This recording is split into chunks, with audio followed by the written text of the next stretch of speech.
SoulSaint fucking pumps. SoulSaint is the dankest. 1 year already? Goddamn time flies.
Yo! Yo!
Oh my lord. I did not see the raid. Yo, Kenpachi finally sent me a raid? No shot.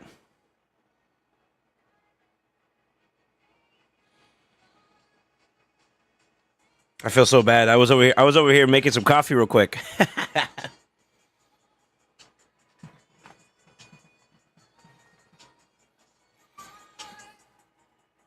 Hey yo, what's up guys?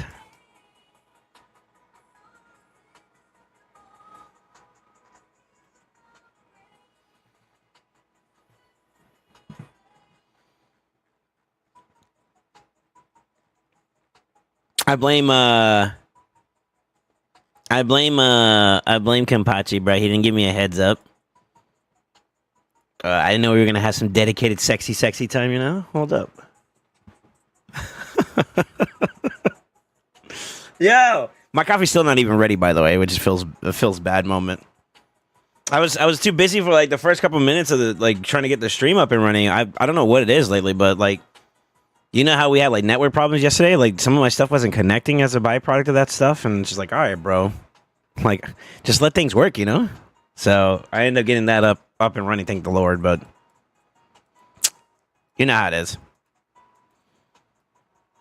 Look. What's up, yo? Shout out to Kenpachi, man. I gotta thank him. Let me send him a DM. I actually feel bad now. I actually feel super bad. Where's my Kenpuchi?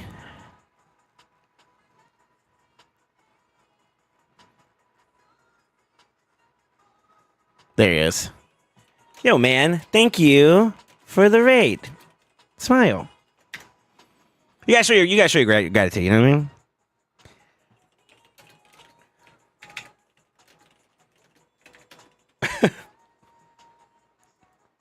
Yo, good morning, good afternoon, good evening. Everybody get over there, post, everybody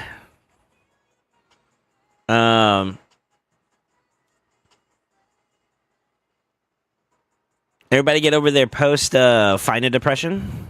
Post Fyna pulls depression. Feels bad, bro. When I tell you the temptation was real, bro, oh my god, I wanted to go in even further, and I was like, man, this is some bull.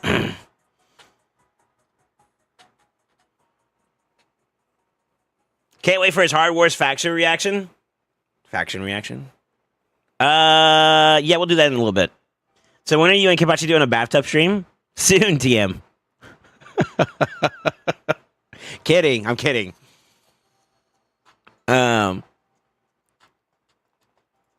Let me turn on the music just a little teeny bit. Still simping and I'm still depressed. I'm for it. Who is Final Kenpachi? No, it's Mr. Kenpuchi. I'm calling him Kenpuchi because he's a little cutie. No? Okay. So look at the queue. I'm fucked. What do you mean by the queue? A song request? She came for everyone but me, but Theodos is my... Oh, yeah, hold up. Golly Cat wants to become main. Pull Gizzy in his 5-star this morning. Got 6-star Mario Soul. Okay. Okay. The join queue. Wait, what?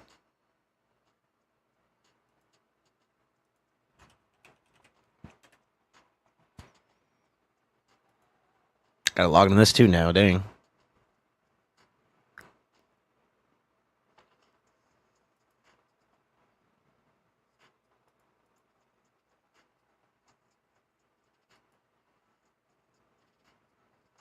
Pull my shit. Okay. All that just to see that? Really, bro? Really? Really, dog? Yeah, all right.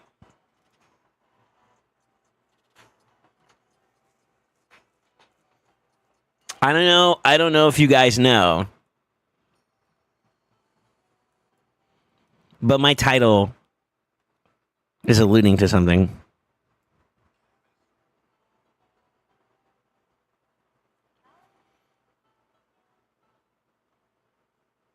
Extremely Bromo? Okay. What's up, Basil? How you doing, man? No rush. Okay, mod ban his ass for a week. Okay, prepared. My G-nuts are in a test jacuzzi as we chillin'. All right, That's okay.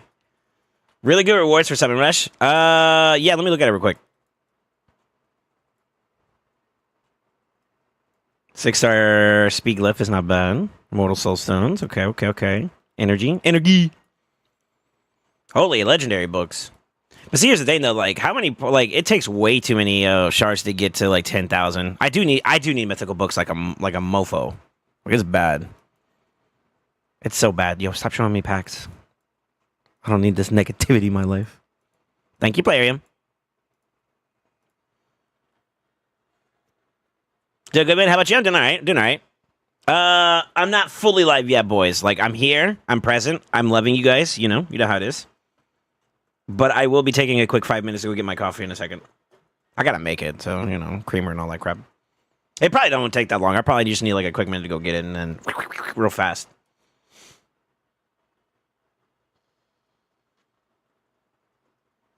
I need 8 to 9 books for Theodosa.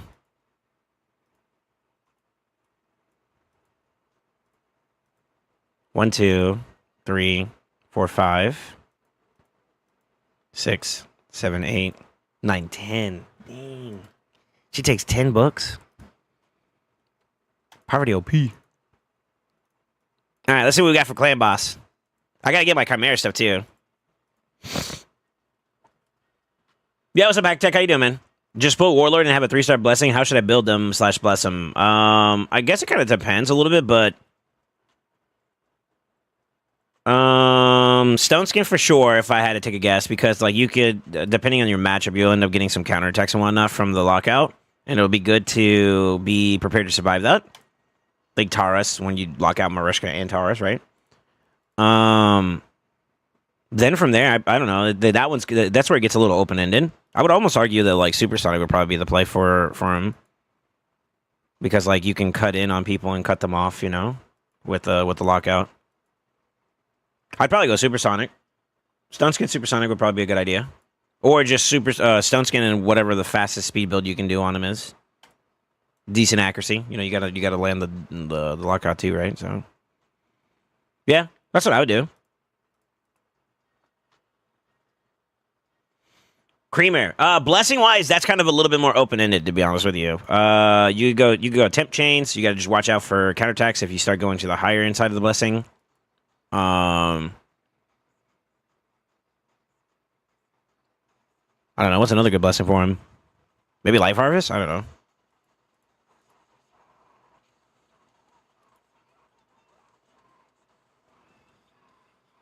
I think we'll let that go. Yeah, I got a Sacred. Nice. Now that Fyna's gone, I'm getting the Sacreds. Okay, game. Okay, game. I'm not mad at all, bro. I promise.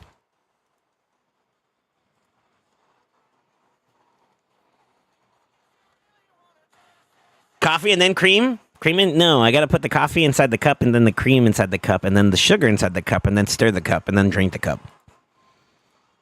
So an order of operations here. Somewhere there's cream though. If you want to get excited about that, I got you on that part. Tease their own, I don't king shame. Ooh, I knew there was one with a rare. I felt it in my nuggets.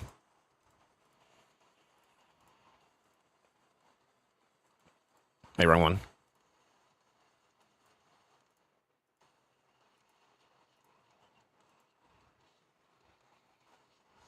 Sugar last? Yeah. Coffee, creamer, sugar. Stir. I put the cream first. Yeah. Wait, you put the cream and then the so I feel like I have a visual understanding of how much creamer I need by putting the coffee in first. As I pour the creamer, you could tell how it changes, how much more you need.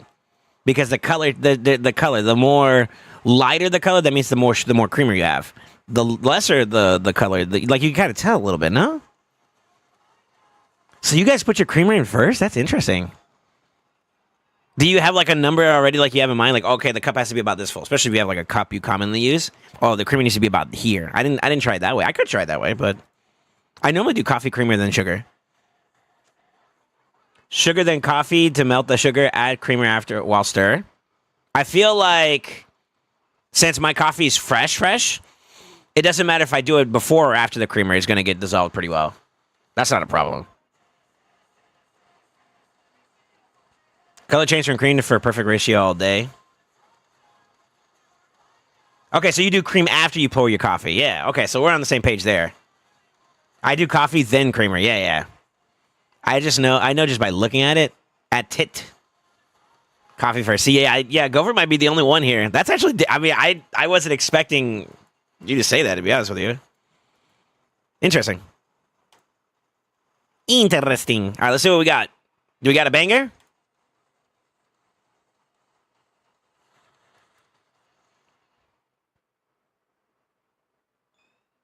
Ooh. We got two 3-stars. I don't know if y'all see that. We got 2 3-star basalt ores, which is kind of cool. Strengthening well. I think I already have a couple of those, so. Who we got against this week? Rats, and then pandas, some OBV clan, and then Fairy Tale League. Okay. Interesting. Let's see what we got for our ultimate chest. 1 2-star basalt ore, a couple of the extra masses.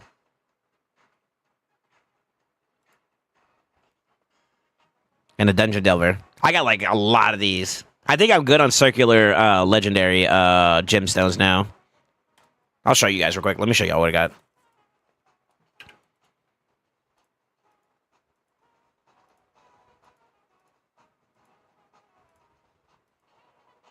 Yeah, I got a lot of those dungeon delver ones.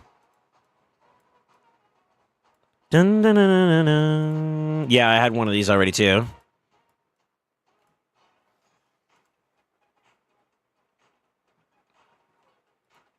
Interesting.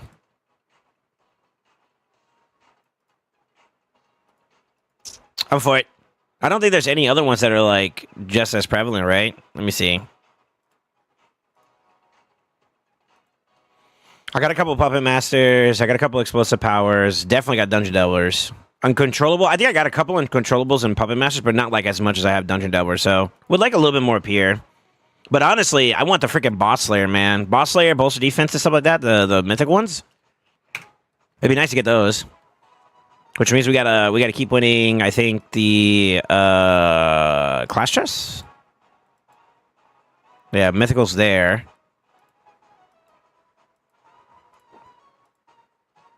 Oh, you technically could have gotten one. I'm just unlucky this round. Okay. So yeah, ultimate chest 2 as well. So all right, cool. All right.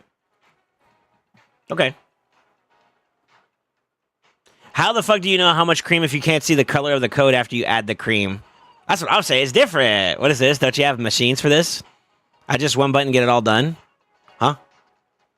What's up, Lord Really Fat? How you doing, man? Wanna bang me? Gotta give some sugar if you want some sweet cream. Y'all still on this? It comes pre-sweet, baby. Just built different. A nice seer gem, I guess. Bozo check. What's up, Amatsu? You got Samar Gem Curse today. Is he any good? He's a pretty cool passive, I think it is. But he's not all that. I wrote you a DM. I did see it. I haven't had a chance to respond to it yet. I'm assuming you're letting me know you did a takeover for him. Is that what it is?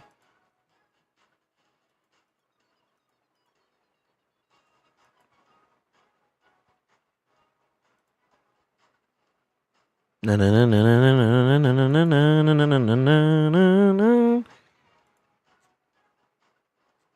you didn't.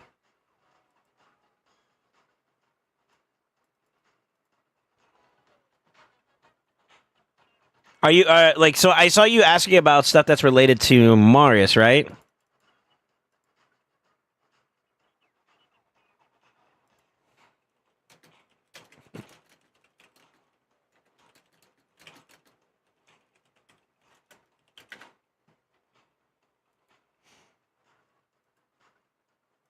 All right, fuck you, Amatu. This motherfucker. Yes, that's a good gemstone, bitch. I talk about the gemstone that I want. This motherfucker sends me a screenshot of it. Fuck off.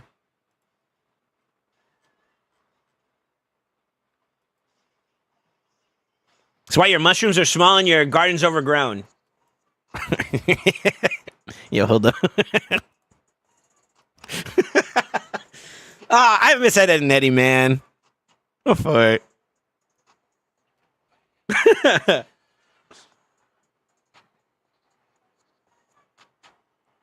The dust is dropping today. Let's go. Okay, heck yeah, man.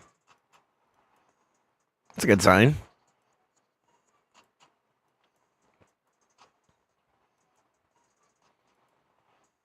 You know, there's a saying, birds of a feather flock together. When you guys all agree?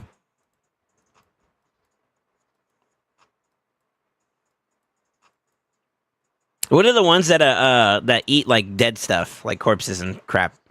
What's the name of that bird? A raven? Is it ravens? Vultures. Vultures. Okay. Hmm.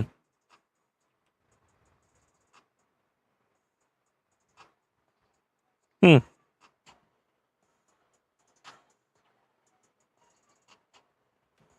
My ex-girlfriend. What kind of people are you into? Ew. All right, let me. While this runs, I'm gonna go get my coffee real quick. I'll be right back. Jesus.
Salud.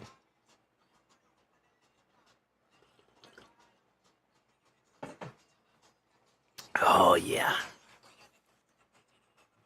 Oh yeah, baby. Y'all can't tell me coffee don't breathe life into an old man's soul. I'll tell you that much right now.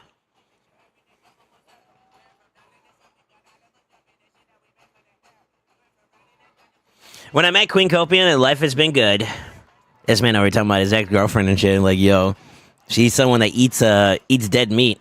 I have questions when you say that.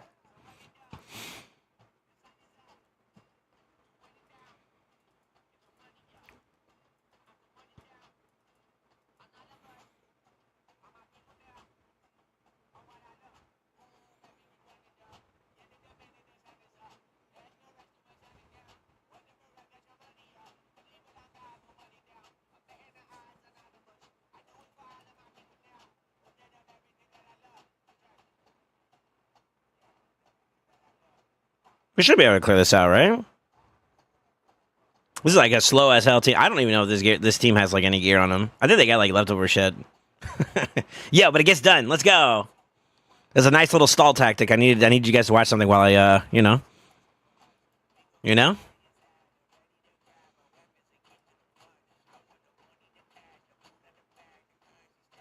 This should work. Okay, so Goon, I saw your messages. When it comes to new champions and acquiring new champions, there's always going to be a period where, like, your account changes. I think that's inevitable.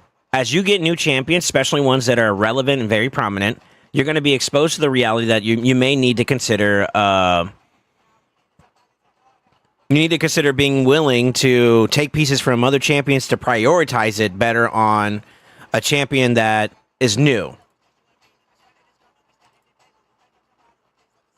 Yeah, I would say that's not a unrealistic expectation to have. So, if he is one of your best champions to get involved with, then you need to rebuild the other champions, or you wait until you get better gear. That's more of a preferential treatment of how you want to handle your account. So there's no wrong answer, but I would argue that, like, if this champion is that substantial for you, I'll go on the record and say, yeah, he is. He's one of the best champions in the game. Then, yeah, you rebuild. You rebuild. Now, you may not have to do it exactly right now. You could put something on him just to hold him over. And then when you get to like a free gear removal period, that's when I would just like reappropriate your gear, for lack of better words. But I mean, yeah. Now, if you want to see if maybe I can do a build for you that is not that is restricted away from taking that gear, and see if maybe I can put something better together, I don't mind doing that too, if that's something you're interested in. But I feel like your issue right now is you're at odds with yourself because you need to consider whether or not is it worth it, is what you're asking, right? So I would say, in my opinion, when it came to that champion, yes, I readjusted my account for him, and it was worth it.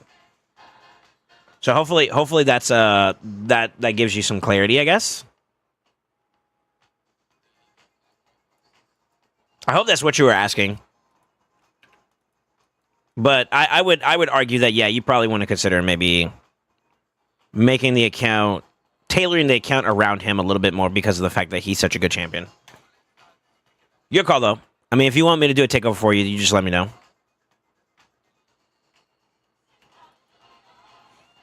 Hallelujah. Hallelujah.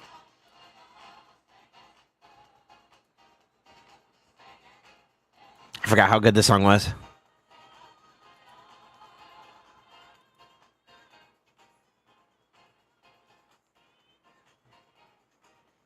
It's a vibe.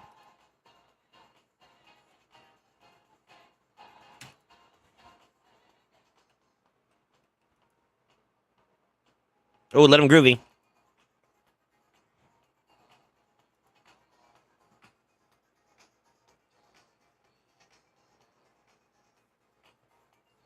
But yeah, that's just my 2 pennies on it. Obviously, you do what you want with it, but it's a good champion. It's a good problem to have. So don't think about it negatively.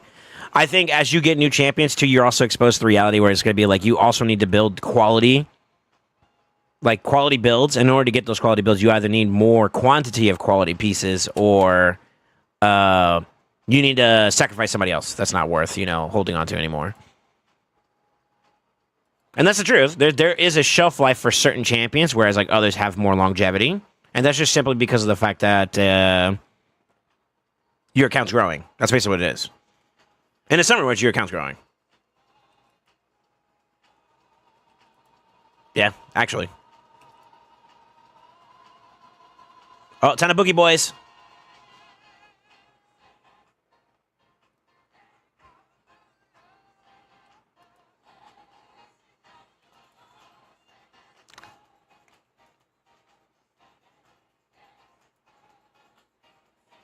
Ooh!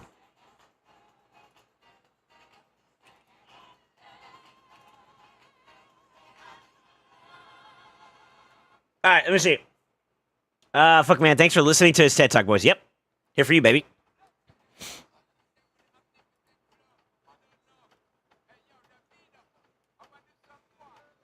If a mare is a female horse, is it safe to say Marius pronouns or she, her? Pretty sure Marius is a him, though, no? Read the lore, brother. I don't know. I don't care either.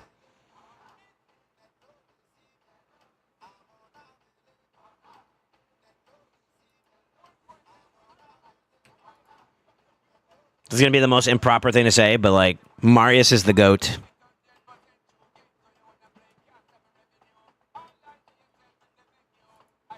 That gotcha. I'm mind fucking you. Oh, come on. That was low hanging fruit. Come on. You got to give me that.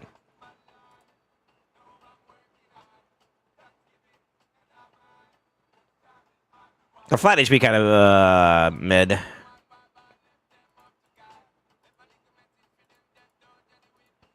Holy 5-star. I'm on my way to touch that Badussi. On my way here.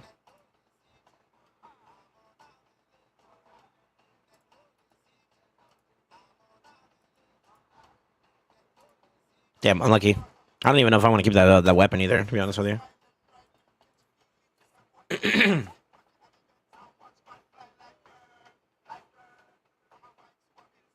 Timon went kind of hard on me about my Chimera damage. I sent the driver the screenshot so he could do better this week.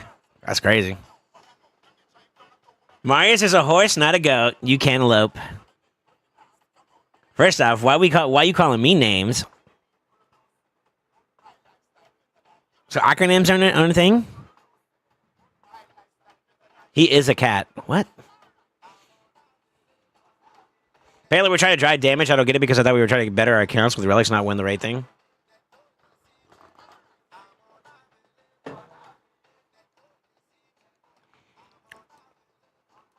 Maybe find a happier balance, maybe? I can't really speak to my PR stuff, to be honest with you.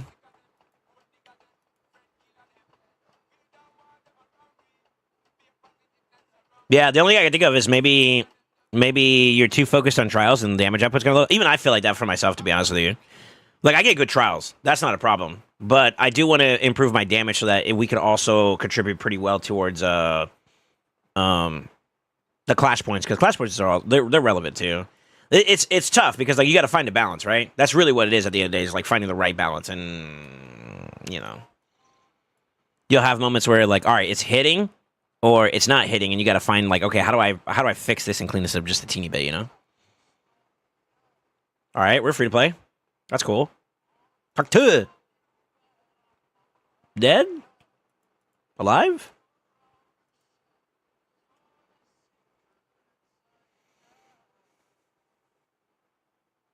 I think most clients are trying to figure out the happy balance. Yeah, it's hard. It actually is kind of hard.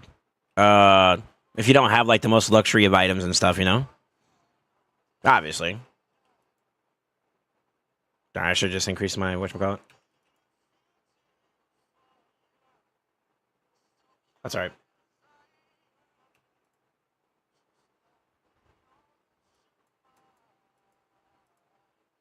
Weak hit. What? Dead.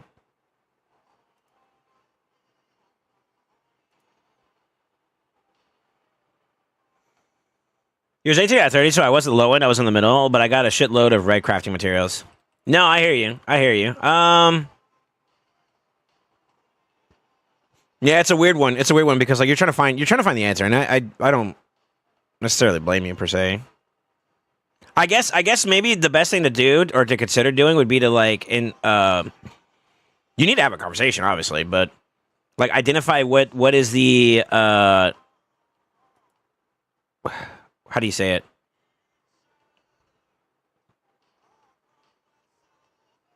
What is the desired output? I guess you could start having that dialogue with him and just be like, all right, so you feel like the damage output wasn't good enough. Okay, cool. Heard.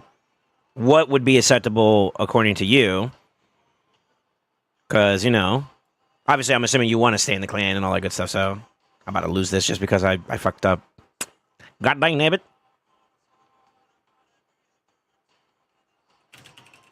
I don't know. I know some of these guys don't have gear on them, so I might be able to put 1 or 2 pieces on, and maybe we could push through it a little bit more. Is that big of a deal? Not really.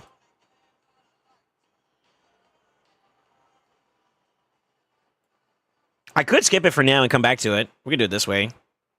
So I can kind of keep progress a little bit.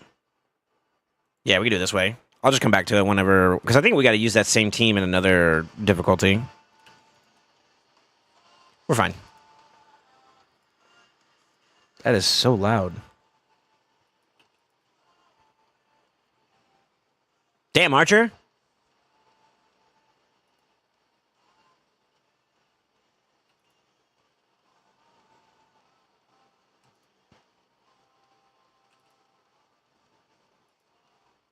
Okay.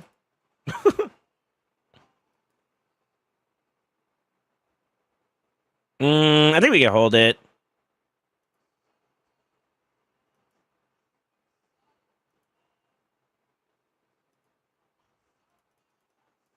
Yeah, we're chilling. Feels good, man.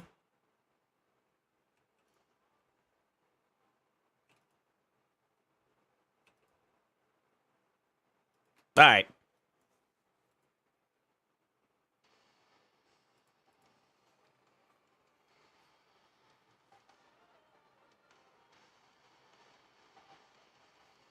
The new sleep token is fantastic. Cut off, thank you, brother. I'm gonna try and find the damage cut off. Yeah, I mean, I would just communicate with like, okay, you know, yeah, like I honestly just try to get an understanding of what he is dissatisfied with.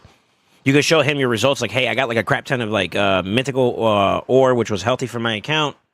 But if you feel like damage performance wasn't enough, what would be considered acceptable? Or give me some idea of what you're looking for so that I can abide by it, you know what I mean? And if that's something that if he tells you a number that's acceptable for you, then like, all right, cool, I can accommodate. And then if it's not, then we're like, hey, I feel like that's a little unrealistic. And obviously, I would say come prepared with the reason why you feel like it's unrealistic. But you know, from there, at least you guys have some kind of like open dialogue about like expectations and stuff. You know, that way, like as a unit, you guys can move together effectively. You know, honestly, the best thing I can suggest is just communication. Communication is super big. No matter how you look at it. That's how you avoid problems, for lack of better words. Just communicate as best you can. If you want to project your opinions and all that, by all means.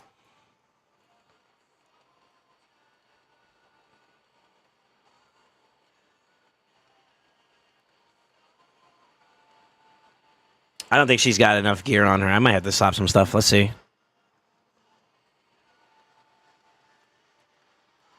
Did I do MSR? Yes, I did. I did. Yes, sir.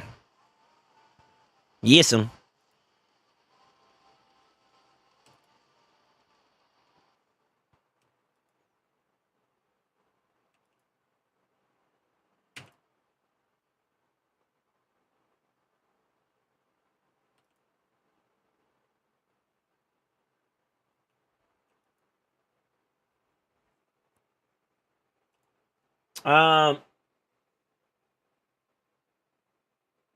Can I see what team you used when you beat him? I still haven't beat him hard yet. Yeah, I can show you in a little bit.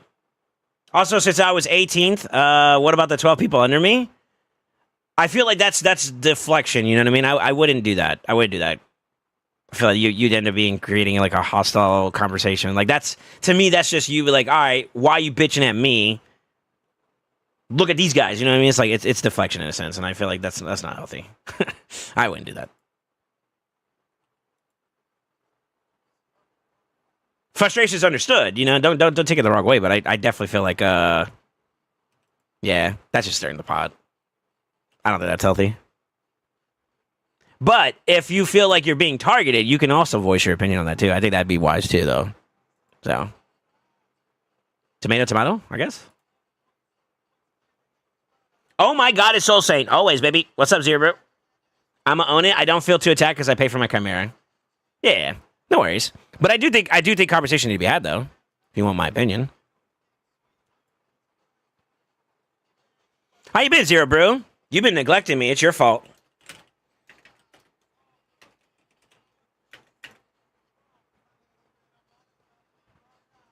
Yeah, if you guys haven't checked out the Bozo, a friend of the community, obviously. You guys are more than welcome to. Just led to my boy, man. A little bit of punani. I don't know where I was going with that, but fuck it.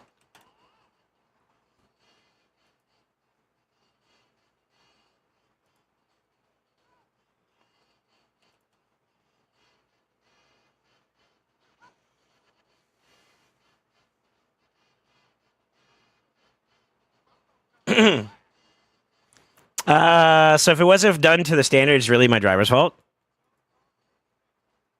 Yeah, it's probably just comms. Just gotta find an accord with everybody, you know what I mean? Like, everybody just has to find their accord and they're chilling. Honestly, I should just go for poisons.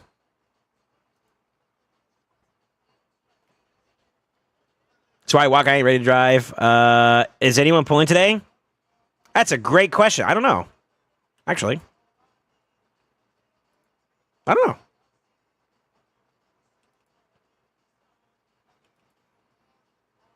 I think there's one person, I think it's Gover, that wants to do some pull, so possibly.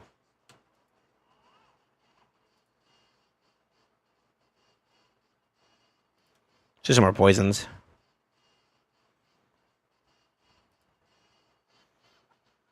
Work be working? I got you. How's the great state of Georgia treating you? I'm doing all right, man. Doing all right. I can't complain, man. Honestly. I feel blessed. There's some things that people don't know, even the people that normally watch me here, that I'm excited to share.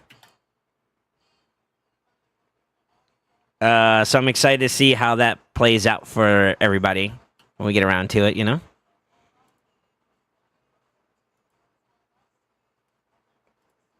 Sleep. Poison. We'll see what the future has in store for us. Today's stream's gonna be lit. Lots of new stuff. Hell, Hades dropped some fire. I don't know if you've seen the video where they showed a bunch of new contents and relics. Yeah, we're gonna break it down a little bit more too on our side too as well. I got the stuff. I obviously, it's a little unfortunate, but the CCs weren't given like a crazy amount of time in between when we got the announcements about the new stuff. Yeah, about the new stuff. So we're going to show the new stuff here as well, but also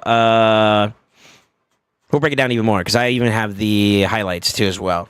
So once I get done with the bulk of my daily stuff, we'll take a shot. We'll take a shot at it. Get a video out there for you boys. The new Mythic Champion, yeah, the one that they teased for the new Faction Wars hard mode, the reward, basically the new Lydia, not literally, but you know what I mean. Yeah, soon, TM, soon. Big news, yeah. Big news across a lot of different ways, you know what I'm saying?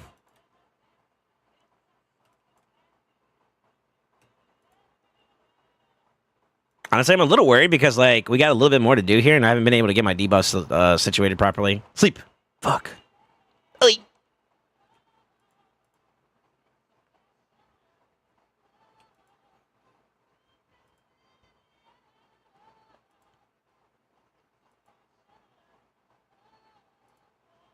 There it is. Let's get some poisons out. It sucks because, like, I know she's missing some gear. I'm trying to get through it without actually doing any re-gears right now at the moment. Don't judge me.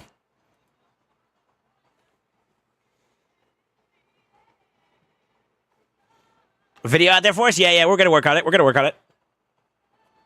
do it live. Fuck it, we'll do it live. There, she about to die. Oh. Poisons. I'm going to go ahead and do a burn.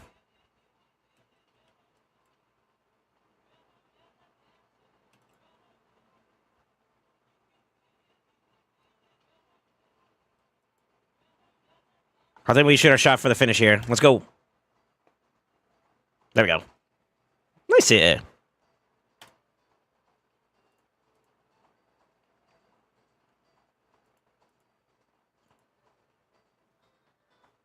Okay.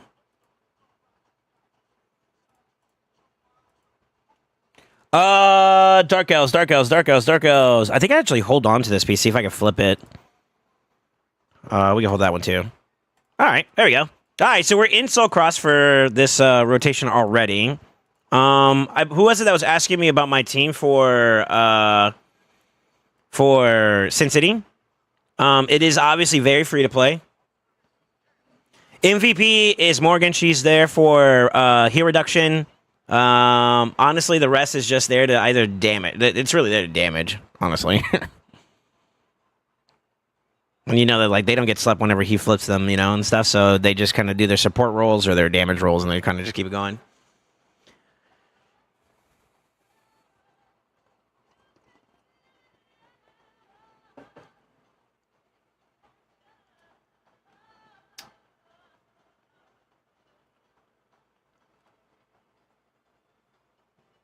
Have you ever stroked SoulSaint's Dead by Daylight aspirin? Huh? 1, the fuck 2, no. 3, I get it now. 4, I don't. What the fuck? You don't have any of those champions? So, irrelevant. A support champion, a champion that can do heal reduction. Obviously, if you want like another nod, probably like a cleanser would be pretty big. XD. We're gonna build her up today, or else I'm gonna try to. Yeah, so like a control champion, or not control, but like a support champion. It's kind of hard to do with the current champion pool. Maybe another heal bot, something like that. Some kind of damage outlet. So, like for example, you could use bombs. It'll work. It's a little bit slower pace, but it'll work. I mean, shit, he worked too, actually. Trying to think what else is there. That's really the bulk of it. So someone with block debuffs could be slash support. Sippy's a great answer for that. I think before in the past, people have done something like...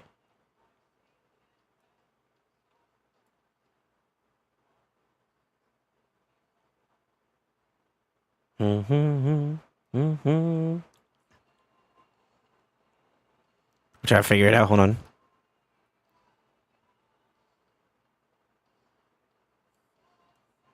I want to say some people have done it with this one, but it's not easy. You also lose the block debuff, which is kind of a big deal for the first part of the fight, sort of. But yeah, my teams are not probably like a good reference point for a progressing account. Unfortunately, I got into that point now where I got the big boy stuff, you know. So sorry, brother. But yeah, you could do like basically like the slow burn. So basically, like debuff damage base oriented. So Nishak would fulfill that pretty well. Bombs turns into poisons. Poisons will beat him down slowly, right? You keep the heal reduction up, and that'll allow you to be able to kind of not have to worry about the battle of attrition for longer than you needed, and then just make everybody tanky and survivable as possible, and that'll get you over the finish line, I think. Amius could suck a fat one. Okay. Gracias, Theodosa. Thank you, Mobello. Thank you. Nice cock. It's +1 just for you. No, like actually. Y'all see it? +1.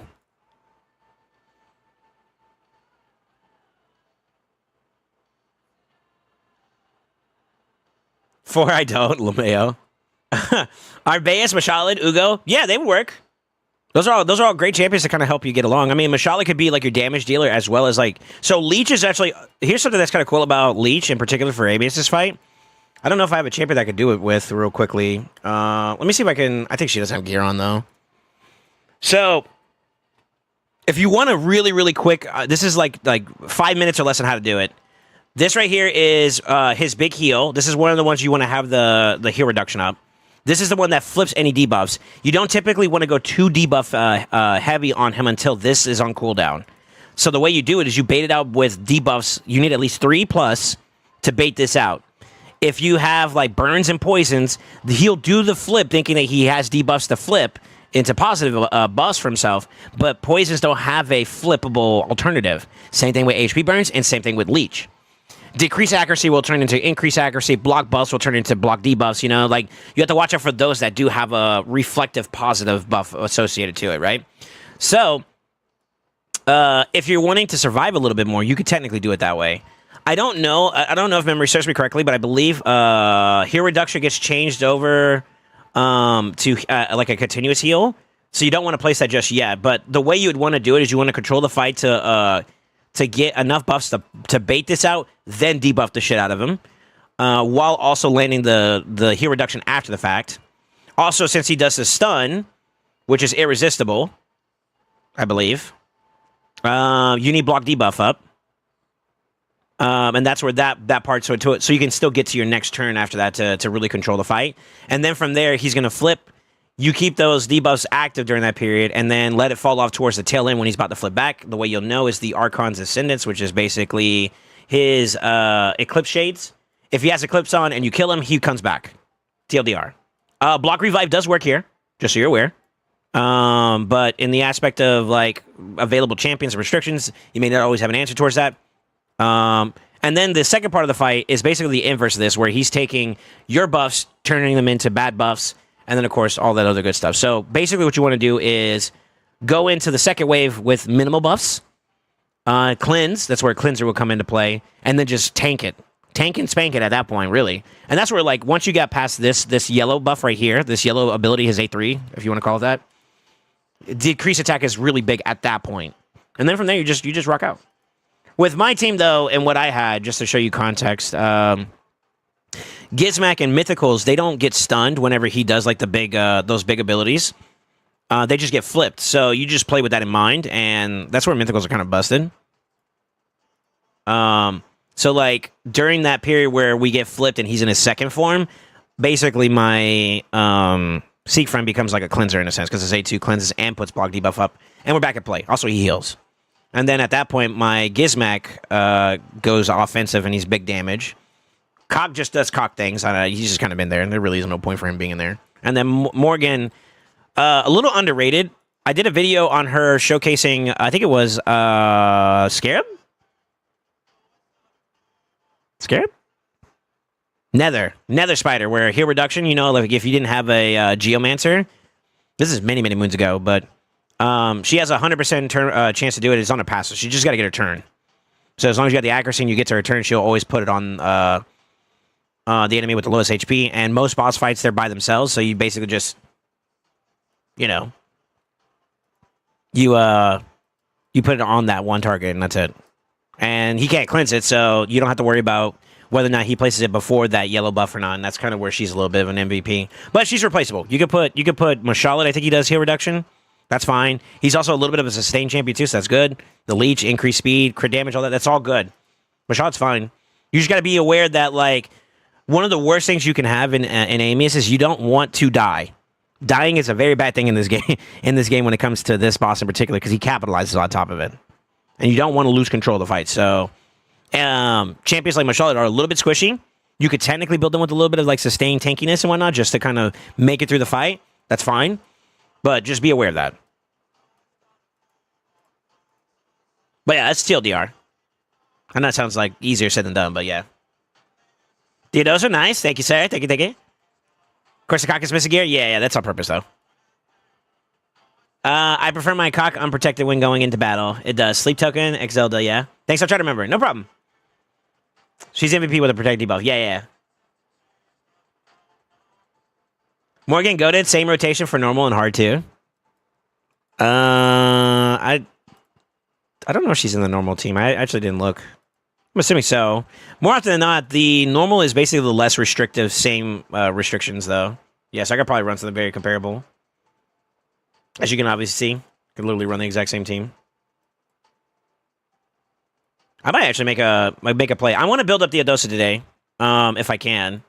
I already did some preliminary runs. I'm not happy with them so far. I am restricting a crap ton of gear and whatnot, but I don't think that's enough to justify a build. And plus, I want to rationalize with you guys like an ideology about how to approach her, and that's kind of where it'll be a fun little content piece for us. Okay, so soon, TM, soon. I'm done with Doom Tower. Yeah, I'm kind of done with Doom Tower. I could do some secret room still, but.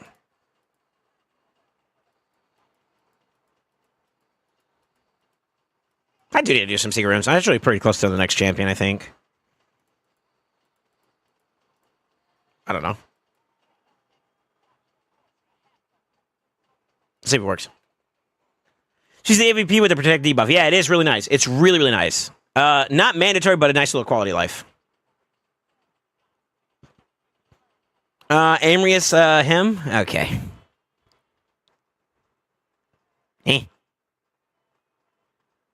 I know we're missing some not bugs, but some gear on these guys.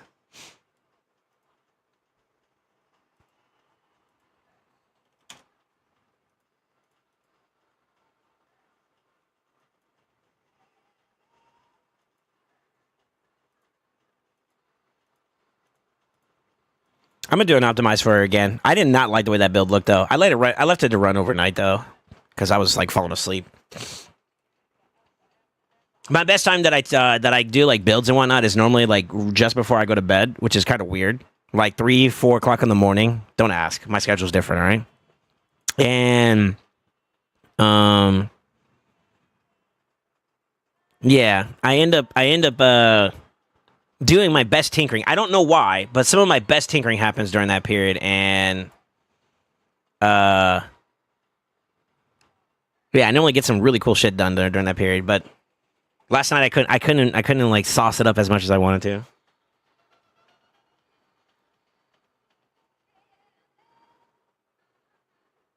SoulSaint fucking pumps. Yo, SoulSaint Big is Country, the thank you for the dankest. sub, man.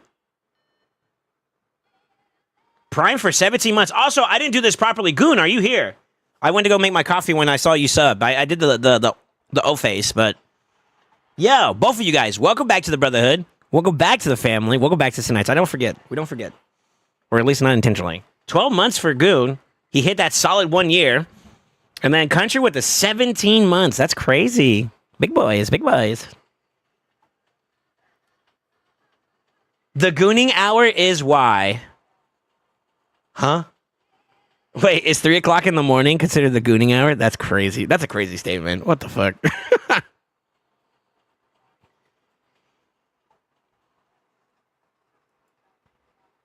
That's a crazy statement.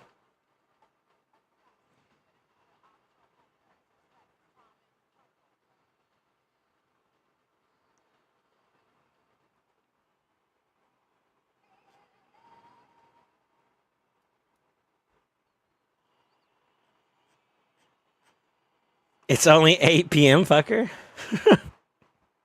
Well, different strokes for different folks, question mark?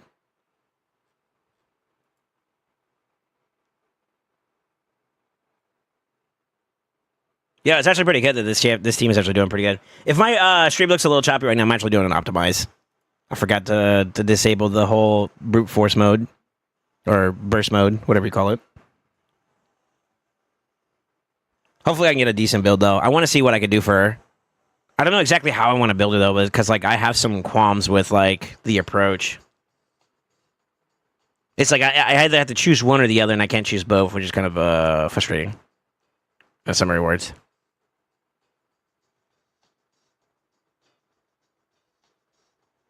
It's always gooning time with SoulSaint. Yo, y'all need to behave yourselves. We got Kenpachi. I know Kenpachi's a degenerate too. He be sending me DMs and whispers about his favorite hentai. No, I'm kidding. He doesn't.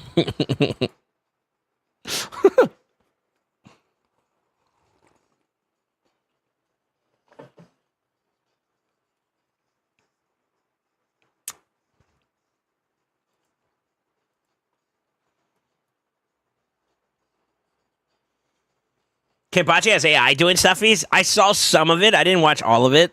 Oh, there we go. Hey, I got Vassal now. Pog. I saw it a little bit. That shit's weird, dog. That's all I was say. Yo, but hey, it's different. It's different. Can't shame different, right?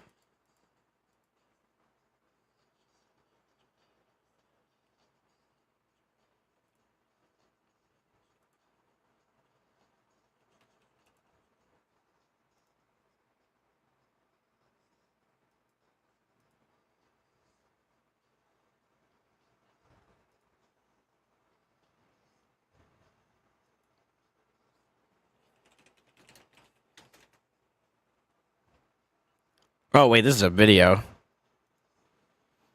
Man, what are you sending me, bro? Oh, shit.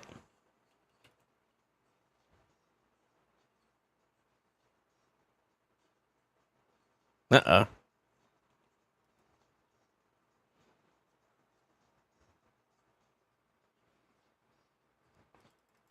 I'm scared to watch this. What? Give me context. What am I watching? Actually.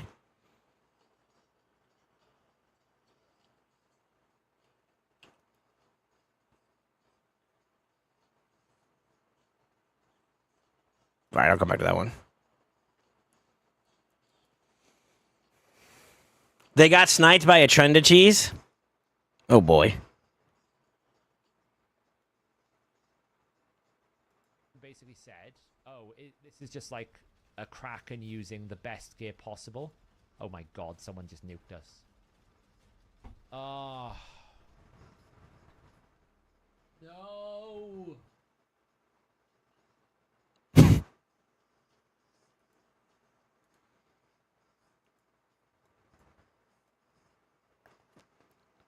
Wait, how old is this? This is brutal damage? What the fuck?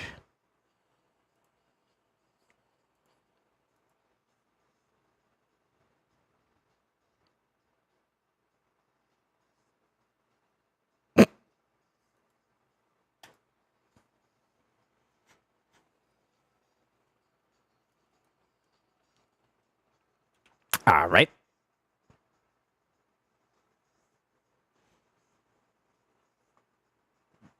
Damn, I forgot this is hard. I can't do the cheesy shit. Oh, maybe I can. Hold up. Yo.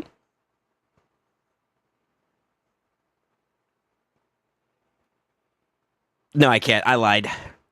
I'm getting cooked.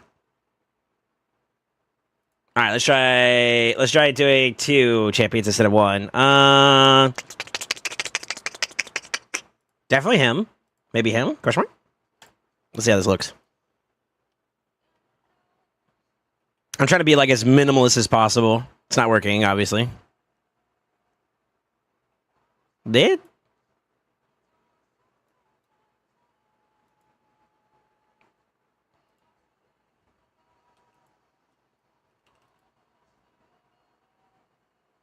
I got 1. Let's go!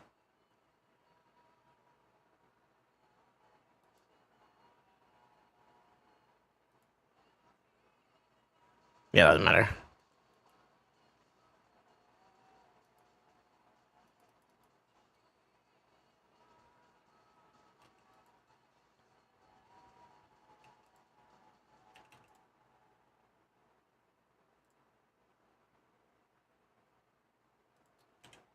All right, we got it. You played that like 10 minutes ago? Yo, Chromax? So there's still like 1 more champion. I gotta get Kronjar too. Okay. I gotta stay on top of it a little bit more.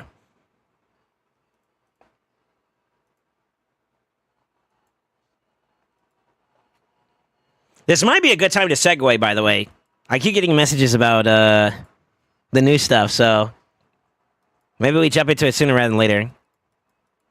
I'll tell you what. How about this? How about this? How about this? How about this? Let me set this up to farm. And then we can get started. How about that? Let's do it now. Okay, we'll do it live.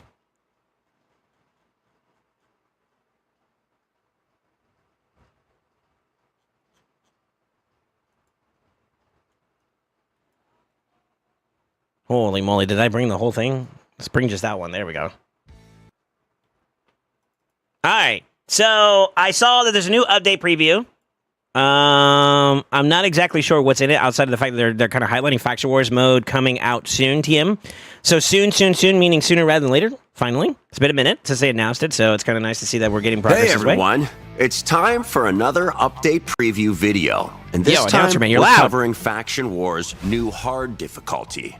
There are new rewards and reworked bosses, so sit tight and let's dive into it. You're already familiar with the concept thanks to the introduction of hard mode dungeons. The basics. Select the harder difficulty and you'll get greater rewards for completing stages. Yep. With Faction Wars, the crypt stages will be far more challenging, but you won't unlock it until you've completed Faction Wars on normal difficulty and recruited Lydia the Death Siren. If more factions are released in the future though, anybody who's already unlocked hard difficulty will retain access to it. Hot take, Lydia is still a dope champion to this day. She hasn't lost her relevance since she's came out. You'll just need to clear the new faction's normal mode before you can access it on hard. Oh, and you'll be able to enter Faction Wars on hard using the same crypt keys. Okay. Good thing the Crypt Keepers haven't changed the locks. The schedule will also remain the same across both difficulties, so no 6 confusion keys per there. run, though, is and crazy. That's all there is to the basics of Faction Wars on hard difficulty, but there's a bit more than tougher enemies for you to contend with. First up, there's a separate chain of rewards for Faction Wars challenges on hard. It won't be quite as simple as before to get them, though. Clearing a stage with no losses will only net you 2 stars instead of 3 this time around. That 3rd star will have stage-specific requirements attached to it, which you'll be able to check on the team selection screen for that stage, or in the info pop-up on the team selection window before diving into battle. Tap the 3-star conditions drop-down menu, choose the faction you need, and check the challenges for that faction crypt. Oh, okay, cool. Cool. Okay, so they actually give you like a heads up in advance. So 10 provoke debuffs, 10 stun debuffs. Ooh. Who the hell stuns in Orcs tribe? Reduce 6+ enemies' HP by 50% with 1 skill. Okay. That's not hard to do. You got like Seer. Manipulate skill cooldowns 10+ times. That's like a Warlord one, right? That sounds like a Warlord specialist one right there. Place 10+ HP burn debuffs. I mean, you got plenty of champions there like Artak. Manipulate turn meter 40+ times. And you gotta do that within 1 singular stage. Interesting. Clear the stage in 100 turns. Okay, that's not bad. You just gotta zoom. Place 15 debuffs, provoke debuffs. Stuns. Some stages will require you to manipulate. Use at least 3 epic champions. Defeat all enemies when they have no buffs on them. Manipulate buffs on debuff duration 30+ time. Oh no, okay. So manipulate buff or debuff duration 30+ times. Defeat 3+ enemies using ally attack skills or counter attack skills. Slaying for orcs, I would use Angar for that. your foes I think he has a counter attack, right? without letting. That might be a single one though. Fuck. Clear the stage in 150 turns. Like those ones that sound like they're gonna be pretty easy. Actually, no. Isn't like stage 14 and whatnot like the boss fights themselves?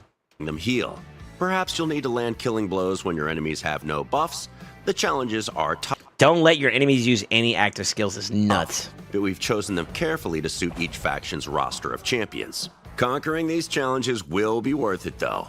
Clearing all stages with 3 stars in hard mode allows you to recruit Polera Fireheart, a brand new mythical from the Sacred Order, as well as a bunch of other goodies. We'll release a dedicated We'll break her down in a minute, by the way. to showcase Polera's skill kit soon. Don't miss it. Oh, and remember the tainted bosses we introduced to the hard mode dungeons? Well, say hello to the tainted faction Crypt Keepers. Each one will have a particular focus that affects the battle in a different way. For example, Tainted Protector will revive his minions, buff them, and wreak havoc upon your team. Tainted Dueler, on the other hand, will reflect damage, transfer all debuffs from himself to your champions, and then smack them really hard. We won't spend time here diving into their skills and the tactics you'll need to beat them, but we'll post dedicated boss guides in-game when the feature goes live. Just tap the handy icon sounds like on the cancer. team selection screen to get TLDR. a helping hand. Now then, back to the rewards. You'll be able to get goodies such as artifact and craft materials that you already know, and glyphs, including brand new rare, epic, and legendary rank 6 glyphs. These new glyphs will be usable on all existing stats that glyphs cover, but can only be used on rank 6 gear. Okay. The stat bonuses they provide will be greater than what you've seen before. So Wait. Slow down. Greater than what you've seen. It can only be used on rank 6 gear. The stat bonuses they provide will be greater. I missed it again, damn it. But can only be used on rank 6 gear. I want to see the accuracy one. That's what I care about right now. Hold on. Will be greater. 20. I saw it. 20? What's the max right now? 16? And then 8 to 12%. I told you guys power creep was coming, bro. I had a feeling they were going to add a little bit more percentage or stats on top of what's already existing. So oh my lord. Your best gear. What about speed? You'll also earn rewards Oh, we for didn't clearing show it. hard mode You sucker. stages 7, 14, and 21 in each crypt for the first time. Same as on normal difficulty. Don't forget there's also a brand new reward chain along the bottom of the Faction Wars main window to Oh, earn boy. as you progress through hard mode. You already know about Polera Fireheart, but before you reach that final milestone reward, there are She looks cool. shards, soul stones, skill tomes, and plenty more awaiting you. That's not all, though. Hard mode stages. I thought they also weren't. I drop thought they weren't relic going to talk about the crafting relics. This is actually cool. materials whenever you Okay. complete them, Shh, and not just your usual relics either. we're introducing a brand new group of relics specifically for Faction Wars. We'll Okay. be adding 8 new relics in total. 8? 2 for rare, epic, Okay, no, that's about legendary, right. That's and about right. mythical rarities. Our developers had some fun coming. These relics look cool. The legendary ones, that triple head. I mean, it's kind of weird, but like you know, it looks dope. Even the epic one. Look at the like hammer anvil hand, metallic crow. Your champion transforms into Nais. Coming up with this GG's. batch. That's a huge There's one epic. that'll remove all buffs from the wearer at the end of their Wait. The collective? turn, but deal increased damage according to the number of buffs removed. If extra turns are your thing, there's another relic coming that'll increase your chances of getting an extra turn when you've got any active skills on cooldown and the wearer's default skill. One of these new relics also comes with a fancy new debuff, which will play havoc with champions that decide to use active skills. Keep your eyes peeled on our social media, folks. We'll be releasing detailed infographics detailing all 8 relics coming as part of this update. And that's everything for this preview. That's Don't it? forget to No! complete any existing faction I thought he was crypts you still giving got us unfinished. techies. Be sure to like the video and hit subscribe to the official Raid Shadow Legends YouTube channel to stay up to date on all things Raid. Okay, not bad at all. Not bad at all. So, like, new relics, obviously, are coming out. Let's see, what else they got? Let's get the gist of it here. So, they kind of broke down a little bit more of the faction wars, right? Obviously, we're going to get new rewards that come along with it, like the permanent milestone rewards is what I call them. They give us a little insight as to how you can achieve them. I like how they're giving us a straight-up overall, like, encompassing list of, like, all the details of it. That's going to be pretty cool, so you kind of prepare in advance for it, so that's kind of dope. The new champion, we'll take a look at that in a minute. The Hartman buses are obviously going to have like a different scaling because they're going to be a little bit more difficult to beat. Berserk debuff on all allies for 2 turns, decrease speed, increase, yeah. So they're going to have some more extra added elements. I'm pretty sure there's going to be some commonality between the normal and hard versions, just with added extra difficulties on top of that. So that makes sense. I feel like I don't know. Maybe this isn't as like hot take as you guys were thinking, but I already knew that the moment they were talking about like different rarities that they're going to add more to the stat value, which means that like glyphs are going to transcend builds even more. Top end approaches for like builds now are going to scale even higher, which means that I hate to say it, this is going to be something you're going to want to hit the ground pretty hardcore early on because this is the next power creep on top of that, right? So, like, what did you guys say? You say it's going to go up to, like, 24 or 12 for max speed. If it's max speed 12, that's what? 4 in addition to 8, right? Because 8's the max you can get from a glyph. The thing is, though, is that, like, every single piece that you can get speed on, technically, excluding speed boots, is 6 pieces. So 6 by 4 is what? That's 24, right? That's 24 more speed that you could see on the top end of a build. Holy moly.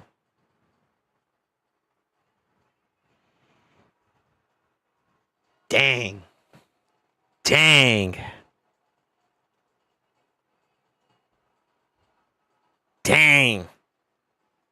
And then 20 to 16 is also 4 on top of that, too. So, like, accuracy builds. I'm curious. Let me see if I'm done with my... Yeah, I am. Okay, cool. Let me see if I can find a champion real quick that I can put it on real fast. I guess it really doesn't matter. She's missing gear on forward. I think what's the highest you get on a res 6-star is like what, 16? Correct me if I'm wrong. As well. So if it's 16, that means it's the same thing too as well. That's crazy how much more you can get on every stat now. All right. Resistance is already kind of hard to build into, so like accuracy is becoming even more dominant, I feel like. Well, I mean, I guess the inclusion of like lateral changes in terms of like accuracy versus resistance, they both get the same treatment. So the issue isn't so much the glyphs themselves; it's probably just sets, for being honest. Yeah, there's more accuracy set combinations than there are resistance ones. They did add rebirth recently, so that is kind of helping it out a little bit, but it's still not enough. It's not enough. The new relics are going to be kind of interesting. They kind of teased at least one of the legendaries so far, it seems like. So the collective is the one that has to do with removing buffs from the wearer at the end of their turn. Which... I can see some champions that it could be very nasty on. Yeah, I can see that. Purge Shadow, giving yourself an extra turn if you're using, what is it, your default skill, and you got all your active skills on cooldown. So yeah, it has a chance to grant an extra turn when you got any active skills on cooldown. Is it any or all? Because if it's all, that's a pretty harsh condition. If it's any, that's scary. Using the wearer's default skill. So okay, interesting. Ooh. There's a lot that can be done there. There is a lot that can be done there. Holy moly.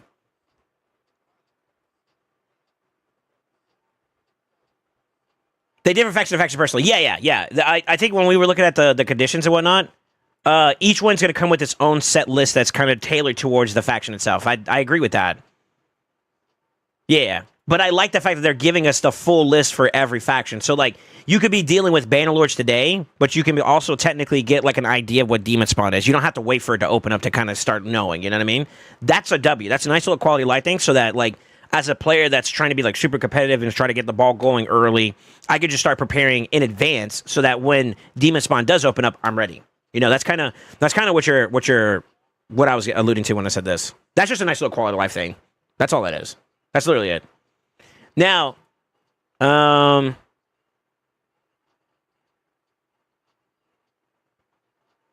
new debuffs coming into play.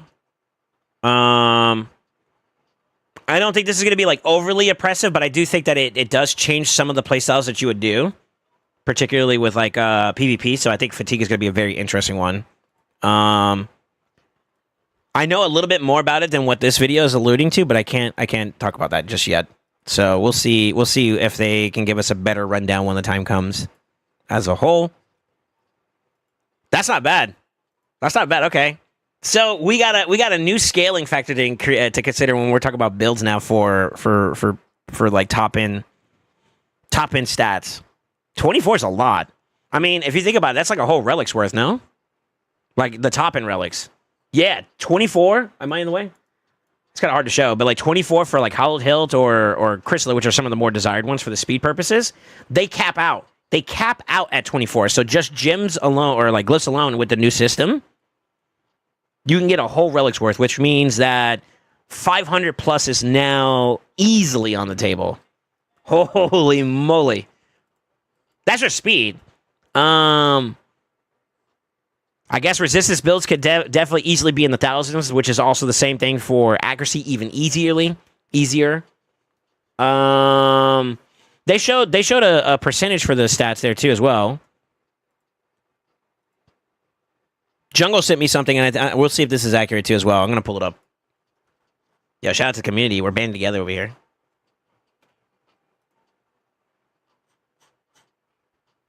Where's the thing? I'm lost. Oh, here we go. It's too far.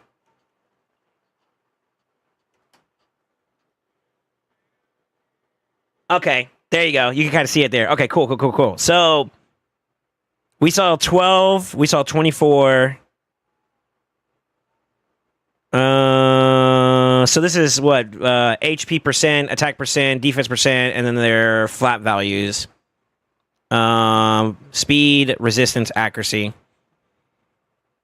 So, what's the cap right now? It's 8% as well, right? For a percent glyph, which means that you can get 4% more. So, it's another 24% on top of builds now. Wow.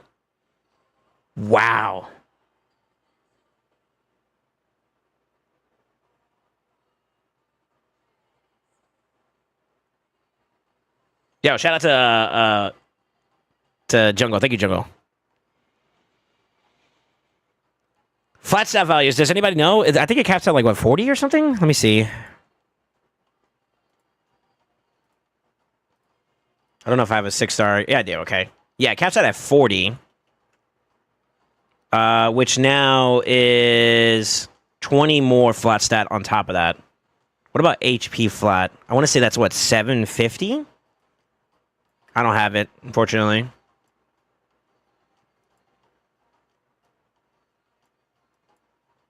Is it 750? Yeah, it's 750. Because the 1 to 6 says that's the normal stuff that we have right now currently. So they're making what we currently have uncommon. Okay, so it's not two separate systems, which is I guess that's fine.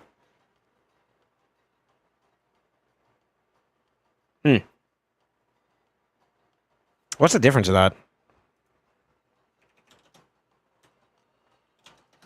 400, okay. It's small. It's a little bit of a game, but it's not much there. Power scaling is going to be very interesting, to be honest with you. Power scale is going to be really, really interesting going to look at that cutie. Oh, wait, I'm in the way. Shit. All right. Okay.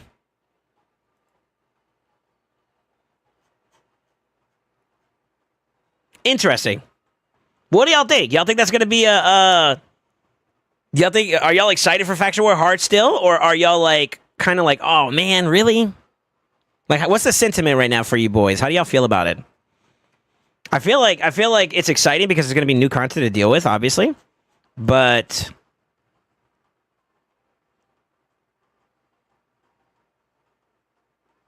the more progress accounts, I think, are like basically the more in-game. We're obviously looking forward to it.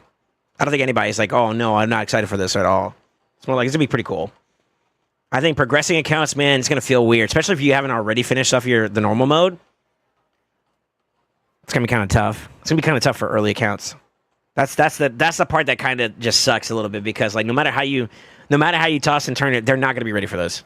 Not to the degree that I would say they would want to be at.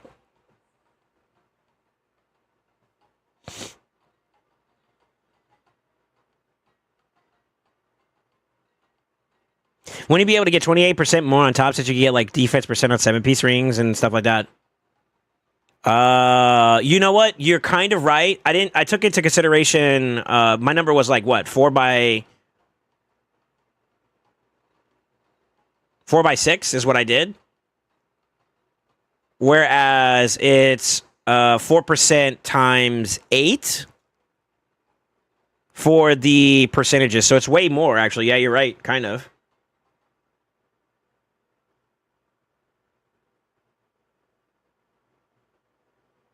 So 600 plus speed, here we go. I don't think that's possible yet. I think you could maybe see people getting more closer to like the mid 500s.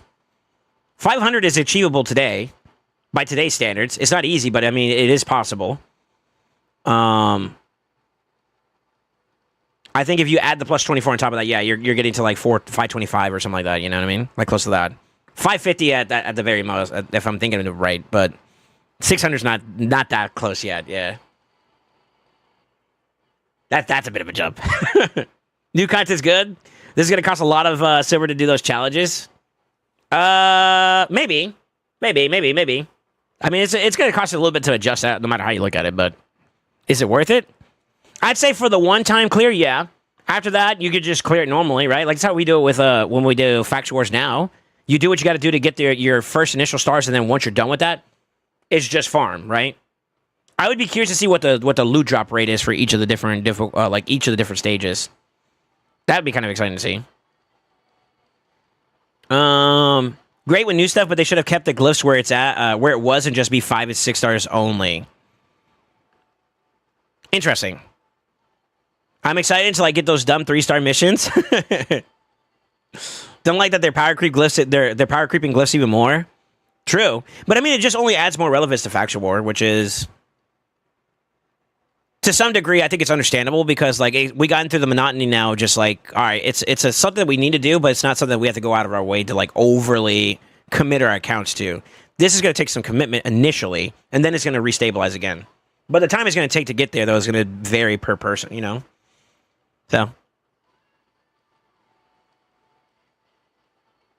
Army accounts are fucked. Early accounts. Yeah, this is not early game content. So rude, putting Putin on screen. Ooh. So 4% by 7, since you would probably want like 8 HP percent as a main stat of chest. Oh, yeah, good point. It depends on the primary, right? I forgot about the main stat on the chest. So, yeah, so like 7.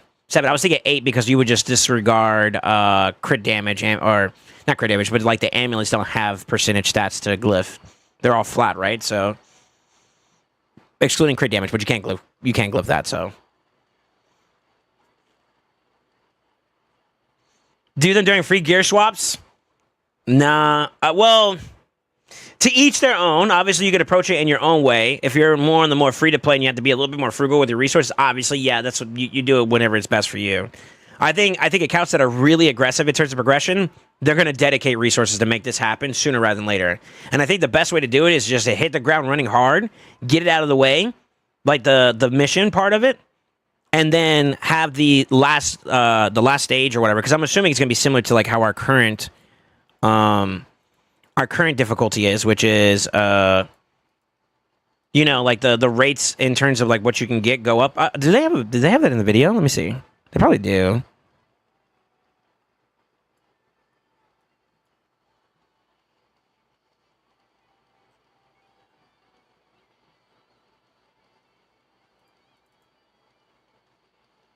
Four to six. And it's got to be maybe chance rates is probably what just gets changed over.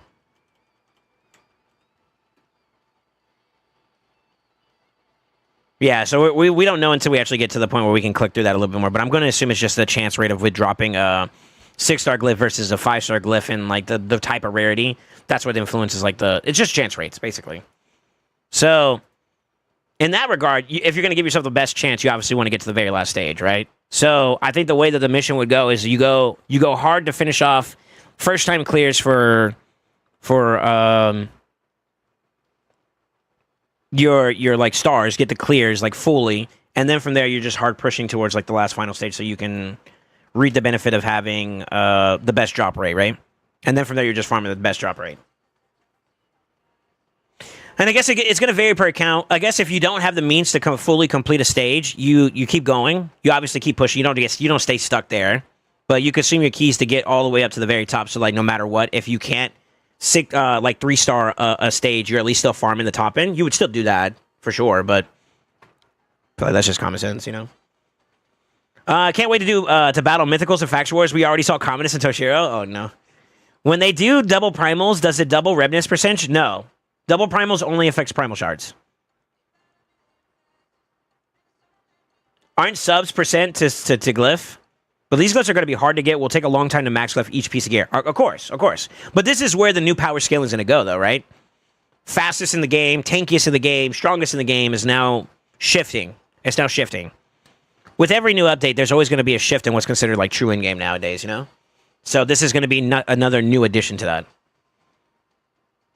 So getting to it early rather than later will help give you maybe a possibility at an extra leg to not only cut off some of the gap if you're behind, for example. This could help you not only catch up, but maybe even get ahead because now you're hitting maximum glyphs that other people haven't hit, you know? But I would still strongly encourage players to, like, obviously you want to get those missions done because the milestone rewards are worth it. But getting to stage 21 on the hardest difficulty is probably the play, though, for the best chance drops, right? So you want to give yourself the best loot as quickly as possible.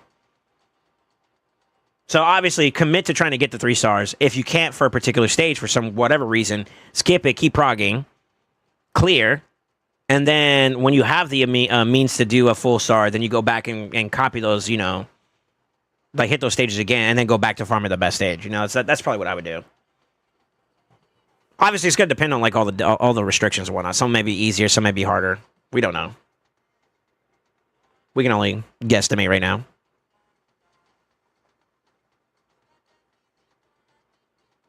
Really excited for this update and relic materials too. Yeah.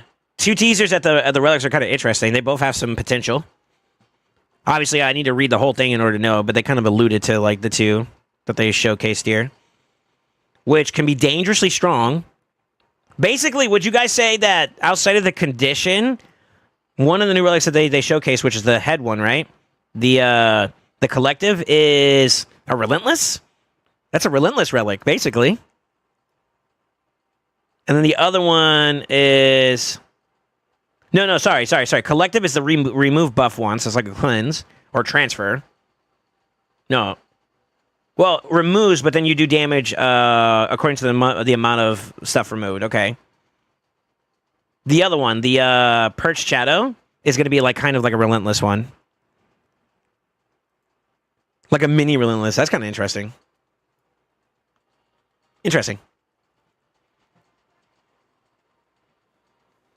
I have Lydia, but I still need to do Shadow Kids and Sylvans. So I'm just chilling. Gotcha. What's up, Fog? What's up, Nas? Anybody else I didn't say hi to? Hello, welcome. I do think it's super champ dependent. So, I mean, some factors only have one choice for certain requirements. Yeah. I think there's going to be some that some players are going to struggle to do if you don't have the champion pool, obviously. Obviously. But that's why I made my statement the way I did. It's like basically do what you can, but the overall goal should be to get to 21 as quickly as possible. So that like in the event you are still kind of gridlocked from your champion pool, you still have access to the best chance, right? From like a drop rate standpoint. So get what you can along the way. Don't overly like if you're getting like a clear on stage 1, but you didn't get a 3-star, and you know you don't have the champion pool to do it, there's no point of you wasting time still staying there. Move on to the next stage. Come back to this whenever you have the requirements and the prerequisites to be able to do it. That's what I meant. Like don't over stress about being able to complete that. Get to the stage where you can get the best farm, and then as you come along, you'll be able to slowly clear that out, I think. Now, if you can do it at the first go, by all means, you know what I mean? Like I'm not trying to discourage people from committing, but it's like play to your account strengths in that sense. Is probably what I would suggest. I think it is going to be a little bit of a challenge early on, but we'll see. We'll see how it goes, you know?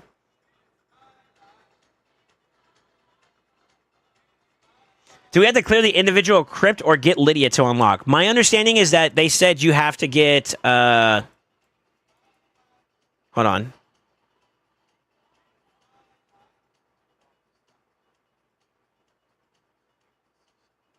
I think they said you have to clear it, and you also have to have Lydia. Where'd they say it at? Right here. You won't unlock it until you completed Faction Wars on normal difficulty and recruited Lydia, the Death Siren. That's the verbiage they used. So you have to clear the normal difficulty and Lydia has to be acquired. Hard Faction Wars is going to make fusions more important, question mark? Yes and no. It depends on the fusion. It depends on what it brings to the table, and it also depends on the restrictions. It would be really cool if we get those access, and I think that they're not going to do this, just to be transparent. I think it actually goes against their desired outcome, if we're being honest. Yeah, it goes against their business. Their business. It's not in their interest to share this with us, but if they would be willing to share with us the prerequisites to the clears in advance, that'd give us a lot more understanding of what we need. So yes and no. It really depends, honestly. Depends on the champion. It depends on the restrictions. It depends on if that faction already has a better champion or a better option too as well. Like, for example, we talked about like using this Ishiyama as an example. Someone that could do fear, decreased crit damage, and decreased crit rate, right?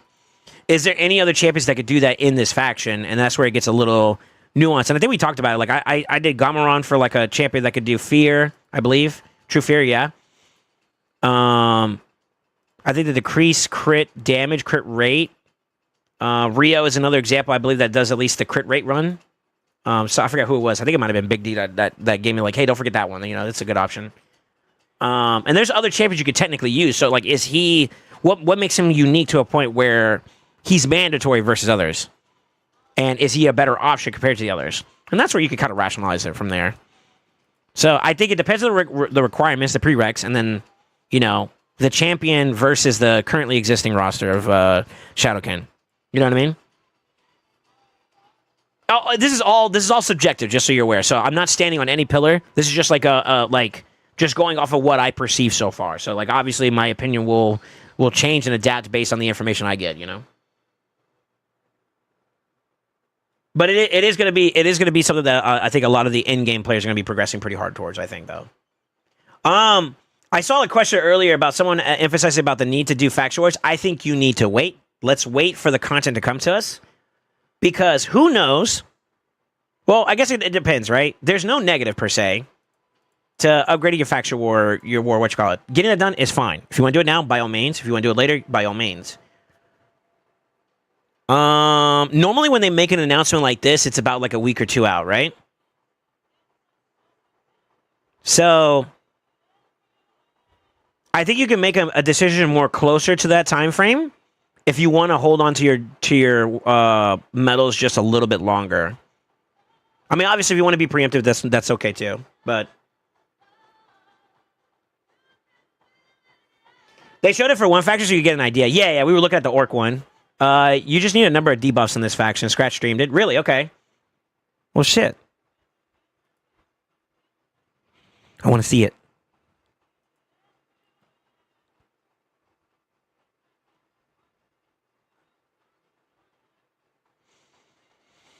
So I have Lydia, but I have not completed Faction Wars for Silver. So I have hard Faction War, but no hard Sylvanus to normally clear. So I don't know. The way they announced it was that you need to have the clear and you need to have Lydia. So I'm going to say you're not ready for Faction War hard if you haven't completed the normal. And what I mean by clear, I'm assuming they mean like you've at least beaten the stage. I don't know. Their verbiage is a little weird. Show you speculation and theory craft and the fun stuff. Yeah, that's all it is. No, you need it. I do, yeah, but I'm gonna wait. I'm gonna wait and see. I'm gonna see how things evolve first. I'm ready though. If they release it like tomorrow, I can max this out altogether. I haven't. I've been prepared for it, but there's no point in me doing it right this second. It does nothing for me. Didn't they already say they weren't going to add a hard faction warrior bonuses? No, I'm saying that's beside the point. I'm waiting for other information. Yeah, I'm going to assume the Faction Wars covers both, just like how Ice Golem and Fire Knight and all that covers both normal and hard as well. That is the going notion. It'd be stupid if they did otherwise. Yeah. All I'm saying is that I wonder if the other theory I have is going to come to fruition soon, and there's something that I got to read, and I'll let you guys know a little bit after that. Let's say it's patience. Patience. If you do it today, you do it when Faction War Hard Mode comes out. What's the difference? Time? Okay. That's all I'm getting at. To each your own. You do what you want with your account. I don't see the problem with having to have Faction Wars completed. Why do new people get to skip the work everyone else did? Sure. I'm indifferent. Shoot, fuck it. Make it available for them and have them struggle to beat it. It's fine. They'll learn that, okay, I'm going to go back to normal then. I mean, it'll take care of itself on that one. I jumped ahead of your statement on Faction War area bonuses. Gotcha. Okay, yeah. I'm just saying, like, you don't have to do it right this exact second. I do think that, like, if you haven't been collecting, like, resources in preparation for it, you should have been doing it now. Or you can do it now. I probably would have started the moment they announced Faction War Hard Mode was on the way, to be honest with you. I forgot the exact number, but I think half of my, not even half, like 21,000, if I'm correctly. I don't remember. Somebody could do the math for it again real quick, but how many medals you would need to be able to, like, 100% it. It does say announced it already. Helps with normal Faction Wars. Yeah. Probably works like Dungeon Hard stages, where you unlock one stage at a time and you have to beat 25 to try hard one. Yeah. I think you just got to beat it, like, clear it. Clear it means you like, it does, the stars don't matter. But I thought, like, Lydia, in order to get Lydia, you had to have all stars done, like, including the new factions. Maybe I'm wrong, but so, like, if you don't have Lydia, then that means you haven't cleared all 63? Like, all 63 stars per faction? Jungle, I don't believe they're going to do a hard Faction War area bonus, no. The current area bonus that you see for Faction Wars is it. That is my understanding. It would be... Now, this is not to say that they haven't done this before, but, like, according to the way that they have their program for area bonuses, it would be, like, stupid, in my opinion, to have Ice Golem perks, right, for this area bonus work for hard and normal, and then just this one doesn't. Like, that doesn't make any sense. But I can't speak to Player Game's track record. They sometimes do stuff in contrast to themselves. I don't think they will, though. I think that would just be spiteful to the community. That'd piss the player base off, honestly. Why don't you get a discount when upgrading a lower level shield in Great Hall, like 500 bombs should cost like 300 silvers? You mean like how affinity bonuses are?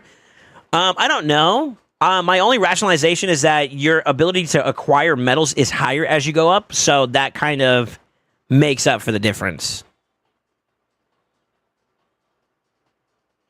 Yeah, it says you need to have claimed the final reward. Well, their exact verbiage, I pulled it up. Their exact verbiage was you need to clear normal difficulty and have acquired Lydia. So, those are the two prerequisites to being able to do hard. Another sub, baby. Yo, Goon with the 10 gifted. What the fuck? Why? Yo, thank you, man. Those that got get to the sub, welcome to the Brotherhood. Welcome to the family. Welcome to the City Knights. Yo, thanks, man. This is Shadowkin. Ooh, let me get that link. Thank you, D.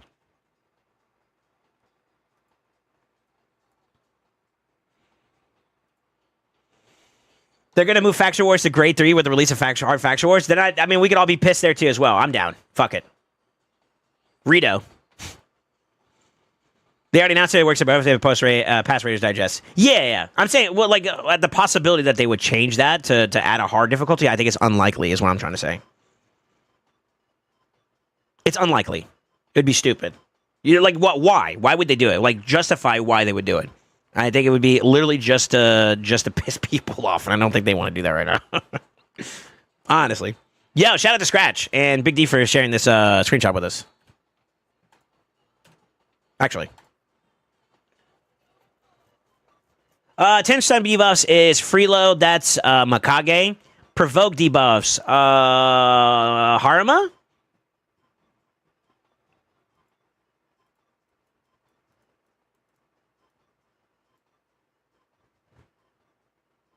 Kyoku? No, Kyoku doesn't provoke.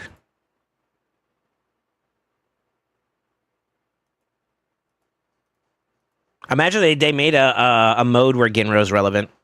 Talk about coming full circle, huh? Easy Haruma. That's an easy grab. SoulSaint fucking pumps.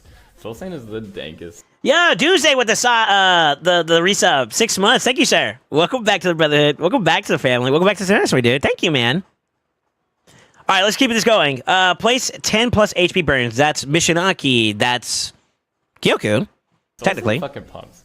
SoulSaint is the dankest. Key! High Train? But, like, why, though?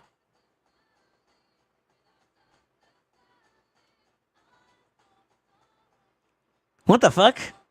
Guys, why? Yo! Those that got gifted us up by Key, I believe that was, who was it? Ilya Zebs. Welcome to the Brotherhood. Welcome to the family. Welcome to the City Knights. Yo, say to you as well, dudes, man. Thank you so much, man. Some baby. Oh my god. Huh? Huh? Go over! Yo!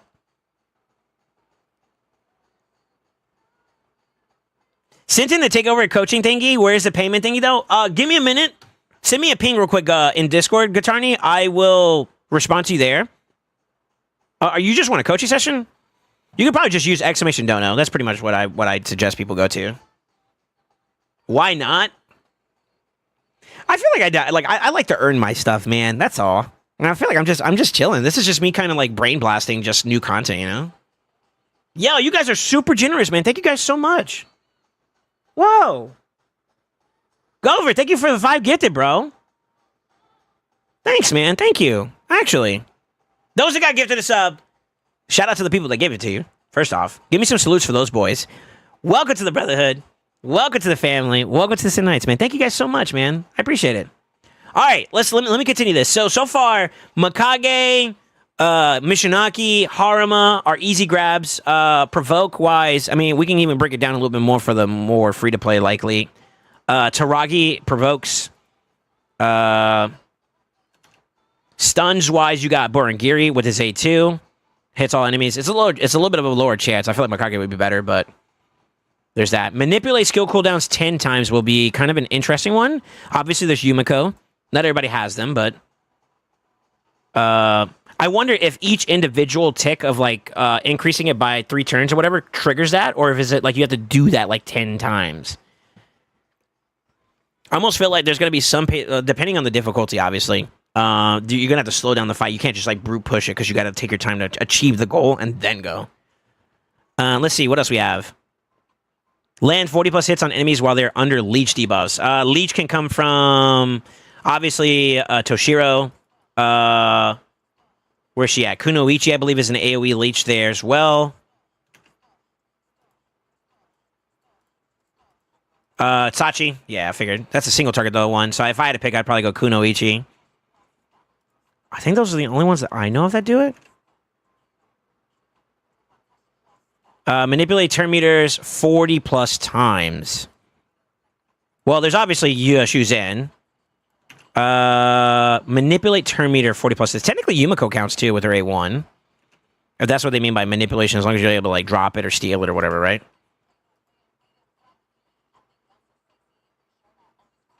Right? Is there anybody else that would be noteworthy? Let's go down to like Epic, see if we can find something there.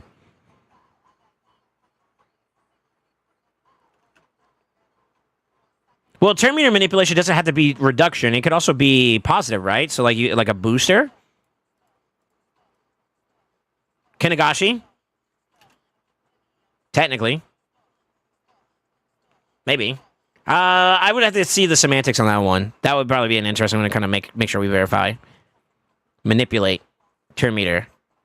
You can do that positively or negatively, right? So, Shuzhen, easy plug and play there for that one. Clear the stage in 100 turns. Anybody. 15 plus stuns. It's kind of like repeating it again. Yeah, so stun debuffs and provoke debuffs, same thing as before. And then epics. Pick your poison. 60 hits on enemies while they're under leech. Same thing. Cooldown 15 plus times. When they have no buffs on them.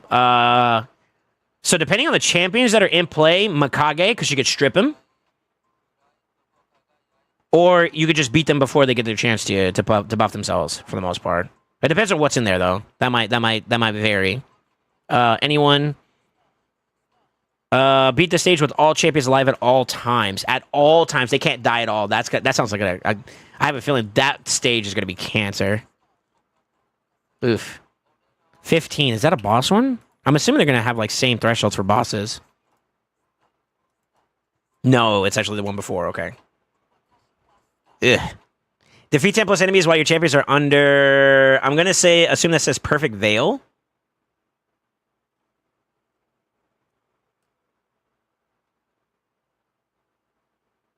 Perfect Veil. Toshiro. You kind of see some common overlap. Ninja, technically. Is anybody that buffs, like, Veil on the entire team in this faction? I don't think so.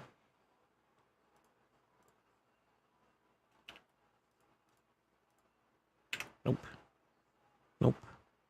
Don't think so. Yeah, thank you guys all for the bits and the subs and everything, man. I appreciate that. That was very generous of you guys. Thank you. Actually, thank you. Hi, train. Ooh.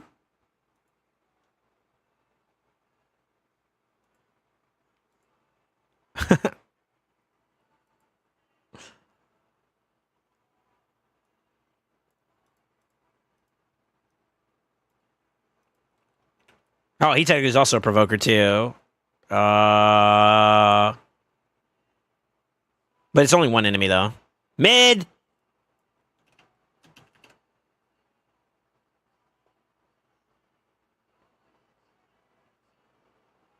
Don't land any weak hits. Depends on what you're going to see there. Defeat 4 plus enemies before they take a turn. Okay. Did three enemies while they're under 10 debuffs. That sounds like cancer to do. Don't let your enemies use any active skills. That sounds like the same thing as stage 18 for that fucking matter. Jesus Christ.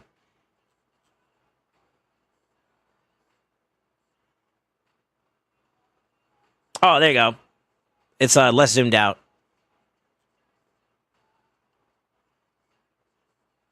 This one doesn't seem too unreasonable, but I'm kind of already at, well, no, not necessarily. So I feel like for like the Shadowkin one, it hasn't been too bad.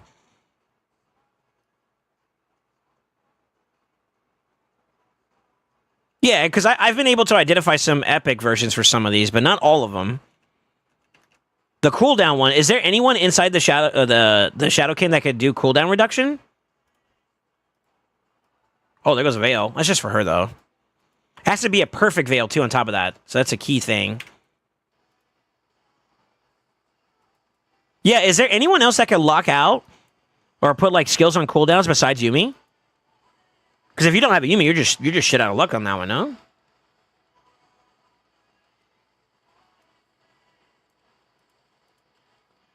He's going to be dope for turn meter manipulation. I forgot about that. Yeah. Oh, baby. Oh, baby. Coaching takeover. Good tardy! I got you, brother. We'll see if we can make some time for you today. Yeah, I'll see what I can do for you, brother.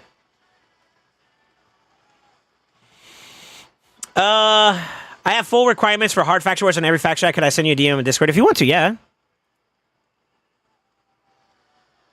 But the ways are pretty hard. You can't bring any epics.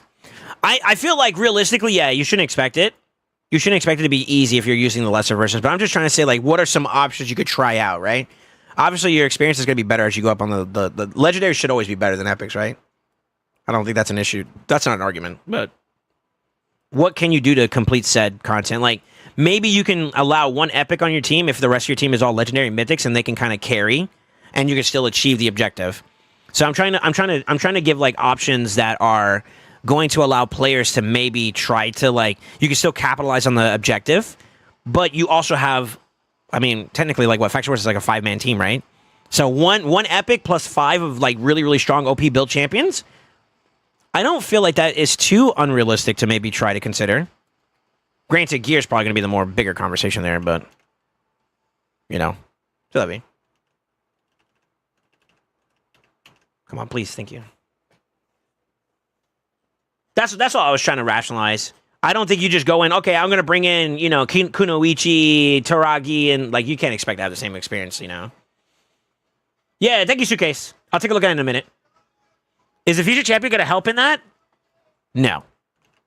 If this is accurate and this is actually what we're going to get, no. For the Shadowkin, yeah, no. He doesn't do any of this, actually. Well, hold on. Hold on. I stand corrected. I might stand corrected. So he technically could help out at least with the one where you have to defeat 3 enemies with 10 debuffs. He does have debuffs he could bring to the table. So there is that. There is that. That's it. And I would almost argue that maybe you could get those debuffs in other ways and you're still fine. So, I mean, you'd obviously have to tailor the team towards it, but if you can find someone who could do, like, crazy debuffs. Honestly, I feel like it's not mandatory to have him because, like, you could just take your time, and this is just going to be a matter of, like, controlling and then, like, slowing down the fight a little bit. Literally get to a point where you have enough debuffs, like maybe with the Rio, take that one target, delete it from the game, that's one champion, and you just got to do that basically, rinse and repeat, you know, 2 other times after that, and then you could just power push the rest of the wave, right? So, like, no, he's not mandatory to be able to do this. He is one option to maybe consider if you're adding other ways to get, like, debuffs out. Honestly, I hate to say it, I still feel like even now that I'm seeing the Faction War challenge mode to challenges, I'm a mid, bro. I'm just going to say it. Call the kettle black for what it is, man. It's a kettle. He's barely a pot, it feels like. Am I missing something? Okay, I guess that maybe the other thing is that he's HP based, so you can survive more, but I mean, just build your champions better. I don't know. Sorry. Is there anybody in this faction that can do debuff spread? That was another question I wanted to ask, because, like, if so, then it's even easier to include Rio, because then you just debuff the fuck out of them, you know? Spread it with Rio plus partner to spread, and then you just nuke, and you got it, you know? Obviously, it's not going to be as easy as you think, because, like, we're expecting those ways to be difficult. I would tell you guys, expect that the ways to be difficult. Yo, Zephyr with the gifted to Sai. Yo, Sai, welcome back to the Brotherhood. Welcome back to the family. La Familia. Welcome to Nice, my dude.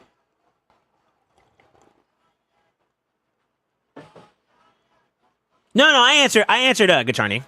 I told him we'll take care of him. We got him. Gacharni, thank you for the 20, man. We'll take care of you, bro. LA's open? Yeah, I don't care about LA right now. I want to do more content. We got some more stuff.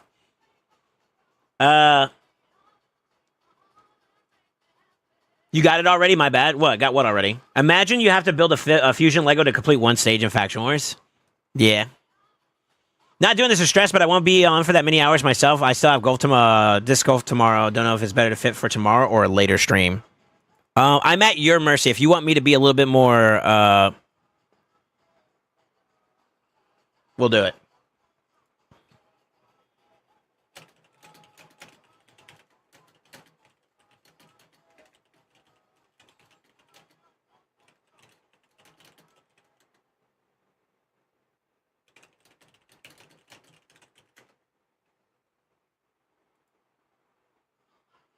Give me a second.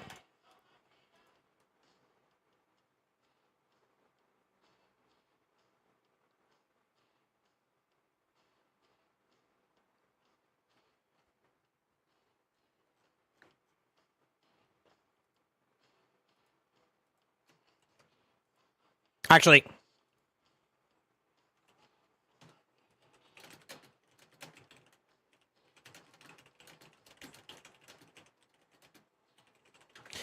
Suitcase, are you still here?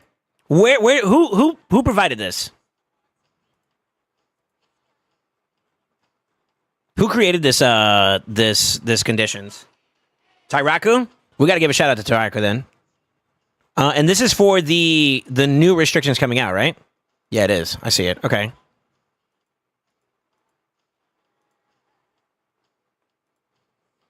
Yo, shout out to Tyraku. Actually, I'm a Big D. If you can hear me, I'm gonna post it. Okay, never mind. Do you think this was worth posting? I can send it for now and just wait for and like maybe at the person you mentioned for that next part you just mentioned. From test server. Okay, shout out to Suitcase here for providing the streamer. Yeah, of course.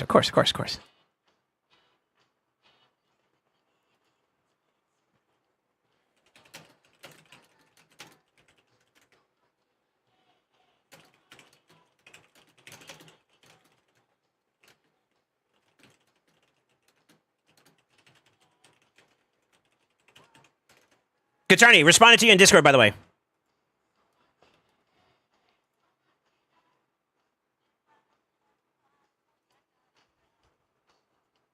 Yo, shout out to community, man. Y'all are actually on top of shit today. Let's go. Yeah, it's freaking awesome.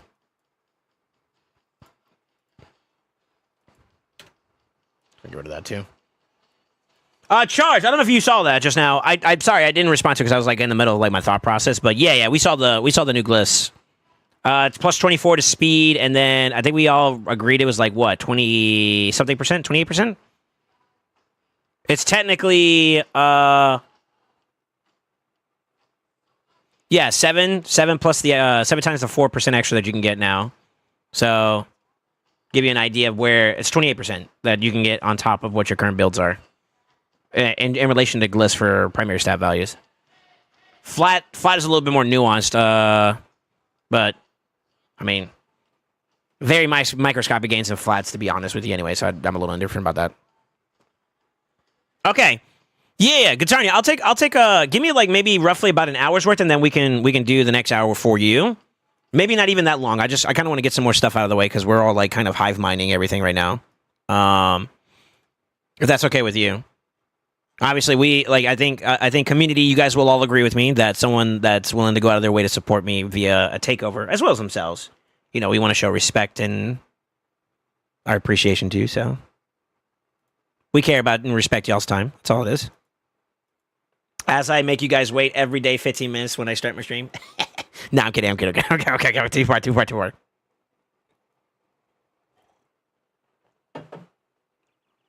It's not intentional, by the way. All right, let me see. Hello, chat. What is the program today? We're discussing the new drop in content. Let me double check one more thing, and then we'll go and keep it moving because I think we kind of hit the nail on it. We can break down more of the faction wars. I'll take a look at this. This is a lot of information to digest, so we'll take a look at this as we clear up some more stuff on the board. Okay. But very, very, very cool thing to see, just to get the ball rolling. I appreciate it, man. Thank you. Yeah, salute to the Suitcase, man, for the connection, and shout out to Tyraku for the creation of it. It's a good starting point at the very least, right?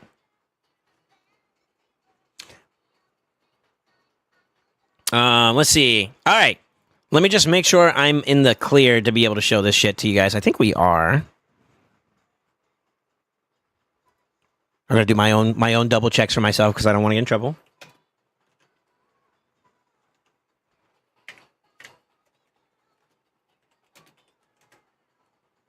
Oh yeah, that was 9 a.m. So we could definitely people have already probably broadcasted it. All right.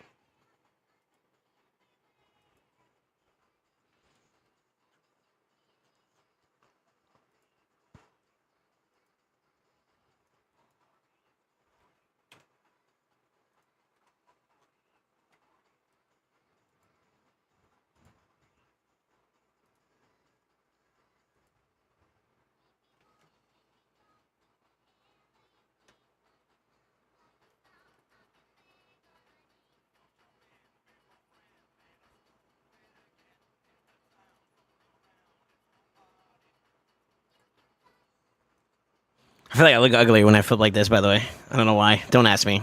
I just work here, okay?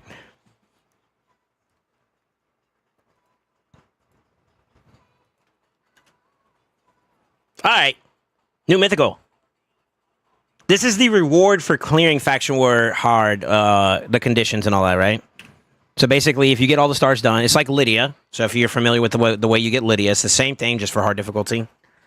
Polara Fireheart. Let's see. Attacks one enemy, places an extra... Okay, hold on. Let me break this down a little different. Sacred Order. The only other mythic right now is Siegfried. Okay. She's an attack type on her base form, and let's see what she is. And her second... She's defense in her second. I love the way this looks, by the way. I'm such a sucker for sword and board. I'm just gonna be honest with you. Tank status, baby. So yeah, I think it's cool. Long swords too is pretty cool too. It's got like that same effect that like Siegfried has, but hers is not broken. All right, let me see. Burning Zale, her A1. She's a force affinity attack champion. Attacks one enemy, places an extra hit if the target is under any debuffs. Has a 25% chance of granting an extra turn. What the fuck? Bookable with a 20% increase in damage. Faithful Conflagration, a 4-turn cooldown. Bookable down to a 3-turn cooldown. Attacks one enemy 3 times. Okay. Good multi-hitter. Each hit will ignore 25% of the target's defense. Each hit will ignore 50% of the target's defense instead if they are under a HP burn debuff or a freeze debuff. Okay, where can I see some synergies there? Obviously Siegfried, Sulfurion on all, or not Siegfried, Sulfurion on all them. Gizmak partnered up with her, so she could do a little bit more in addition to that. Each hit also destroys the target's defense and resistance by 30% stacked up in total, but 3 per hit. Okay, so you'd have to hit somebody 10 times with an A2, or sorry, yeah, 10 times with an A2.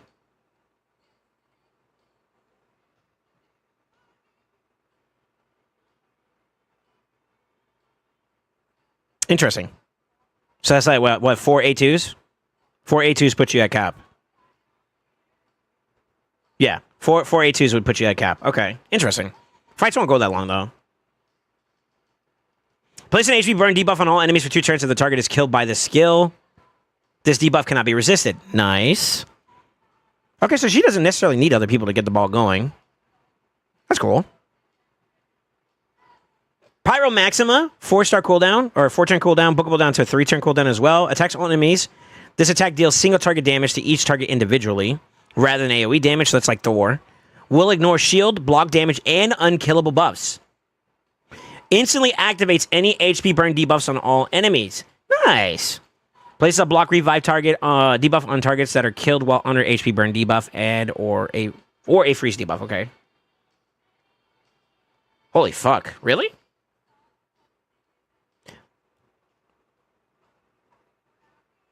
So she's an HP burn activator, a block reviver that has ignore percent defense in her kit, multi-hitter.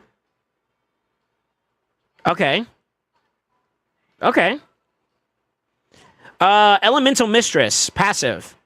This champion deals 25% more damage against enemies under HP burn debuff or a freeze debuff. This champion deals 100% more damage against enemies under both. This champion ignores the damage reduction granted by freeze debuffs. Okay. Okay. Increase ally attack in arena by 40%. Well, they really are trying to kill Stone Skin without directly killing Stone Skin. That's crazy. Yeah. You could use a setup champion to get her going. So, like, for example, I'm just going to use one of the champions I have, Gizmak, right? Gizmak opens up with putting burns on people, right? For the most part. Excluding variables like Feral or whatever that's placed on people. You could technically use her to set up Gizmak, or you could use Gizmak to set her up. So that's a nice little bit of interchangeability. And what I mean by that is, like, all right, they have Stone Skin, Gizmak places at the beginning of the turn, right? She comes in, she A3s, that's instant activation against all enemies, right? That's Stone Skin burn. Gizmak comes in, flips immediately after maybe A3ing into himself, right? A3, flip, A2. Big damage, right? Or Gizmak comes in, he pops it with his A2, maybe A3 into A2 to set up Polara gets her turn, and the Sunskin's gone, so then you just rip into probably the A2 at that point, no? It attacks one enemy. So if you want to kill everybody, you could do A3. If you want to kill one particular target, you go A2. Or do big damage, you do A2. A triple hitter is nuts. I'm actually curious to see what the multiplier is going to be on that one. And just like that, because of like that synergy, she's already doing 25% more damage. Holy fuck. That's not bad. That's a good example. Let's take it to PvE for a second. Yo, Gizmac again? Plus her, you got activation. There you go, Spider GG. Technically. Is there anywhere else where she could be viable? So she would just be straight up damage versus Hydra. Yeah, I guess it would depend on Pyro Maxima's output, but you'd be able to get some decent damage on that.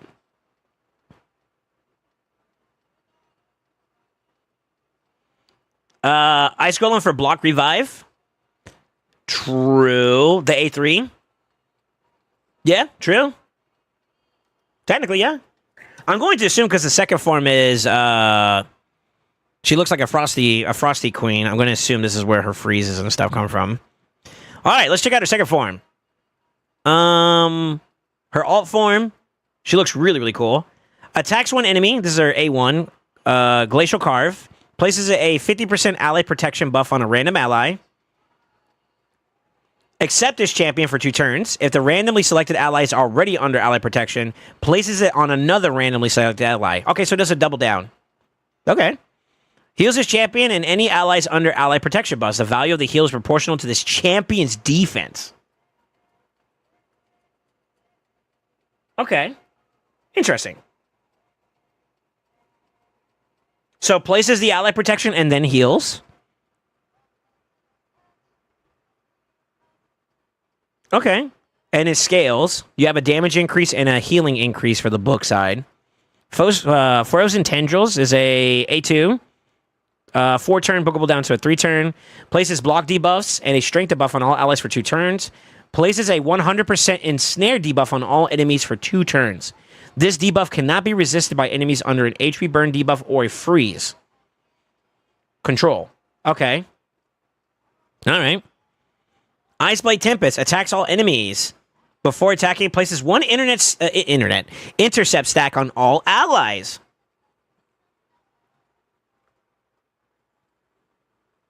She doesn't have to worry about Poly if she's going to put the freeze debuff herself up in play. That's cool.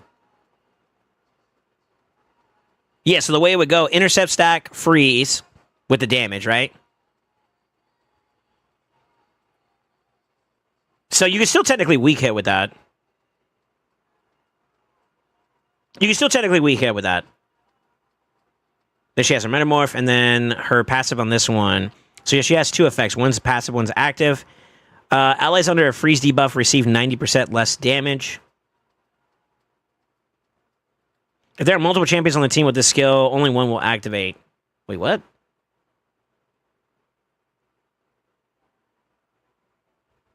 Why would she care about freeze debuffs being on your team? Active effect. Once per round, revives each ally. Huh? Oh, only per round. Okay. Including this champion with 100% HP, places a freeze debuff on the revived ally for 1 turn. This debuff cannot be resisted or blocked. There it is. Okay.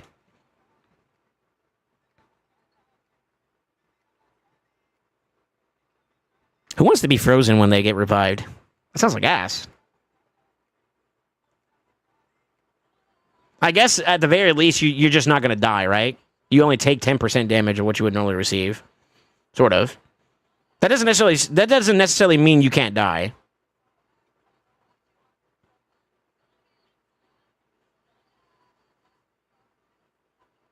But you can cleanse it. I guess that's the way you would interact with it. If you get the revive from the passive, yes, they're frozen and they're disabled for that turn, but like if they don't get to their turn before your cleanser comes along, you cleanse that and then they can get back into action, right?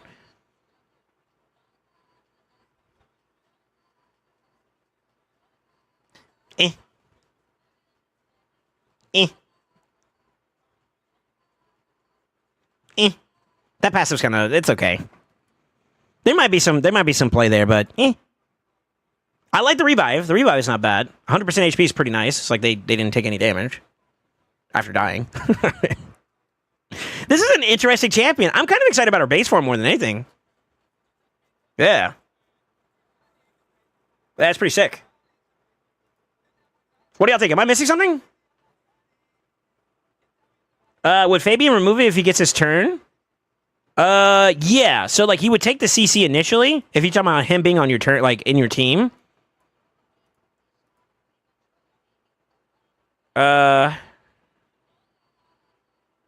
So, I guess technically this passive would proc, right? It would proc. If you're talking about it procking for him, the moment he gets his turn, it would cleanse the freeze. So, that actually is some good synergy.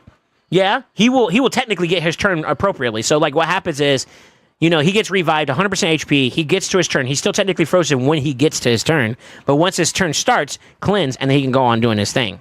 So that's a nice little bounce back to keep Fabian in play if he's, like, kind of exposed to death. To be honest with you, yeah. Yeah. Let me read that again, though.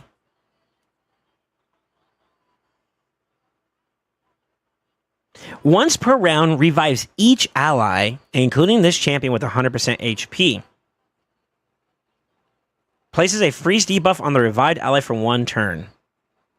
So each ally, which means it could happen at least 1 time for each of your champions in play. Is that what I mean? Or is it just going to do it one straight up time and that's it? It's on perma cooldown. I don't know. That's kind of a weird one. That secondary form is kind of interesting. I still think she's going to be a strong champion, though. If her multipliers in her base form are anywhere near solid, then W. Yeah, W. That extra little 25% damage on HP burn is nasty, or freeze. You don't normally see a lot of freeze champions in the meta currently. What, there's like Noelle? And even then, you're not really, like, you know what I mean? That's just a bonus. It's not really like her primary focus. You don't see champions like Yakaro. You don't see who else freezes in this in the game that could like maybe be meta. They're not meta. I'll just be real.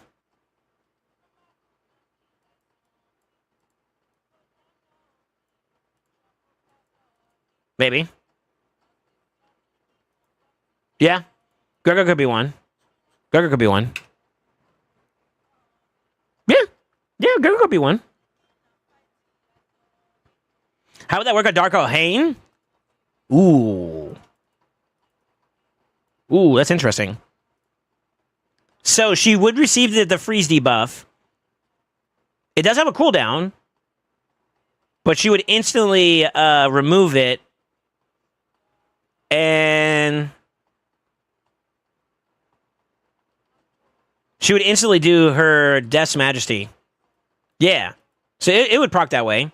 It would remove it and then fill a turn meter and then activate the Death's Majesty. Yep. So basically, you know, unfreeze. So she revives with freeze, unfreezes, whatever you want to call it, buff, and then activate. Interesting. Yeah, technically. Tormund? I wouldn't necessarily say Tormund's like meta. He's just niche. But technically, yeah. Yeah, technically. See, now, if you're talking about something like that, I think she's a great addition to, like, what people do with, like, Gizmek and Tormund. You know, Machine Gun Tormund. And then you partner that up with her, what do you call it? Her Elemental Mistress passive. At that point, you're doing 100% more damage against enemies under both of those debuffs. Holy shit. So at a minimum, you're getting that 25. You get that 100% on top of that, then now you're cooking. But the thing is, though, is that's 3 damage dealers. You have only 1 support slot. Is that really a good team to build? You might be just DOA. You might be dead in the water at that point, no? Let me read Tormund again.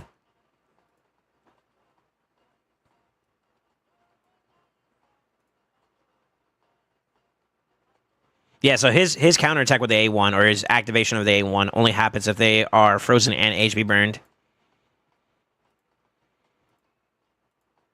That would be an unorthodox second style approach, like, team. Yeah. But I mean, technically, I guess I feel like that team is a little bit too open to just getting cooked a little bit, to be honest with you. And you never get off the ground as a byproduct of that. That would be my only issue with that team. But technically, there is something there, yeah. Yeah, maybe. I mean, you could technically boost into Gizmac opening up the team, Tormund CCing, and then she just nukes.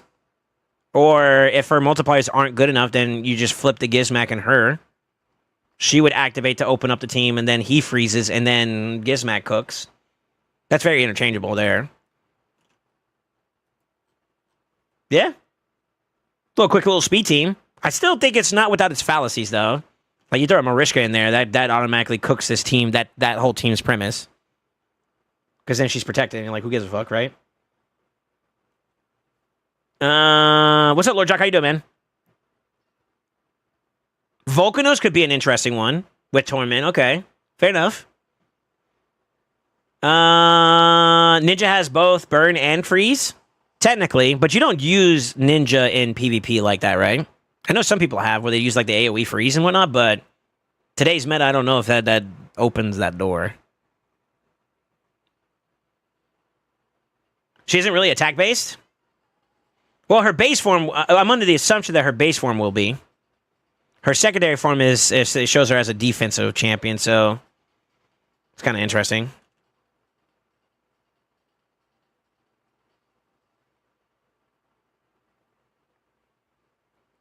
Her base form is defense based as well, really. Do we already have insight into her multipliers? Where?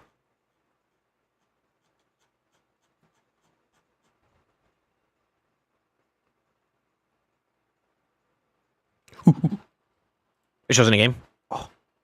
Oh, you talking about on the test server? Got it. Got it.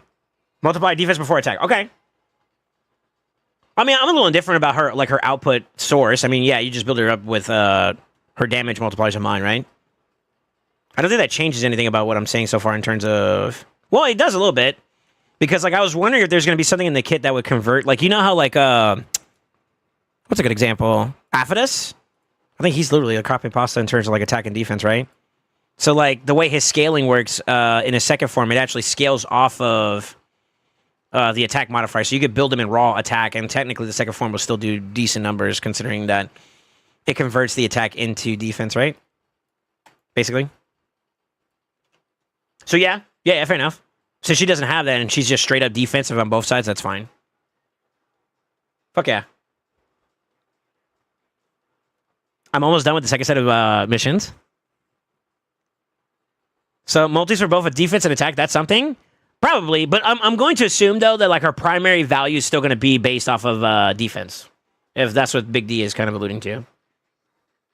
Yeah. So yeah, it technically will do. I'm assuming is it just like a multiplier of both, or but with leaning more heavily towards the defense side. That's probable. Possible. Probable. Yeah, I'm good. Yeah. Raw. All right.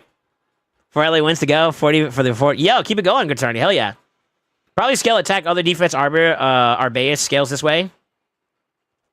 Well, I think you said you had, like, you actually know, right? Because I believe they had some stuff in the test server, no?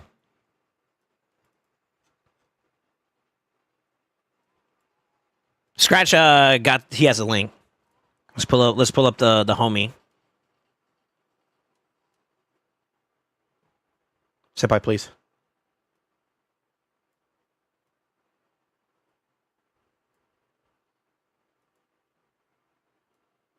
I'm gonna try to get a Cliff Notes real quick. I want to see if he shows the champion.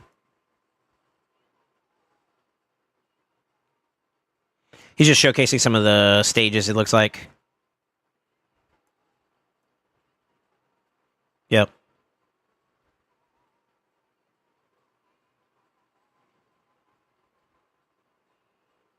Sorry, I'm perusing.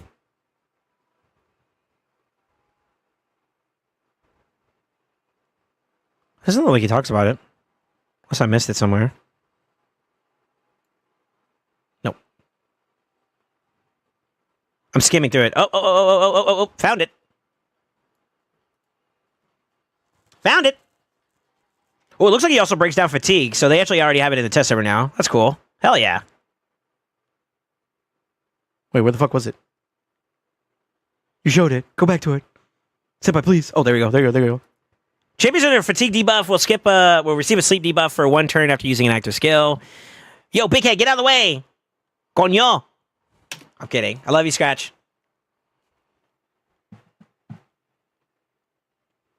All right. Use the skill that will remove, so the debuff will remove, and then some is placed, I think. I think the fatigue gets removed, and then the sleep gets put on, right? I'm trying to cliff notes this really quickly.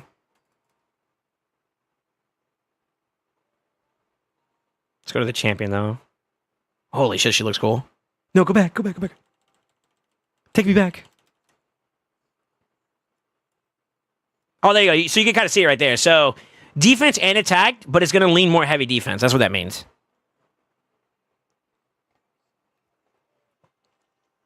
That's second form, though. Let's go back to base. Does he show stats for base? Or the skills for base?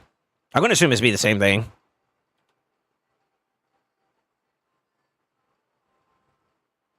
I think she's going to be good. Oh, there we go. Yeah, so it's the same thing. It's the same thing. Yeah. There you go. There's your confirmation if you want to visually see it. Big D was right. Other form only had defense on it? No, it didn't. So this is base form right here, right? This is secondary form. It's the same thing. Defense and attack.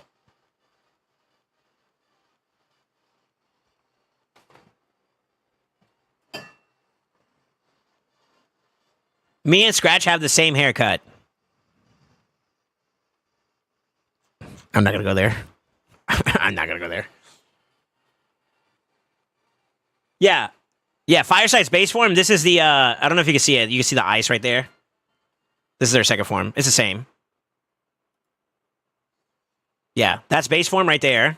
Defense and attack. Secondary form, defense and attack. Same thing. Okay. Nah, no, that's cool. That's cool. I'm okay with that. Honestly, there might be a couple pieces I have that are heavy leaning defense, but they might have like a subset of like attack in addition to that. So that'll be an easy plug and play. And then her debuffs being irresistible is kind of nice too. Makes it a little bit easier for yeah, that's not gonna be too much of a problem. Hell yeah, man. Balding's a type of haircut? That's crazy to say. That's crazy to say.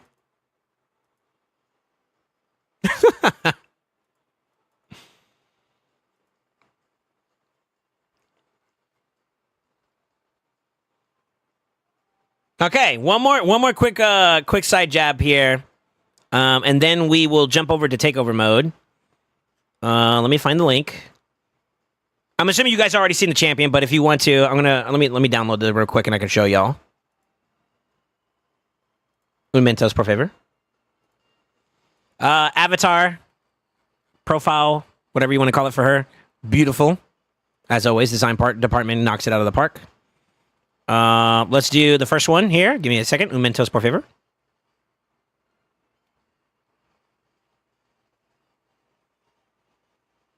So base form.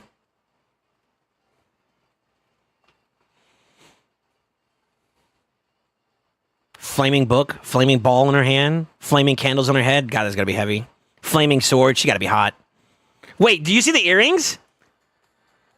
They actually, they're like, what are they, like essence or like incense balls that are on fire? What the hell? That's dope. Dude, design department don't miss. Also, I gotta ask you a question, like, how the hell are you fighting in high heels like that, though?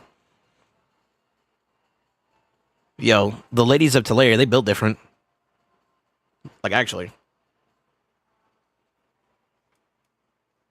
I could barely stand up straight my damn self. What the fuck?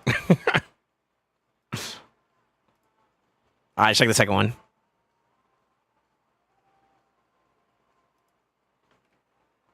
I'm sorry. This is so dope for me. The frost sword. You can technically still see it's the same sword, just like it got frozen over. With the shield on top of that, too, is so sick. That is so sick.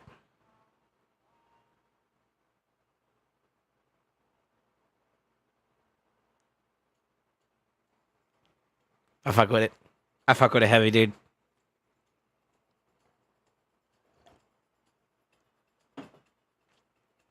She's from the North. Winter's coming. Monka W. Could you imagine a Game of Thrones crossover? Not bad. Not bad at all, brother.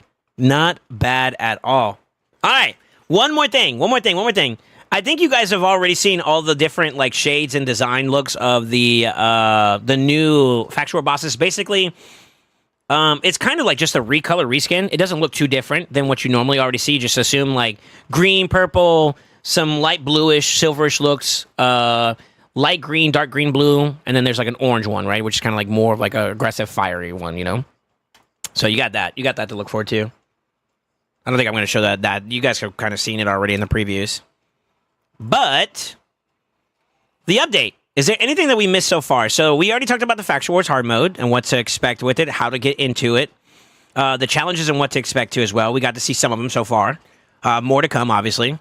The rewards and what to expect in terms of like not only the glyphs system that's being changed and updated, Factual War relics are also being updated too as well.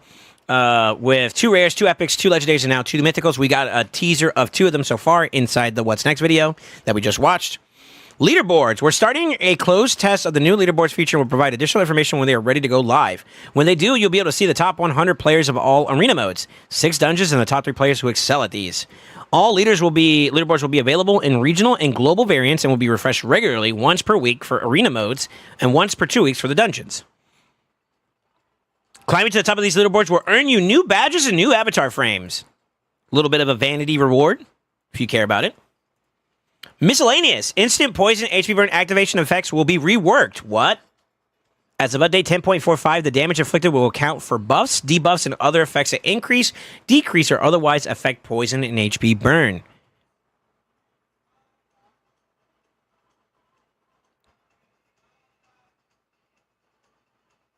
Huh.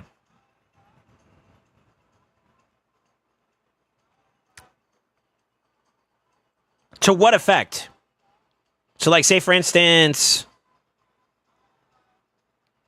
the damage inflicted will account for buffs, debuffs, and other effects that increase, decrease, or otherwise affect poison and HP burn.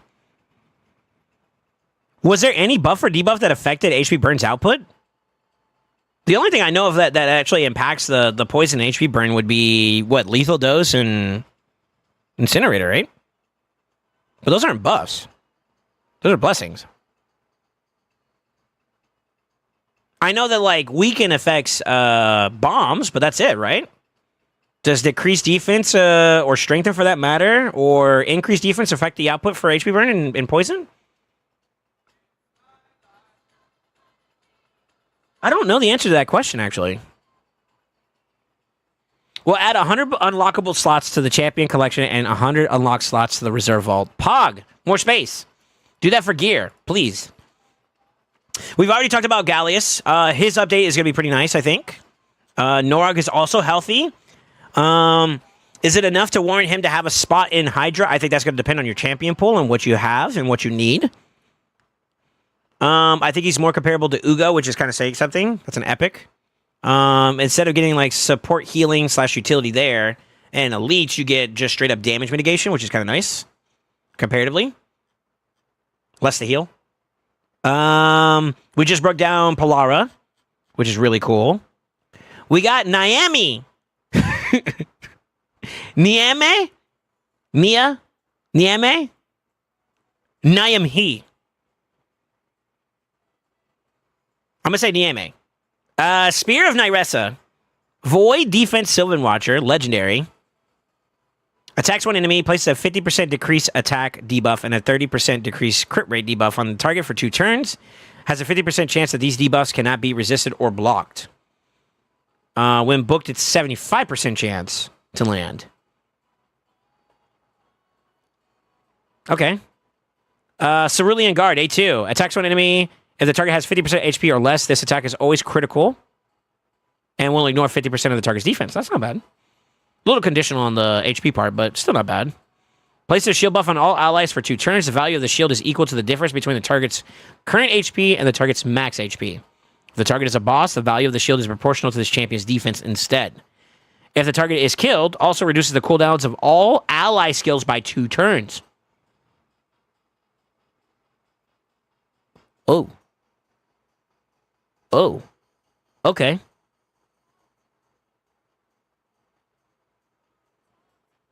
Okay. It's a 5-turn cooldown with a 4-turn cooldown with a 25% increase in damage when it's booked. That's not bad. That's not bad at all. Jeweled Leaf heals all allies. The value of the heal is proportional to this champion's defense. Also places a block debuff and a ally protection buff on all allies for 2 turns. For 4 turns, bookable down to a 3-turn cooldown.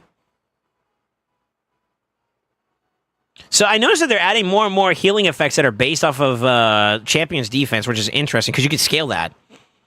But not only that, though, too, like increased defense will now also increase your healing output, which is kind of sick.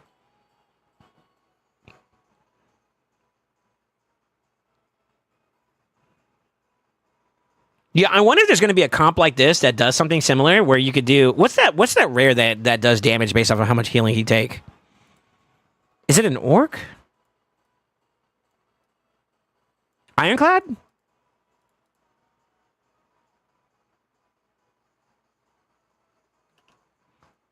So imagine... this is just tinfoil hat fun, okay? So don't judge me too hard here. Imagine... Where's that fucker at?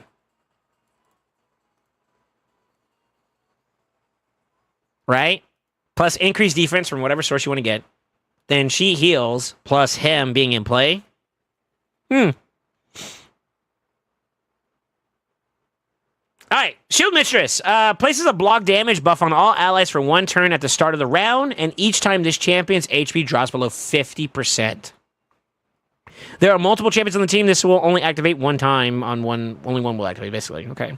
Just an aura for increase. This is a really weird champion. It almost sounds like they want to do, like, damage, but at the same time, they're very support-oriented. It's weird. Yeah, this is such a weird champion. I don't know. This is a weird champion. Interesting that's going to the Silver Watchers, though.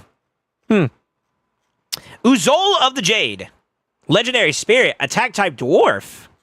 Dwarf's getting some loves, finally. Ruthless Axemaster. Attacks one enemy. Has a 20% chance of granting an extra turn if this attack kills an enemy, granting an extra turn. And then it has a 5, 10, 15, 20% scaling on top of that for books. So you have to kill an enemy, and then it has a chance to proc an extra turn. No. It's just 20% chance straight up. And then if it kills an enemy, it does grant the turn. Cool. Ooh. Okay. Alright. Attacks all enemies. Stonehearted. A2 here. Attacks all enemies. Before attacking, reduces the value of any shield buffs on all enemies by 100%. So it removes shields, basically. And places a 60% decreased debuff on them for 2 turns. These effects cannot be resisted if the skill was used on an extra turn. Has a 20% chance of granting an extra turn. Jesus. This chance increases by 10% for each critical hit. 4 enemies. So that's 40% on top of 20%. So that's a total of 60% if you're doing this for PvP purposes. Built-in Relentless? No, that's even better than Relentless. What the fuck? That's almost guaranteed. Well, 60%, I mean, it's still 60%, but still, that's not bad. It diminishes as you get more kills, though. As people are starting to die, that goes down in value. Still, I mean, you got a chance no matter what, right? That's pretty good. I mean, we've done worse with less percent. 4-turn cooldown, 3-turn cooldown when booked, with an extra 20% in damage when it's fully booked. Royal Fury, the A3, attacks one enemy, will ignore shields, block damage, and unkillable buffs. Also ignores stone skin buffs and 100% of the target's... Wait. Also ignores stone skin buffs and 100% of the target's defense if the skill was used during an extra turn or instant turn. Oh. Ooh. Instant turn or extra turn. I believe hers is considered an instant turn. Yep. So that counts. Instant turn option number 2 that I could think of is... Instant turn, yep. So that's 2 ways you can make that happen. Ooh. Okay. Extra turns would only be procced on his own accord. Actually, ooh, hold up. Hold up.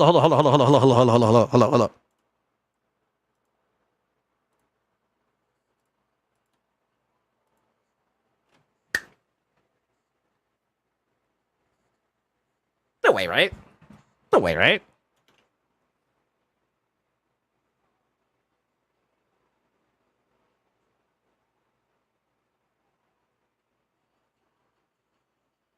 Food for thought, huh? Let's see here. J King, passive. Increases the chance of all allies to gain an extra turn by 5%. If there are multiple champions on the team with this skill, only one will activate. This champion deals 25% more damage on extra turns. Nice. That's a really unique champion. That's pretty cool. That's pretty cool. That's pretty cool. This being only attacks one enemy can be good or bad depending on how you want to perceive it. I think this is a one pop shop and that's it. So the way you would do this is you would technically go for maybe like a Stonehearted to like disable like anything that would prevent him from being able to like, you know what I mean? If you were to use like something like Chrono Cube, you get to get extra turn guaranteed, then you A3. But the problem is that you're more likely to see Stone Skin in meta PvP versus shield buffs. That's not to say shield buffs aren't relevant, but they're not as common as Stone Skin is nowadays. So what's the point of doing the A2 here if you are not really taking anything away from them, you know what I mean? I guess you could technically use, if you're using the Chrono Cube as an example, you could technically A1 into the A3. Maybe. Food for thought. This is not a bad champion, though. That's kind of cool. Granted, we got to see his multipliers, right? Obviously, that's going to be the defining factor for any nuker. On paper, this seems like it's a pretty cool kit. That's a pretty cool kit. That A3 seems to be pretty stinky, too. I'm assuming that's going to be his big thumper. The goal is going to be to figure out how you can get extra turns, though. Merciless.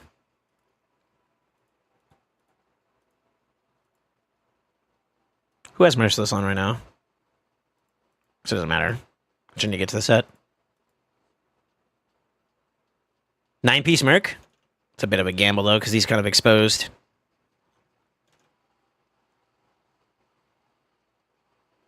Yeah. Interesting. What else could you get extra turns from? Obviously, there's Relentless, but I don't know if I necessarily would justify him going into Relentless. You want him to hit, too, you know? Does a new Stone Cleaver do anything there? Let's see. No. It's just straight up damage stats and Stone Skin damage, ignore percent, and then, yeah. Stone Skin damage, okay. Interesting. Because, like, this is the reason why I was curious about it. If this actually gave you a chance to have, like, an extra turn similar to, like, Merciless, you do the damage to Stone Skin, I would rip the A2 then at that point, right? And then go into my A3 and just Banana Slamma. Just clock out one enemy altogether. And that way, like, you kind of use him as, like, a brute force Stone Skin strip that way. That's it's unorthodox. I'm not standing on that pillar. I'm just throwing out ideas about where maybe I can see some relevance. Very, very cool little play on extra turns, though. That's different. It's different. All right. We got one more champion, then we're done here. Prava. I think this is the one we saw Scratch was looking at one point or another. I think the character design of this one looks really, really cool. Force Affinity Support type Demon Spawn. Support. Interesting. Bolt of Affliction. Attacks one enemy, transfers all debuffs from this champion to the target. This effect cannot be resisted if this champion is under 3 or more debuffs. Can be blocked, so block debuff still relevant here. But if they're not under it, that's a nice little transfer. To a target, though. It's only one champion. Malignant Energy. Heals all allies by 25% of this champion's max HP. Cool. Then plays the increased defense and increased speed buff on all allies for 2 turns. Okay. Boogable down to a 3-turn cooldown. Seed of Corruption revives a single ally with 100% HP and 50% turn meter. Fully resets the skills of cooldowns of all their skills. That's interesting. That's a 4-turn cooldown when booked. Who's that like? That's like And Cora? I literally was just looking at her. I'm for it. I'm committed now, though.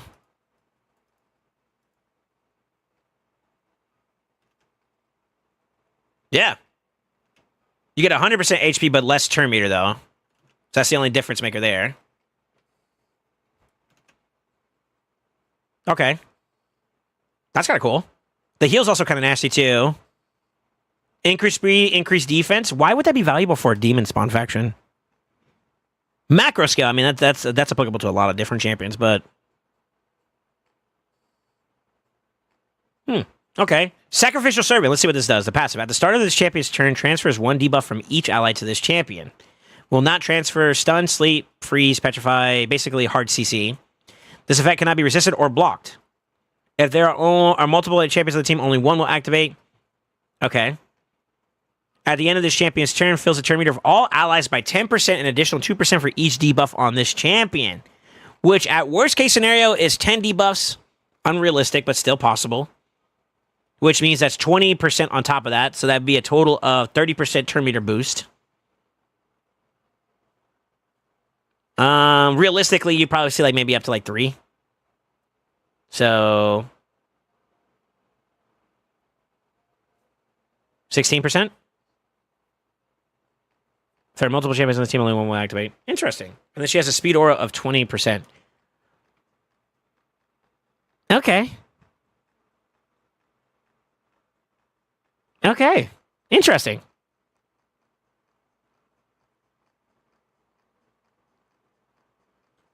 I wonder where she could be valuable at. The increased speed and the increased defense is interesting. It almost feels like it's missing something, though. Maybe cleanse or something along those lines to really make her a strong support. She would now be the third demon spawn champion that could technically revive in that faction, though, no? They don't really have like a lot of revivers in this faction. You got Duchess. Where's the fat guy? There he is. Gordito. Yeah, and that's it. Right?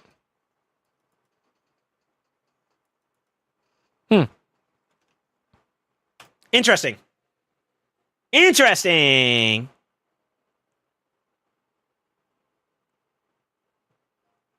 Not many spirit nukers. What's your thoughts on glyphs now getting quality, rare, epic, legendary words? Power creep is going to be increasing.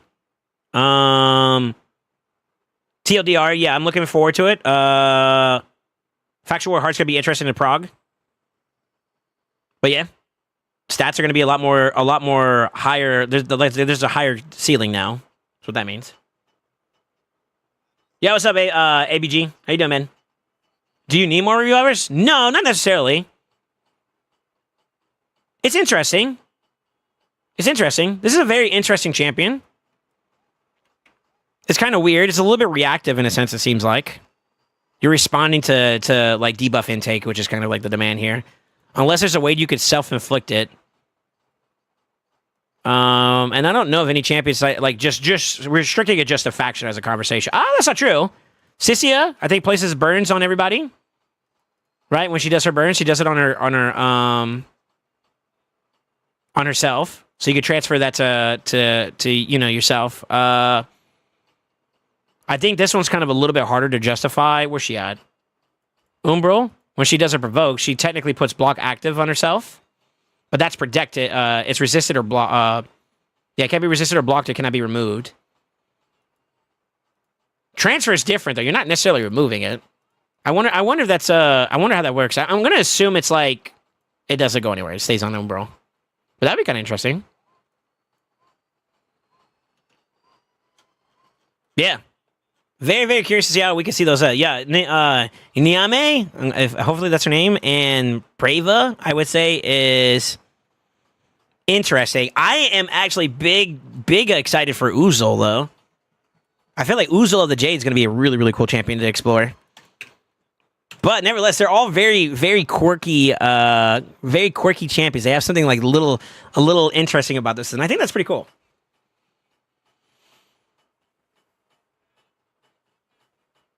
I feel like it should be more than a single ally revive for a legendary, though. Like full team revive, but just resets the target. That'd be a little bit busted, though. Come on, you're fully resetting the cooldown on one target, and then you're also reviving everyone that dies. That's very strong, actually. I feel like that might make her a little bit too busted, you know. But I like the tinkering with the idea of it. You know what I mean? That's cool. That's a cool set of champions, man. I like it. I dig it.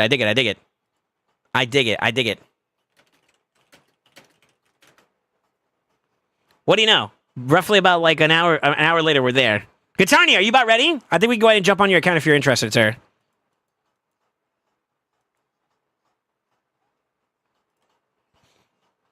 He said he's going to head into this last LA. So I'll tell you what I'll do. We'll just farm stuff in the meantime. Yeah. Just let me know when you're finished, all right? Let me just finish cleaning up some stuff because I did take a break from dailies. Man, that's a lot of content, man. Faction Wars Hard already is a lot to expect, but new champions along the way. We kind of expect that every month, right? There's going to be always a new set of 4. It's roughly what they do.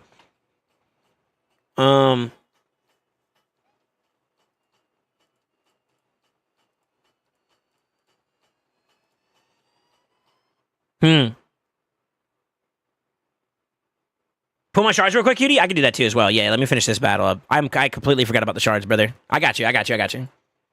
Yo, and thank you for your patience too. Yeah, let's do it now, actually, as a matter of fact. Did I save your account? Are you lucky today? You are not. I think I removed your account. Fuck. Ping me, please. I was on Doomsday. That's why I removed you for Doomy. For Doomerton. I'm full screen, right? Yeah. What do y'all think about this update? Y'all excited? This is coming fairly soon, so we got like less than a week out, you know? I guess my big tip for advice right now, and this is why I wanted to read that whole breakdown of the highlights of what's coming out in the next update, is I was holding out hope to see if Faction Wars Hard Mode was going to be released and if Chimera area bonuses were going to be announced to dictate how I was going to handle myself in terms of area bonuses. Not hearing anything about Chimera area bonuses kind of gives me now I could say it with certainty, or a little bit more certainty, that, yeah, you're probably best to just go getting ready for the Faction War area bonuses. You might as well start prepping, if you haven't already.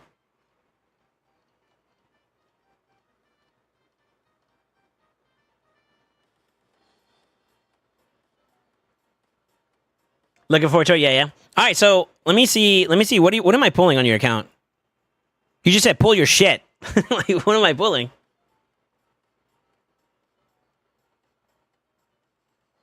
Two sacreds, that's it? 2 sacreds, 25 voids, okay. So all your sacreds, all your voids. That's it?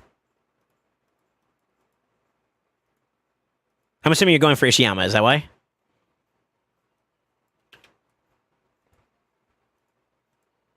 That should get you there? Okay, I got you, brother. So the goal is, are you trying to get the 3,200, I'm assuming? I'll tell you what, I'll just check the Summer Rush after we're done, and you could just tell me from there, all right? All right, let's do the voids first. Is your progressive up to date the way you want it to be? Let me go ahead and flip myself back over. I feel like I'm there you go. I feel like a real boy now. I'm a real boy.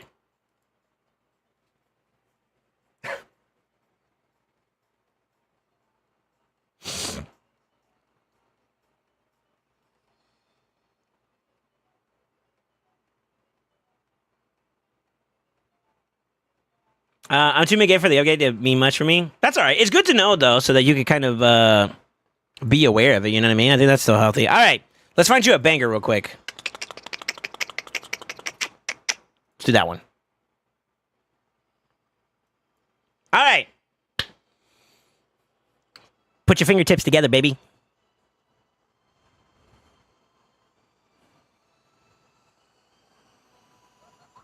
Sippy, huh? This man has a dream. I'm not sure about the man-eater. I guess you have to put something there, right?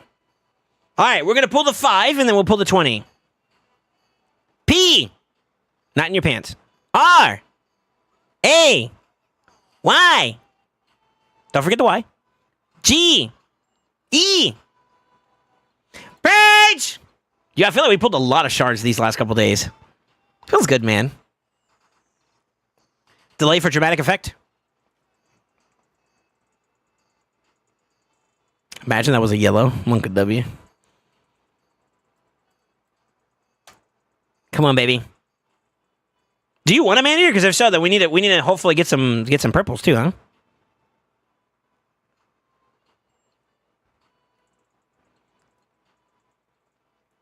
Page! Pinini. Pinini.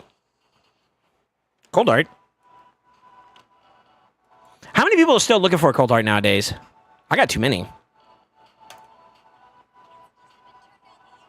Rage of Not. That was the only epic that wasn't empowered. Gotcha. Ma'am. Ma'am. All right, Page! Last one, and then we're going to do by the tens.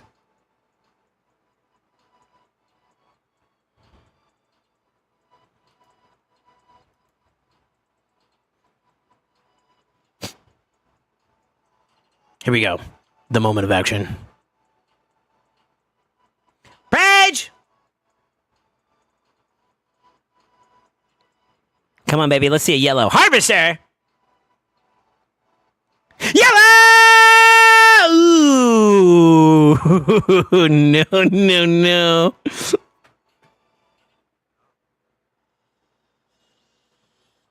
I want to thank you guys all for watching my stream today.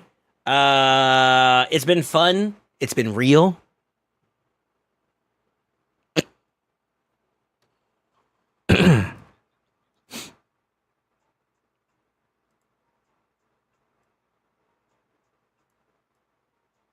I mean, it's a yellow. All right, I won't cope. I won't cope. Up for it, dude. Yeah, but Faction War hard. Nah, I won't cope either. Yo. Second time in a row, say champ. Supreme Royal with cheese. At least gold at FG. Okay. Whoa. Hold on. Hold that thought. No, that's a third. That's empowerment now at this point. Yo, congrats on the high elves, though. I haven't even got this done yet myself. Sure. One more temple. You never know. There could be another yellow here. That could be another yellow here. With a 20% chance now. Are we believers? Any believers?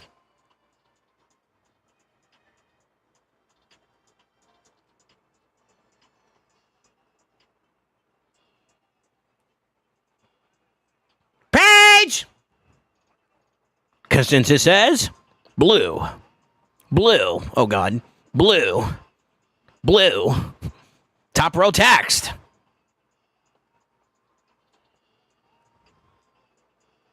Purple. Blue. This is Gover. Now that his voids have been pulled. Oh, no, no, no. Not like this. You actually want an Elva? I thought you had one. Four Lasanjas want to give me one for my 5-star soul? Toxic? I'm sorry. No, I mean, I don't make the rules, bro. I just pull. You don't have one, huh? Okay. She's a cool champion. I think she's like one of the best looking ones, too. Very unique. All right, here we go. 3. We got 2 sacreds here. 2 sacreds in a dream. 3, 2, 1. Rage!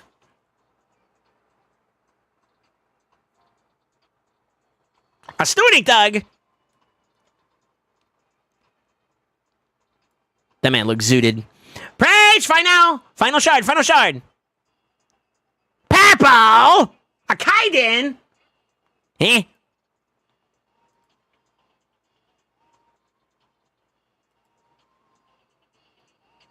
Nah, let me stop. All right, here's where you are.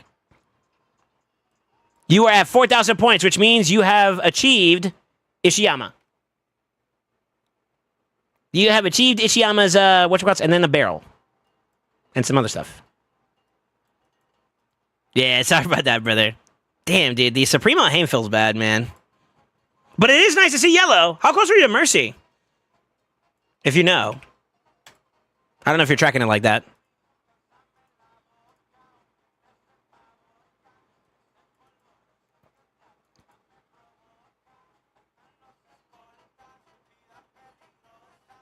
He was 100 in, so definitely before Mercy. Okay, well, that's not bad. Hit yellow before Mercy's not bad, but we wanted a Siffy.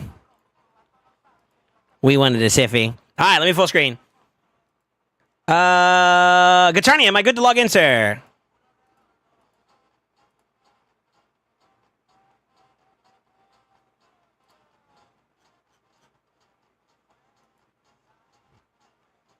Gotta drop some accounts. Let me drop Wolf Prod's account. I don't know why it's still on my list. You gotta go. There we go.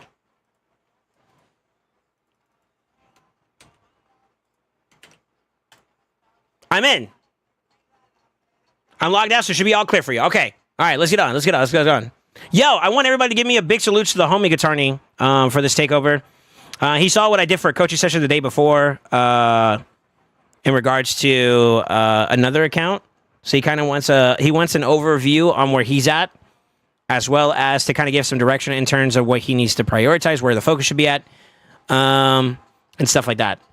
So, Gatarni, just to make sure I understand your last DM, that 40 missions live area bonuses, don't claim that, right? Is that what you're saying? Just to make sure.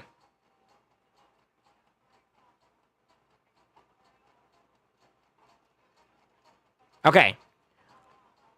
I don't know if me clicking into the missions claims that or not. I don't think it does. So I should be able to click the missions button, just don't click the actual mission itself, correct? Since it's only 24 hours, I probably won't play tomorrow. Gotcha. Yeah, I saw your DM.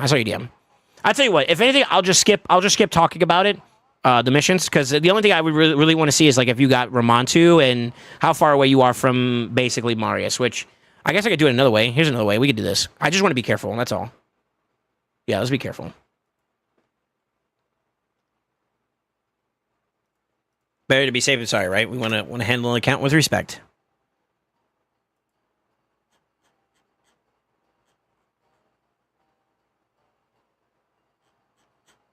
I think you're pretty much at the tail end, no? 40 live arena battles? 40 live arena battles, yeah. So you're literally there. That's literally insta-free. Hard mode, it depends on where you're at right now. If you were prepared, that's free. You gotta farm. You gotta equip.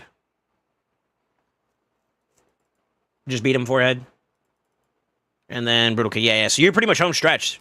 Nice. Congrats on Marius, bro. Yeah, you're at home stretch. Literally. That's an achievement, man. You gotta be respectful of these achievements, dude. Congrats, man. Congrats. No. We'll try our best. We'll try our best not to we just won't touch it. Do you know where you're at on Ramontu, or do you already have Ramontu? No Rama yet. Okay. Okay. Yeah, if you know where you're if you know where you're at for Ramontu mission, just let me know. You can click missions. I vouch. Okay. Click Ramontu. Oh, you still gotta go a bit of ways. You're at the time gate though for that one. That should be pretty easy. This one I think is double scale. As long as you do the keys back to back, it'll count. That should be free. Same thing. Just gotta wait for it to open. Should be free. If not, you can farm something up right now to do it. You still got a little bit of time, right?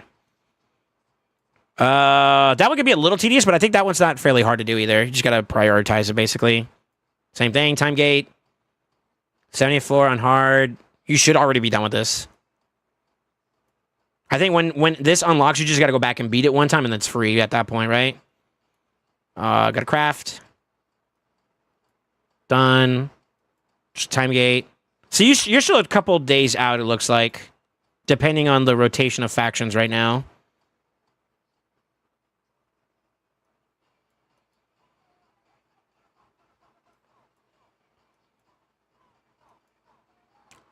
Events. You could do that in tandem.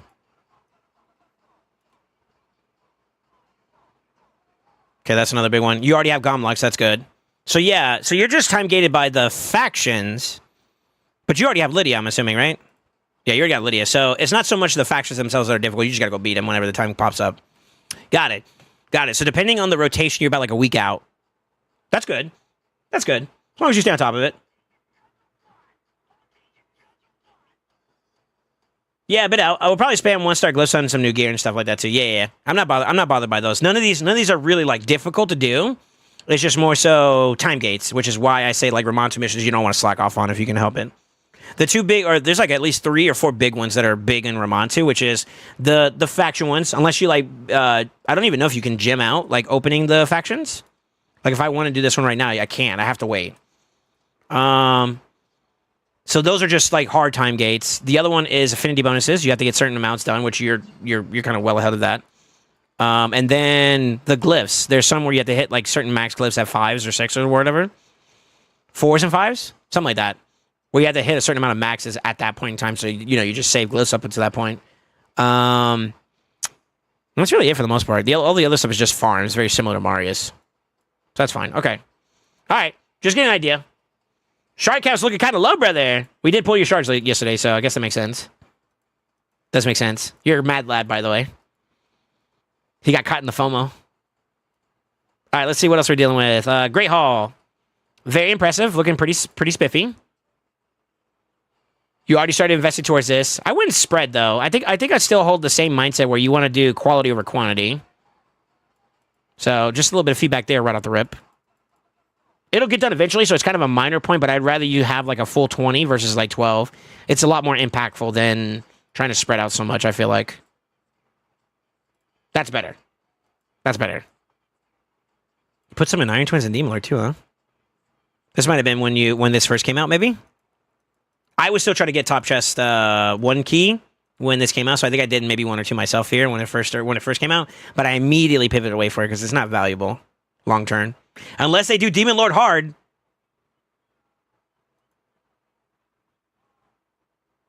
You know what I mean? Like another version of difficulty. Hydra's still a work in progress, it looks like. Okay. A little bit of Cursed Investor. You jump around quite a bit.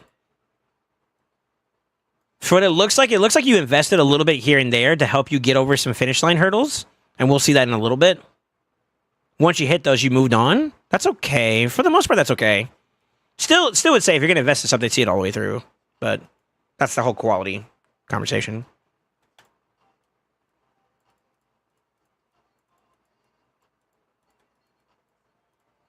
Looks like you can farm every single Doom Tower rotation. Can you tell me what your fastest, tankiest, and hardest hitting nuker is?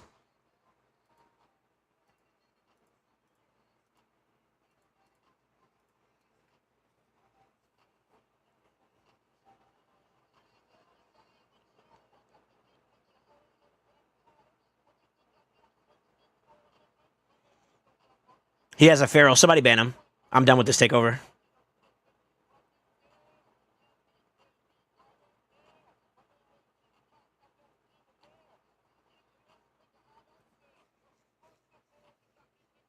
All right, I see 2 faction Unity champions already.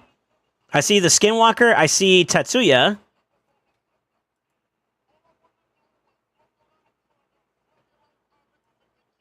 I see the Kaolite. You already got Quintus, so that means you're in the upper gold.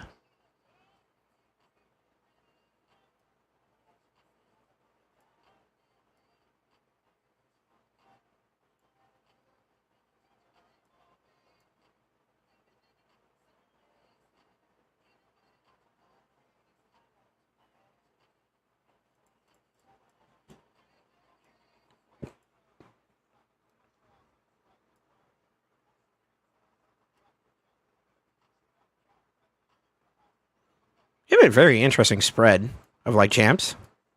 It's not a bad thing though. It's not a bad spread though. You're very balanced when it comes to like various different areas of the game. You have a pretty balanced account. Not one that pivots any aggressively towards one particular focus.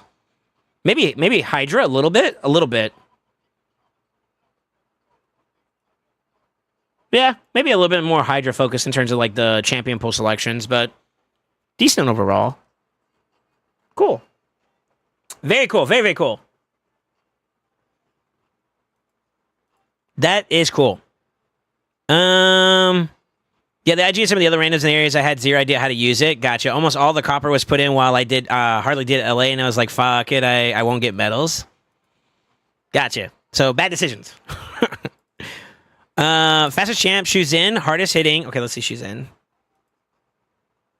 Nice. That's respectable. Obviously, as we talk about like faction war hard mode coming into play, you do understand that's slow now.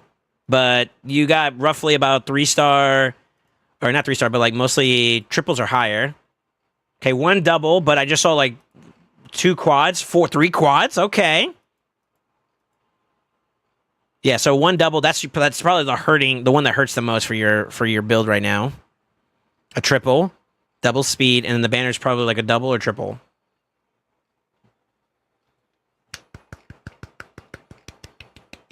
Do the math here for a second. Discounting the fact that we only have 1 double in play, that's kind of like a little bit of a knock. He still has 15 more to gain in terms of speed. From Blessing alone, that's 1. And let's take a look and see if his Faction Guardian is done. I'm going to assume it's not. It's fun. I mean, he hasn't even started yet. So another 10 on top of that. So he's got 25 more to gain as it is right now. As it is right now, 25 more to gain puts him what? 44? 444? That is respectable speed. That is very respectable speed. Now, the caveat here is that pair of gloves is holding you back by a good bit. But over time, as you acquire a better piece, that's gonna change, right? So that's really, really good. Really, really good. The only other caveat I would probably suggest is maybe finding a way to maybe try to incorporate just a tidbit more. This is microscopic in value, but I mean, at the end of the day, you're trying to give yourself the best value, right? Try to find some more ways to get some more HP. 2 rows here only have other stats besides the HP. This was not even max, so there's obviously more to get there. Attack percent doesn't benefit you here, right, for this build per se. If you're keeping it just for the item itself, then okay. I'd probably go crit damage anyways to be more encompassing, but just me. Flat defense is kind of rough. Resistance is kind of rough. I would prefer like HP percent or accuracy for Shuzin. I guess third option would probably be like defense percent just to give you a little bit more tankiness. Speed on speed's fine. HP on HP is good. Defense flat. If you can find one that gives you, it looks like you're kind of limited on what you have to offer for pinpoint. Yeah, it looks like pinpoint's a little rough for you. There's a lot of people talking about whether or not pinpoint's coming back. I don't know. I thought I heard them reminisce about the fact that they're going to possibly change up the set when they do the next event dungeon, per se. I don't know what value or what credence I want to lean towards, because it's all speculatory. But word to the wise is if you do have the opportunity to get your hands on some more pinpoint in the future, I would prioritize getting some more farm there. That could open some doors for you in terms of like build pathing. Also just better quality. Enough said, but... I'm jealous, by the way. Triple speed and a Shadowkin banner. Nice here. Nice here. Also attack. What the fuck? Huh? So yeah, you got a little bit more overhead again. It's not much, but it's something. Another thing you could kind of look out for is... It's probably going to be a no just because your banner isn't as strong, but if you can get yourself a pretty good protection banner, I'm pretty sure that changes your build pathing yet again, because then right now you're running 1 triple set. The other 2 would change over to a 12%, and you would get a 2% difference in gain. So that's probably the only other way I can see you kind of pushing up a little bit more speed besides empowerment and all the other hard shit to obtain. So still, very solid. Very solid build. Okay. A little bit lacking on the accuracy side, but I mean, you know, you want her to be fast primarily, right? So, you know, say that be. Hardest hitting is going to be your Thor or Mezamel. Let's take a look at that. Stone Skin, and am I correct in seeing Instinct? Oh, no. Let's look at Thor. Maybe Thor is a better play. Merciless. 1, 2, 3, 4, 5, 6. Okay. 2 Slayer.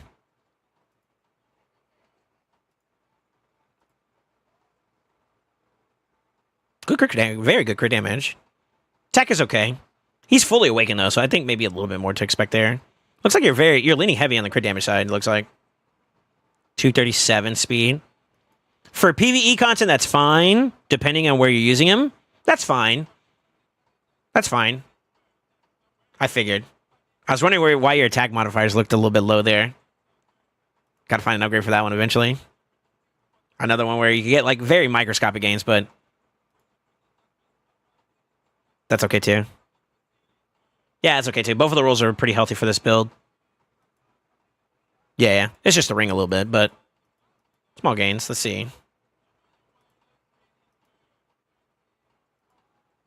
Correct me if I'm wrong. You can get an attack percent on a helmet, right? You can. Small upgrade there you can get, maybe. Instead of the res. Shield, you don't get any attack there, so you'd be just looking for crit damage in addition to what you already have. Maybe drop the res or the defense percent for a crit rate. Crit damage, excuse me. In addition. Okay. I mean, you understand how to build. That's not the argument, per se. 71% is because of the increased crit rate, right? So that makes up for the other 30 that you're missing out. Instinct is a little bit of a crutch. I think that's the weakest of the ignore percent.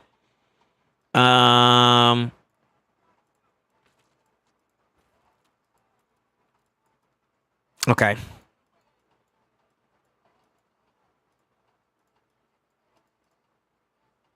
Okay. Visually, you can. Hopefully, you guys can kind of see this a little bit. The amount of options he has to select from lethal and stun and savage are very small in terms of like options. And I think that's why you're running instinct a lot more than you are there. But that is something to be aware of, so just keep that in mind when we get down to the breakdown of this. I'm just observing right now. That's what I'm doing. And then who did you say your tankiest was? Let me scroll back up 1 second.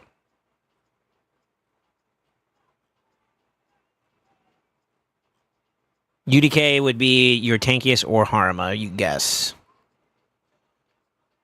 Where that boy at?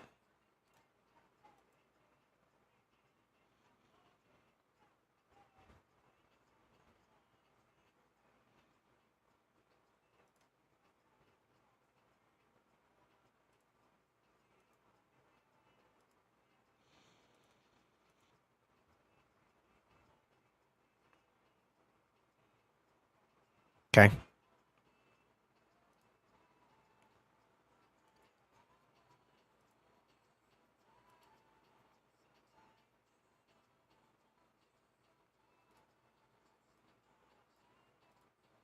Pieces aren't bad.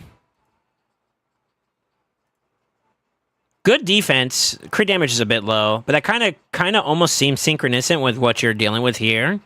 I mean, obviously, I think you got more defense to gain on the tier 3, and then the fourth blessing is where you're going to pump up a little bit more. But even then, though, you're still a little bit behind. So if you add the 38, sorry. You'd be in the 290s range. That's still a little bit on the lower side for what you want for crit damage. I think after a certain point, when you start getting higher, more complete stuff, you're looking at more in the 300 ranges now on average. Defense, though, is not bad. 7K plus is pretty decent. 228's okay. By today's standards, it's a bit slow. It's a bit slow. I think at the minimum, like 250s is probably the more comfortable, like average. And then depending on what your playstyle is, some people go a little bit faster and whatnot. There's a lot of caveats that go there, but that's okay. That's okay. Instinct again. Interesting. You do have some stone skin, though. And decent ones, too. I mean, 2 out of 3 rolls for defense percent. It's a 5-star, though. So that's something we want to upgrade from. Crit damage amulet, though. No defense, and it kind of sucks, but still, the main thing is covered. So crit damage on crit damage is good. Defense banner with 2, 3 good rolls, 4 good rolls if you throw in the red out of 5. That's a solid banner. 5-star, so we obviously want to get that just in a higher one, too, as well. But nevertheless, solid. Solid. So you know how to build. You know how to build. I just think that you are kind of already showing signs of being under-geared, though, in terms of value. Let's take a macro look at the account now, just to kind of get like a visual. How are we looking in terms of like champion pool? Champion pool is pretty decent. I think you've got a lot of variety, a lot of good options, but I feel like your blessings are staggering behind. So obviously, there's still champions that are desirable to get. There's plenty of mythics and all that other jazz. But just working with what you have as is. Obviously, Shuzhen is a great champion to beef up more. Armands, if you use Arbiter as like a secondary option, you obviously do that. If you're using second options like Elva or Duchess, for example, they obviously can use some improvement too as well. Your most competitive options, it looks like you don't have a single one that's like really, really fully blessed out. We'll confirm that in a little bit, but it looks like, yeah, your PvP options aren't there, which is the highest ceiling for competitive measures, right? So my next notion would be that, like, yeah, pulling shards is all fine and dandy. You kind of do need to take some time to invest in what your current pool has to offer. Harma's still pretty filthy. Shuzhen, I mean, you see me throw down with her. I love her to death. Arbiter, despite being free to play as a champion, still solid as an option if you want to invest that direction. I mean, you can even use Pydrag as a go first speed booster. It's fine. Armand's still filthy. Dutch is a little bit dated. UDK, not as much either, but I mean, there are some matchups that he could be pretty favorable in. And I want to give you one little tip. This will be a part of the takeover here. For PvP, because of the fact that there's so much ignore percent in the game, the value of the defense as a stat is less valuable than HP. A good general rule of thumb, this is scales, so it's not just a limiter. Don't use this as like, okay, I just need to get to this and I'm done. Yes, you can go higher in defense. That's fine. But I would say that more defense is not worth it when your HP is straggling behind so heavily. Looking at this build, by the time, and this is my general rule of thumb, by the time you hit 4,200 defense, there's a diminishing return in investing more defense versus going more HP for PvP sake. By the time you're hitting 4,200, you should be in the hundreds of thousands for HP. So in this standard, you have about like 500 extra defense that I would almost argue would be better investing elsewhere towards like HP or, for that matter, maybe even resistance as a stat. And to give you some context, you have a defense percent chest piece, and you're rolling like defense percent there as well. You need to get like probably, if you can hold on and retain your defense at least above that average of like 42, 40, maybe even higher, you probably want to start pushing more like HP percent on HP percent. Also, this build kind of seems like you're trying to do a little bit of damage in addition to that. But you're also trying to make him be a wall by having like no stat here value here. I feel like you're trying to do two different ideologies of a build and it's conflicting a little bit.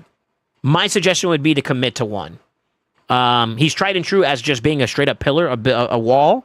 So I would probably lean there myself and forego all the extra damage and all that and just kind of just prioritize doing that. And as a byproduct of that, maybe build a little bit more resistance in instead and maybe acquire a little bit more of a threshold to like avoid being controlled so that that wall doesn't exist anymore. Think about Wukong, who can A2 poly him and that opens you up, right? 300-ish resistance is not going to cut it for that, you know? Just as a drill rule of thumb. So that would be something I would suggest, like, and just as an overview value. It looks like you're trying to do two different things. Commit, because they both look a little differently. I feel like he's better off being a wall, too, as well. And also looking at your masteries, it looked like you tried to build him like a wall, but then you took your stats to go offensively with him, which is kind of like depreciating in the value. So just some feedback there. From what I perceive about your tankiest champion so far. I would argue that he's still your tankiest option compared to Harma. Harma's pretty good, though. Your stats are going in the right direction for Harma. Your nukers, you understand that. Your booster, you understand that. Is there like a utility support that you use, like maybe Duchess? It's better. Still a little bit too heavy on the defense side compared to the HP if you were to use this for PvP purposes. Double Stone Skin, I would assume you're using her for PvP. So similar premise behind the UDK. It's just now you have a little more speed to consider too as well, which is not bad. That's not bad for speed. Obviously, in more aggressive competitive, that's a little bit on the slower side too, but still not bad conceptually. Yeah, you got room to gain some stats too. Work in progress, but that's what I'm assuming. Use Elva a ton too as well. Let's see. Better. Just need to keep stretching there. Most PvE content, I want to say, once you get around like the 4K range, you're kind of solid. So a PvP build is kind of like, it'll check that mark too as well. Good speed though. Holy shit. But are you using this for PvP? You're kind of an open barrel, man. I'm not gonna lie, you get dunked on by a pretty strong nuker. If you're left exposed like that. Okay. PvE, okay, gotcha.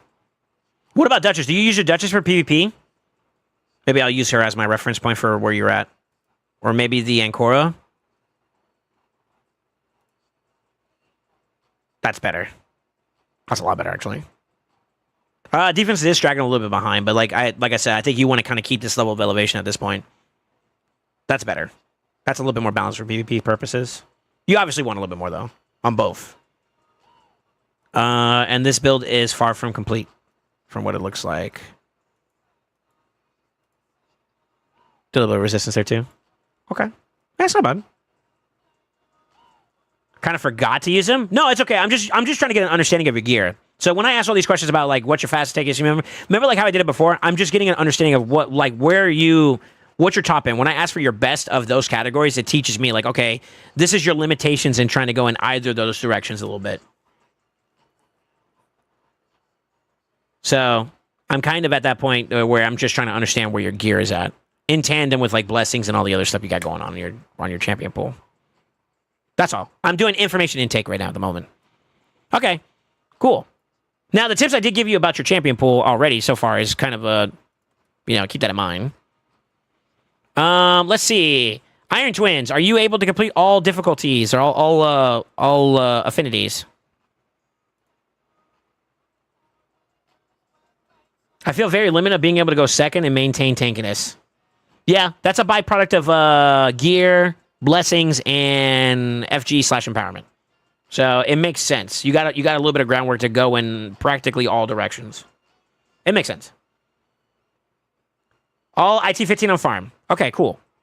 Cool. What are you using for it, if you don't mind me asking? Let's find out. Ah, the good old Emic group, huh? Okay. Cool.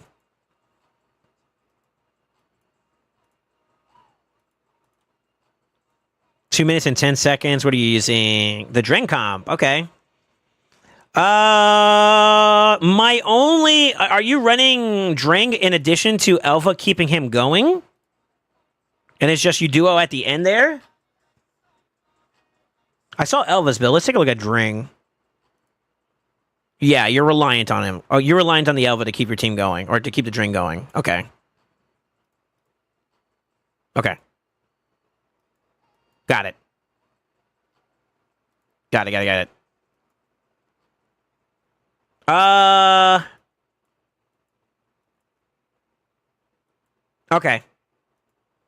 Okay. I got some comments about that maybe can improve it.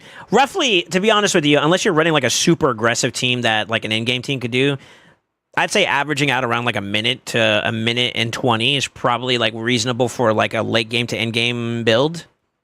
Obviously, like hyper and like true end game, they could probably speed push it right with the right tune, but you'd be dedicating shit towards that, which, you can do it though. What's the success rate of this though? You said it's kind of sketchy for you. I'm assuming that might be. I think I might know why, considering I'm very familiar with that style of team. Let's keep it going. Okay. So, debuff, Hex, AoE for the splash, kill of ads, reset, rinse, repeat.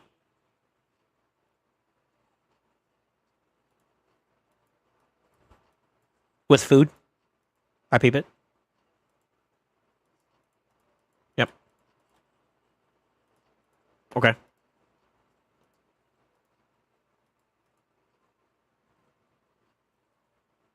Okay. And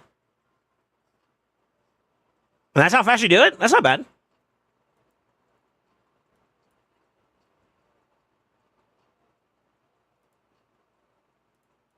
I have no complaints about the spider.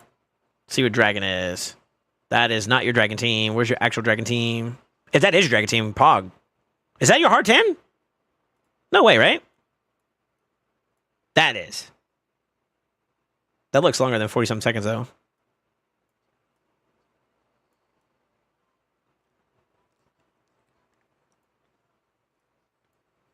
No, okay. Is it this one? The one that's labeled Hard Dragon 10? That's okay. Stultus can just dunk on the boss by himself. Any complimentary support to get there with Mithrala and whatnot, it's fine.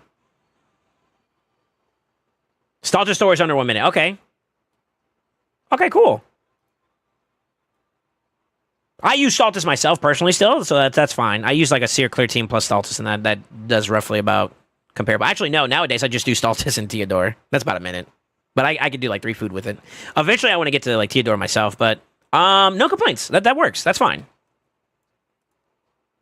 I gotta use the restroom here in a minute, so after I get done with the dungeons, I'm gonna take a quick potty break. That's not that team. What do you realistically farm? Because 4 minutes and 9 seconds seems like you might have cleared it one time, but you're not fully clearing it. And I saw this earlier. Your FK hard team, is that the one with the triple freezers? Double ally attackers? No nuts? I don't see any nuts, so I'm assuming no nuts. Yeah. Is that the team that you've beaten Fire Night Hard 10, or you're not actually farming it? You farm run 6. Okay. That sounds about right. That sounds about right. Okay. All right. I can't hold my my potty. I gotta go potty break real quick. I apologize, but give me like a quick little break here. No nuts, lol. No. I mean, you know, depending when he started, you know how it is. Answer this for me while I go on my potty break. When did you start playing this game? Did you have any breaks in between if you've been playing for a while? Give me an idea of like a life in a day of Guitarny when it comes to like how long you've played, if you don't mind.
Yeah, sorry about that. Mother Nature calls, you gotta deliver, you know what I'm saying? My bad, bro. Woo! We're back. Sorry about that.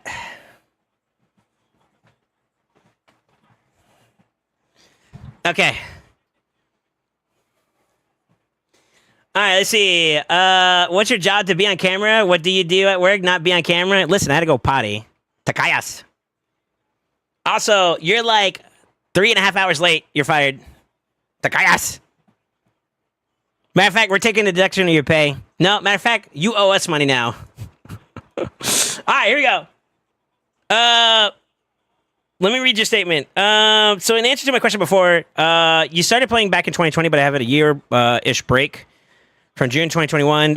Came back when Helicat Fusion came. Okay, so that's when I started playing. Or a little bit just before I started playing, which transferred my account massively. Break again November 2022, midway through Wixwell Fusion. So, okay, so you practically only played like about a year and a half. That's what it sounds like. Maybe 2 years at most. About a year and a half, but like off and on. Okay. Okay. That kind of speaks to why I would say your gear looks the way it does. Okay. Interesting. Interesting. Okay. All right. Good to know. There's only 2 other dungeons I wanted to check, which was the Sand Devil one. You are duo farming with a Neri and Ninja. That's perfectly fine. Especially considering you don't have like some of the resources to do the speed team. That's perfectly okay. Stage 25 though, you're doing is this the team that you're running? Nice. This man's getting the maximum value out of his store. You'd love to see it. Can I do a quick run? I would like to see it in action if that's okay with you.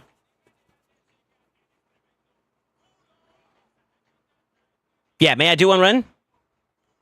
I'd like to see it in action real fast.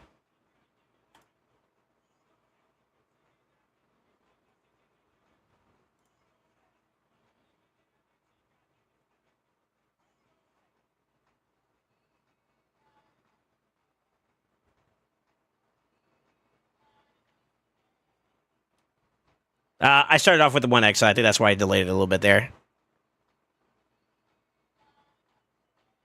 I wonder if maybe you can get... no, you're doing it for the aura. That's why.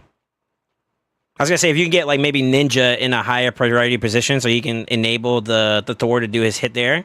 But I think that's only possible because of Max damage from him is pretty strong on the A1, and then Thor's blessing, right? That's probably like the big defining outlier for it. Yo, congrats on the... See, my consistency is 1 dust per 10 energy. Pog. I wish. God, I wish. All right, Faction Wars, we have nothing to comment. You can farm everything at the 21 and whatnot, right? This is on farm, so there's no issues there. Arena, unless you're pushing for plat pushing purposes and whatnot, which I don't perceive you to be, I think you're just chilling around this range, right? So that's fine. You can get into plat. Staying in plat might be a bit of a difficult task to do because you may get hit out of it every now and then. But like if you want to go in just to get like extra stats for Hydra purposes, you could. So I don't have any issues here. I got enough to feed the needy. Yeah, so you do use your Arbiter, which is not bad. Try to do some speed teams. Maybe get cut in on here and there. Could be a little bit of an issue. Or maybe they banned it, because it looks like you use your Fabian and your Armands a bit, too. So maybe you had one of those picks as an option. And they banned that option, so like your second tier of champions kind of got cooked a little bit, maybe. The only thing I can think of is speed tuning your bottom end to be a little bit closer, so that there's less cut in, maybe, potentially. And even then, you still got to worry about supersonic and shit. With shoes in, though, you have the opportunity to inject, so maybe you could have played that a little differently, too. You got like 2 threats you got to watch out for, though, which is kind of scary.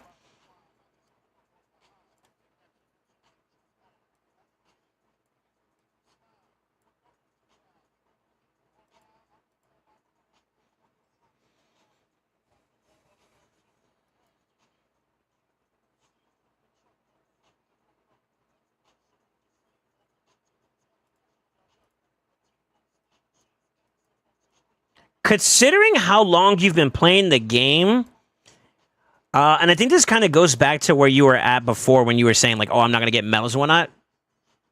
The long and short of it is that your area bonuses / live arena has been neglected a little bit. It's been neglected a little bit.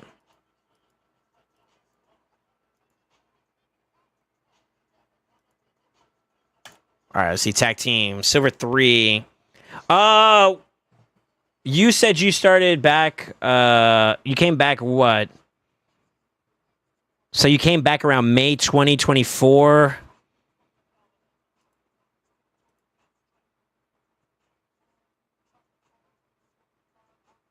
Okay.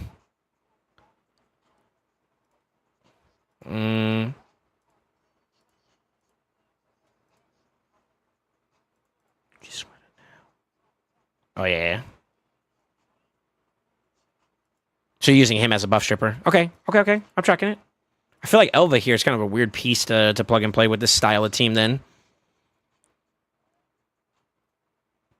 Okay. Elva's an interesting one here. Okay. When you call me Big Papa.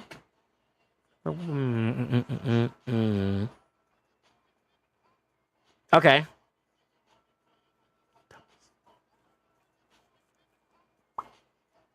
Okay, interesting. I guess the only caveat that I can give you here, per se, about this is Elva, or Harima, increased defense is pretty big to enable her a little bit, and you don't really have that in this team. Oh, yeah, you do. Okay, never mind. Never mind. That covers that. All right, we're good. Yeah, Elva kind of feels like a little bit of a standout that doesn't, like, fit with this. She's kind of, like, just there in case shit goes south. Maybe you can use a champion that will enable that not to go south. Just an idea. This kind of looks like a go second style strategy a little bit. Sort of, maybe. I don't know. Okay. Negligence? Have you like made an effort to try to push into higher stages, or is there like do you feel like you hit a wall? I know of the Silver 4 wall, but I wouldn't necessarily say outside of maybe gear being a big conversation piece there. The champions are there to be able to maybe get you over the finish line. It would be a little bit hard. I think that threshold's kind of pushed a little bit. I could see it being a little bit difficult. But what's your max you've hit?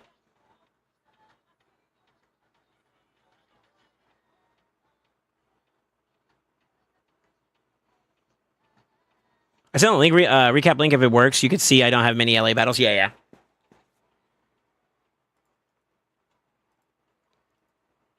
I didn't know I could look at people's personal stuff. That's kind of cool.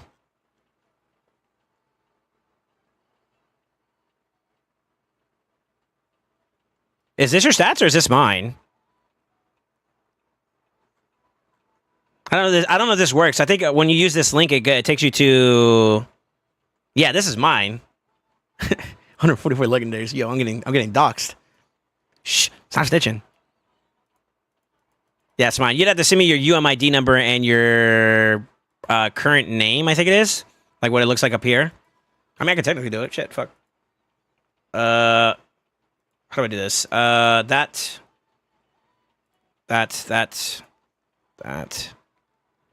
Or you can give me that too. That works too. Oh, you make it easier for me.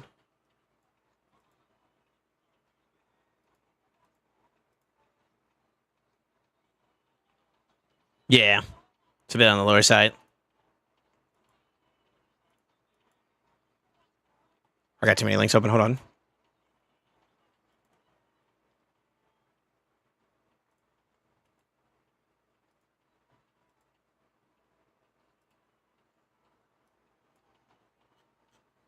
This one's mine. 2,200 compared to 491. And I would say it wasn't until like later on in the year, so at least the halfway point, or maybe even like more closer towards the end of 2024 is when I started picking up Live Arena even more. So like this number by standards is still low too, to be honest with you, just for context purposes. Look at the difference in Classic though. How about TTA?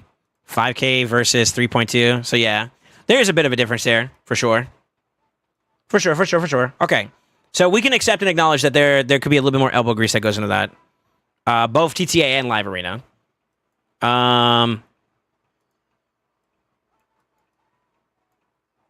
I'm assuming you top chest this? I know Nick Thick. That name looks familiar. Bing, bing, bing, bing, bing.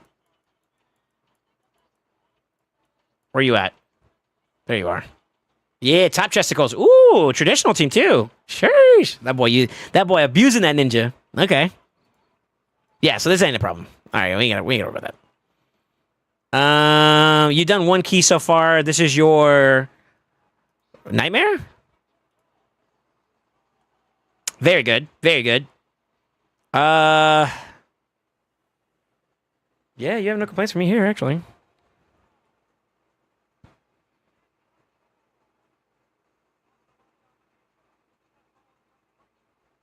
Yeah, no complaints here. This rocks.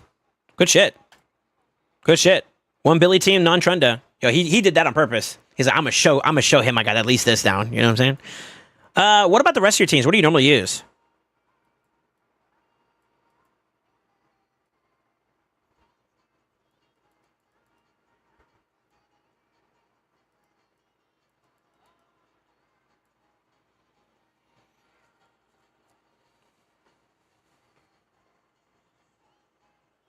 My very, very solid 225 PS runs, yeah. No, it's fine.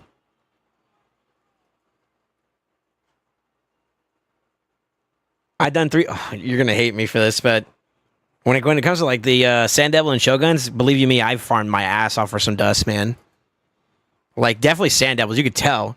You got almost 2K. I'm already at 15 some change. Shoguns, you got 225. I did like 3,800. Holy fuck. You know what it is? Shoguns is less demanding in terms of dust. Yeah, you still have to kind of cycle, especially for the banner, but the ring is like stupid easy to get, and so is the amulet. So less pieces overall, and they're less harder to hit the stat you're looking for. I don't have any teams at the moment. I reworked and I have tossed the towel. Okay. This team is solid. I don't think we need to make any changes here, but the next best premise I would probably suggest from here would be to find similar examples. I mean, the main thing I try to do to start off is to create a team that can control the fight and then add your damage in there and then try to consolidate from there, right? So, like, an example of, like, a quick way to try to build a team. I'm not going to go too far into detail because that's not what this takeover is for. But, yeah, like, the big things I look for is Provoke, Hex, and Block Buff. The reason why is Provoke is for Decay. It doesn't matter if you have the other debuffs if Decay is constantly cleansing. That just destroys your control. Hex is to target mischief more than anything, but it's also complementary for, passive damage to splash. The second would be, or the third, excuse me, would be the block buffs. Nobody likes dying to themselves. And unfortunately, two of the big heads, which is the Wrath and the Suffering head, likes to put up reflect damage on their like as a buff for themselves. You can prevent that while basically beating their ass by doing block buffs, and then also Blight. Blight's this one, the one that has like the warts on him. He's the poison one. So Poison Cloud you also want to avoid because that drops your damage output. That sucks too. And then of course some complementary aspects is Mischief. Even if you do get buff stolen from you, it doesn't go on him because he has block buffs up. So it's another way to kind of control that guy from spreading buffs and adding more difficulty towards you. So those are like the big three key debuffs I try to keep in my mind. Then after that, I try to incorporate ways to enable my team. So decrease defense, weaken, decrease speed to give you more uptime. And then, of course, on the flip side of it, increase speed, increase accuracy, increase this, and this. Leech is also nice, too, as well, if you want to be more aggressive in your comps. You do have those champions like Bells, Razzlevark, to name a few, even Ugo to some degree. So you got some options there in terms of like helping you kind of like maybe play a more aggressive team. Like, for example, this team is a clear indication of aggression. The way you're able to make up for it is by having kind of like an intrinsic healer here. That's what Pydrag would do for you. And that's kind of where this is in play. But for like other teams where you may not have like that Pydrag to kind of cleanse and keep your team going, you would use maybe a Leech as an example. And that could be a way to enable it. Like, he's a little bit less valuable nowadays because of Serpent Wings, but Razzlevark still does work. You can set up the Leech for your team so you can sustain. Increase speed and increase accuracy just enables your team even more. And he's not bad for damage, though. He does okay. But just throwing that as an example, obviously you want to just establish your control and then enable your team in whatever ways you can find. Some of the best teams are typically like 2 damage dealers and the rest are all support controllers or enablers. to give your 2 damage dealers the most bang for the buck. And that's literally it. That's literally it in some rewards. And you're kind of achieving that in this team if you really look at it. Your 2 damage dealers are your Ninja and your Thor. If you are building him for damage, Hex or Hatter is kind of like complementary, which you're not even building him towards. But his main focus is to help enable your team even more, right? And then the same is true for all the rest of these guys. These are all enablers. So, same concept. Just make sure you have the control aspects taken care of. The one thing I could see your team kind of having some problems with here and there would be maybe Provoke. Unless you're rocking a Provoke set on someone, like maybe Hatter. Which we can confirm. Nope. Looks like you have him in basically a reset cycle build. Impulse plus the 4-turn Merciless. So, if it's not that, maybe Feral? Nope, you have him in Prot, so you're just enabling the team, which is fine. So, if you have no Provoke there, I guess one way we can confirm this. That's another way we can do it. No Provoke. So, you're just taking the risk of just being cleansed off. So, that could have an effect on your damage output if you get, like, Poison Clouded or the Cleanse. You know, you have to reset up your control. Or debuffs. Which, that's a risk you can accept if you want. I mean, you kind of have enough damage to kind of brute force it a little bit, looks like, so not too bad there. One build is not bad, considering that you're still not done with, like, crit damage and you still got, like, attack and whatnot to gain. This is good. This is good. This is good. This is good. It's not bad. The team concept, we have no problems with. It's a little aggressive with a little bit of a negligence, but you have the output to be able to get yourself there, so fine. If you don't have the damage output, you need to control. Which I'm going to assume Brutal and Hard is going to take a hit there. So you'd probably be better off to consider some control there just to make sure you're good. Yeah. I miss the old days where you could just brute force like this without having to carry, because then you really don't care about the Provoke then at that point. Just like, all right, I'm just going to nuke him down right off the rip so I can just keep doing my damage. He's whooping his cook out, you know, something like that. But yeah, if you can't achieve a similar approach in terms of like damage output to be able to neglect some of the mechanics, make sure you establish control. Obviously, you're not going to do as much damage, though, so... Champion pull at that point. That run had one cycle of Poison Cloud where I was put on A1 duty. So here's the thing, though. Think about how much damage output you could have gotten with that. I could see maybe a 1.5. That might be a bit excessive. Maybe a 1.3, 1.4. Maybe might be realistic there. Well, I think it's possible. Granted, how do you fix that problem without changing up some stuff? So I understand. I would argue that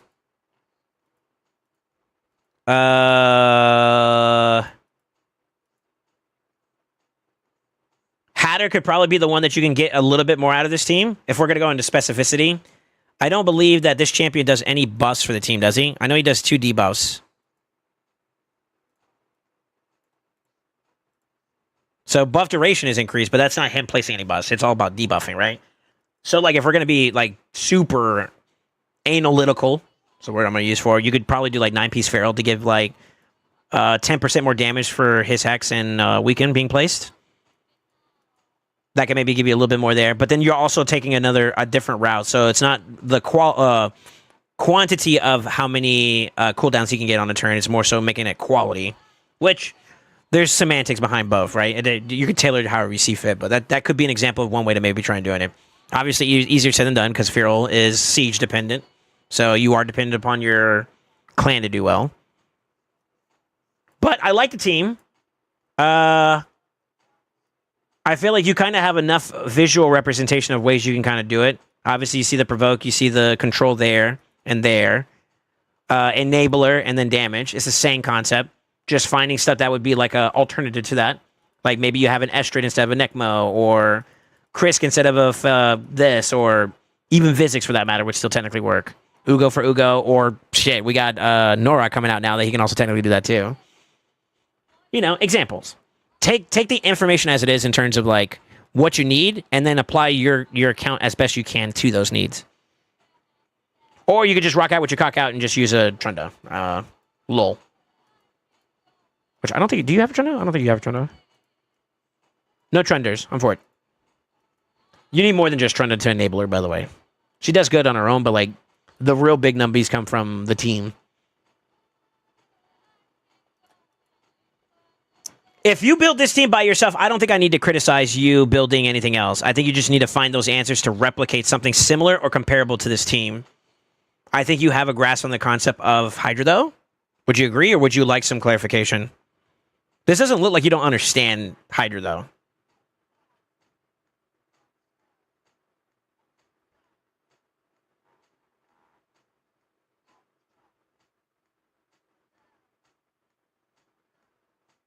Oh, you and I. Did my team by seeing suggestions from Matrix Optimizer? That's fine.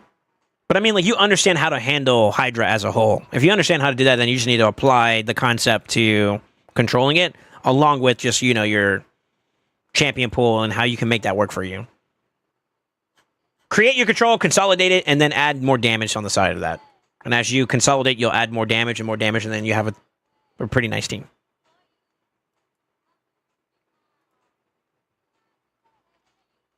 Yeah, I don't think because you can hit 1 billion in Nightmare, the others should be fairly easy for you to kind of grasp around. It's not concept or theory. It's just more so applying your champion pool at this point. And to be honest with you, he will help. He will help. I saw you say something about him. All right, let's see. You said you sent me pictures of your last week's Chimera. Great. So I see Nightmare and Ultra Nightmare.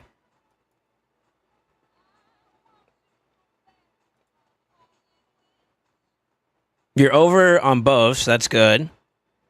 Your Nightmare, you said you did 14 trials? What about Ultra Nightmare? What did you get for trials on Ultra Nightmare?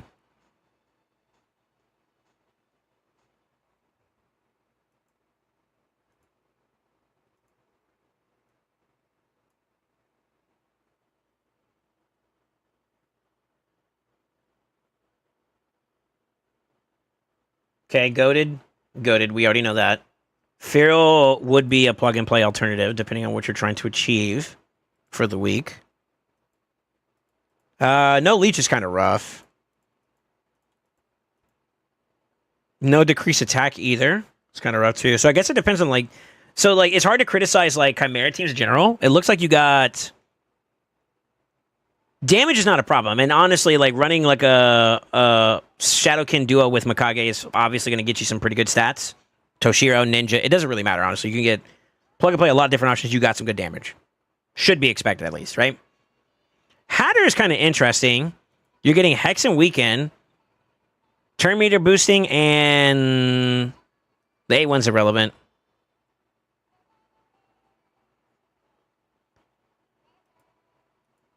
I feel like Hatter could probably be replaced pretty easily here. The buff extension is nice. There's ways you can compensate for that, to be honest with you. So that's more so build pathing.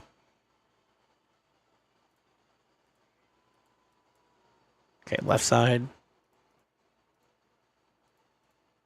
Left side. Left side? Left side.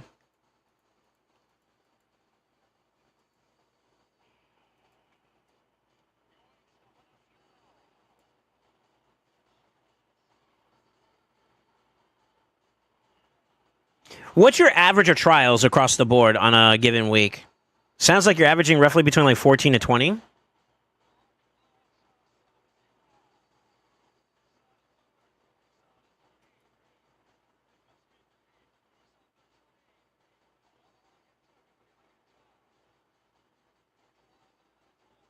A3 ally tech with Ninja 2 as well. Yeah, but at the like, so you already can hit top chest and then some, right? On both Ultra Nightmare and Nightmare. So damage output's not really a problem there. Obviously, if you want to go for more clash points, that's a different conversation. So this is more of a philosophical question about how you want to approach Chimera. What do you believe to be the more value for you? I feel like doing clash is more so in allurement of either the gemstone value or clash contribution to win for your clan. So it's a little bit more selfless, or maybe you're trying to get the personal rewards as well. Maybe that these two are your bigger focus, or is it... Like, I guess it really kind of defines where your focus is at. This is where we kind of take a break here and take a look at relics. Let's see what you got. This motherfucker has a magma heart. I'm trying to get like you, boss.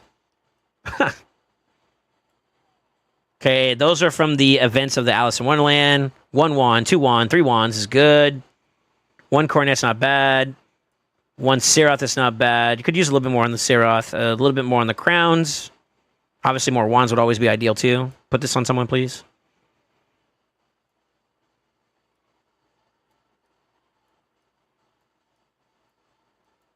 A mixed bag. Not too bad. What are we looking at? 4, 4, 4, 4, 4, 4. So you've been spreading a little bit. That's okay too. It's preference. I've been averaging out a little bit more too now where I'm starting to spread. I was going to do 1 priority one, but my last mythic was a wand, so I was like, fuck it. I would say like the balance is fine.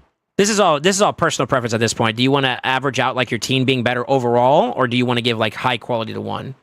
And I think that the relic type itself will dictate that.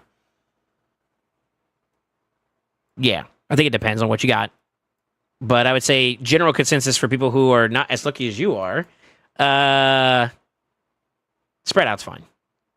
How recent did you, how long ago did it take for you to get the Volcardia card?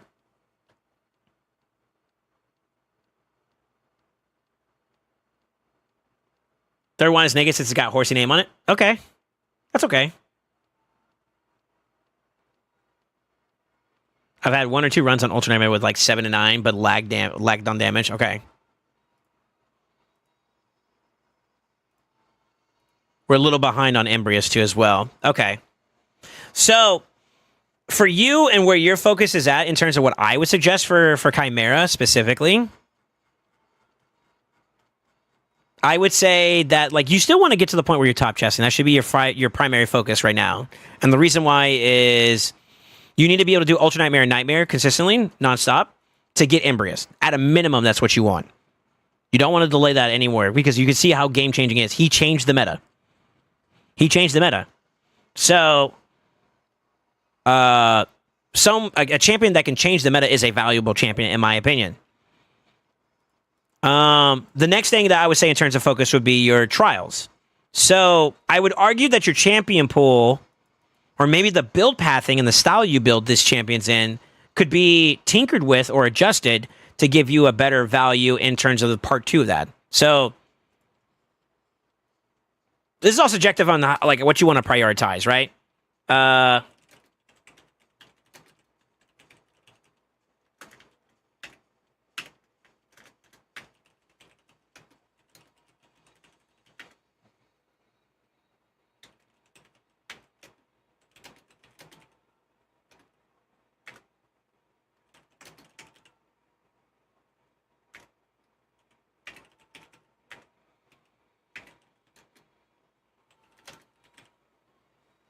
For where you're at.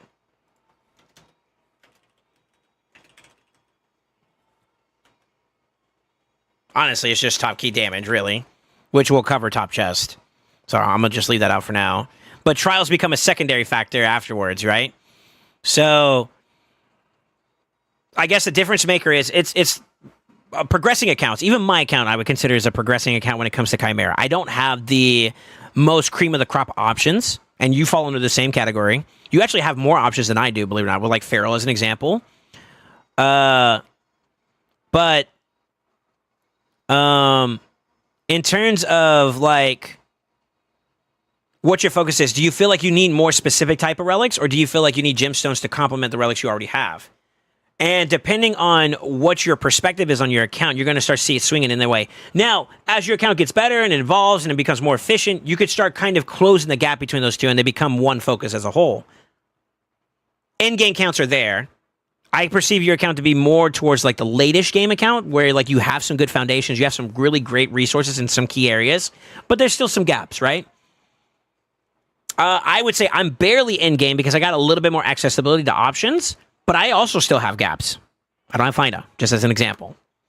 That's also cream of the crop, just so you're aware, right? So to give you perspective, this is going to be for you to decide for yourself, but I would argue that, like, if you're willing, I would be willing on your account, based on what I see, to take, let me pull your Nightmare key up on the screen so people can kind of see this for reference. Nightmare key's solid. A couple trials here and there is not too bad. You obviously didn't use the same team that you used, like, that I'm seeing right now. But I did see that you kind of pivoted towards this team for your Ultra Nightmare chest. So you have to get at least 112.5. I'm going to round it up to 6 just to make sure you can kind of make sure you have it. So if you really want to go there, 113. You have an excess of like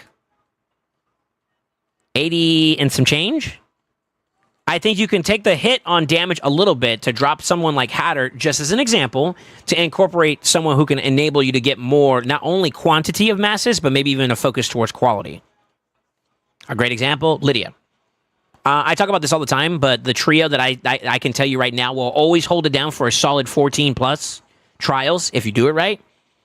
Elva, Lydia, Mikage. That trio will get you a lot of shit done. 4 and 5 you can tailor additionally elsewhere, but you know, Necmo, Feral could be slot 4, and then your damage dealer could be Ninja, Alaz, Calamitous for all I give a fuck. Like, it really doesn't matter.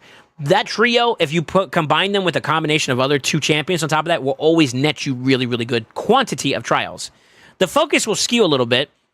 In my opinion, where I'm at on my account, I want to be able to do more damage. I will agree that you don't want to neglect that all the way. But in terms of like importance for me, my focus is going to be piloting and driving builds and like the direction of like my team to help me secure specific relic types. So I'm looking for like mythical.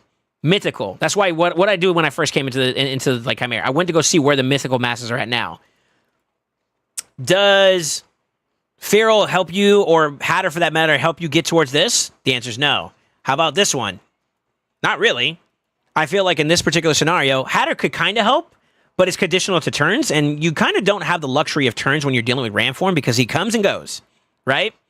So in this particular regard, I feel like someone that you can get more consistently an opportunity to get fear, like Lydia, her A1, is more valuable than someone like a Hatter in that regard.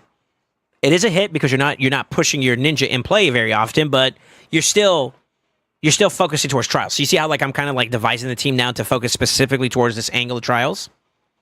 The same is also said for like realistically expecting being able to do some of these, right? So like Ninja, Elva, Lydia would not get you trial 1, which subsequently lock you out of trial 2 and 3 where the whatchamacallit is. That's just a loss there at that point. Maybe you flip in a damage dealer that can give himself increased defense.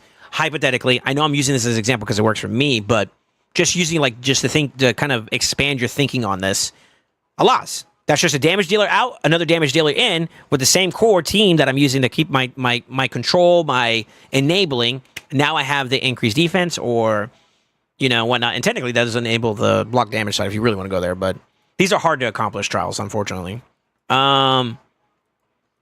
And then, of course, like, what do you have for this? Lydia will cover the decreased defense. You technically have Ninja in there, too. I'd rather Ninja be set up for instead of letting himself set himself up. Just me, personally. Decreased speed, neither one of them do that. That's where Fear will come in. That's where Neck will come in. So you got that going for you. So you can do that. And then, of course, Mikage will help enable that, right? Leech, you're dead in the water. For me, it would be Necmo. So he kind of covers the decreased speed and the Leech there. So I got that. Maybe you don't have that as an option.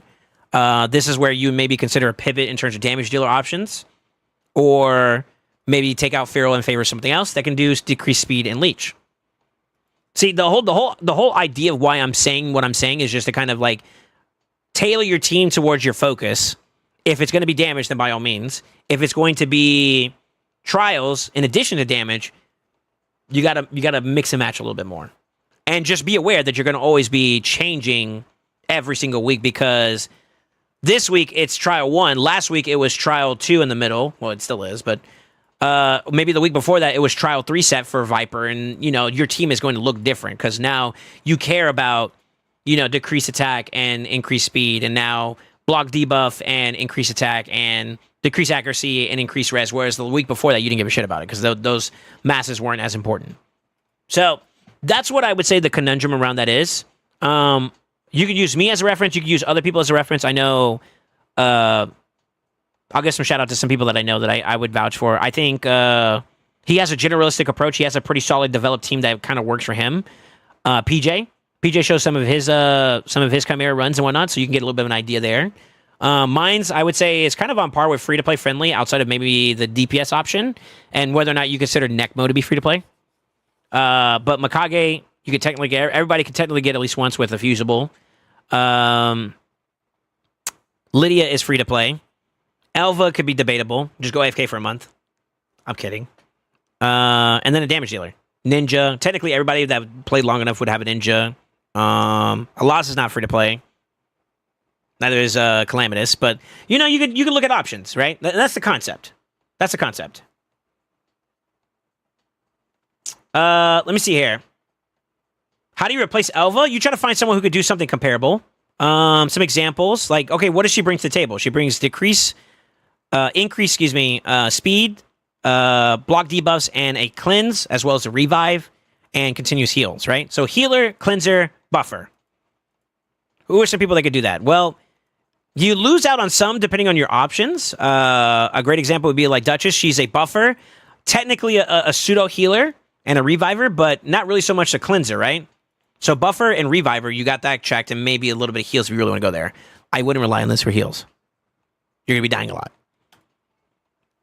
Another good example, believe it or not, you're going to have mixed results on this one, but Raka, reviver that provides block debuffs, a buffer, a healer, and turn meter booster with an increased speed. That's kind of lateral for Elva. Obviously, like the direct upgrade, what I would consider to be best in slot for support. Turn meter booster, healer, cleanser, reviver, doesn't die his damn self. Trial focus wise, you got block actives, which is also a buff strip if shit goes south. Decrease res, which is actually important for at least 2 other trials. Increased accuracy is also important for 1 trial. Ram form trial 1 in the middle. So number 2 trial 1. So best in slot in my opinion. Who else is a good nod for champions? Technically, this isn't exactly copy paste. There's a little bit of a loss here. You got the reviver, which gives you ally attack, increased speed, continuous heals, more turn meter, but you don't have a cleanser. And block debuff is lost, so you lose out on some of the value of some of those trials. You can make it up for different combinations, though. You can do Senna plus maybe one team that I pilot is Rio in partnership with her. So Rio plus Senna, you got your cleanser and block debuff and debuffer with those combinations, and you still have your speed enabling and whatnot. You know, there's a lot of mix and matching options. It's just looking for the concept of why that champion's in play. Elva for my team, cleanse, block debuff, increase speed's a complement. I have other champions that can do that, so it's not as mandatory, but it is nice. Continuous heals. You also get Veil from her. Just to name a few options as to why she's valuable.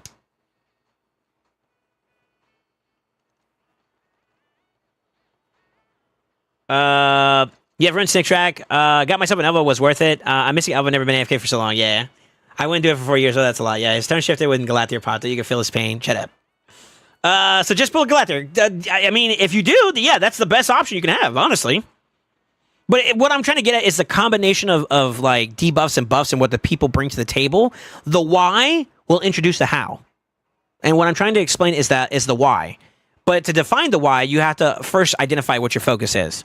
So doing one gives you more value in one area versus the other. So like clash focus, clash-oriented focus, which is just more damage output. Yeah, trials can help amplify like multipliers for it. But realistically, the desired goal is damage.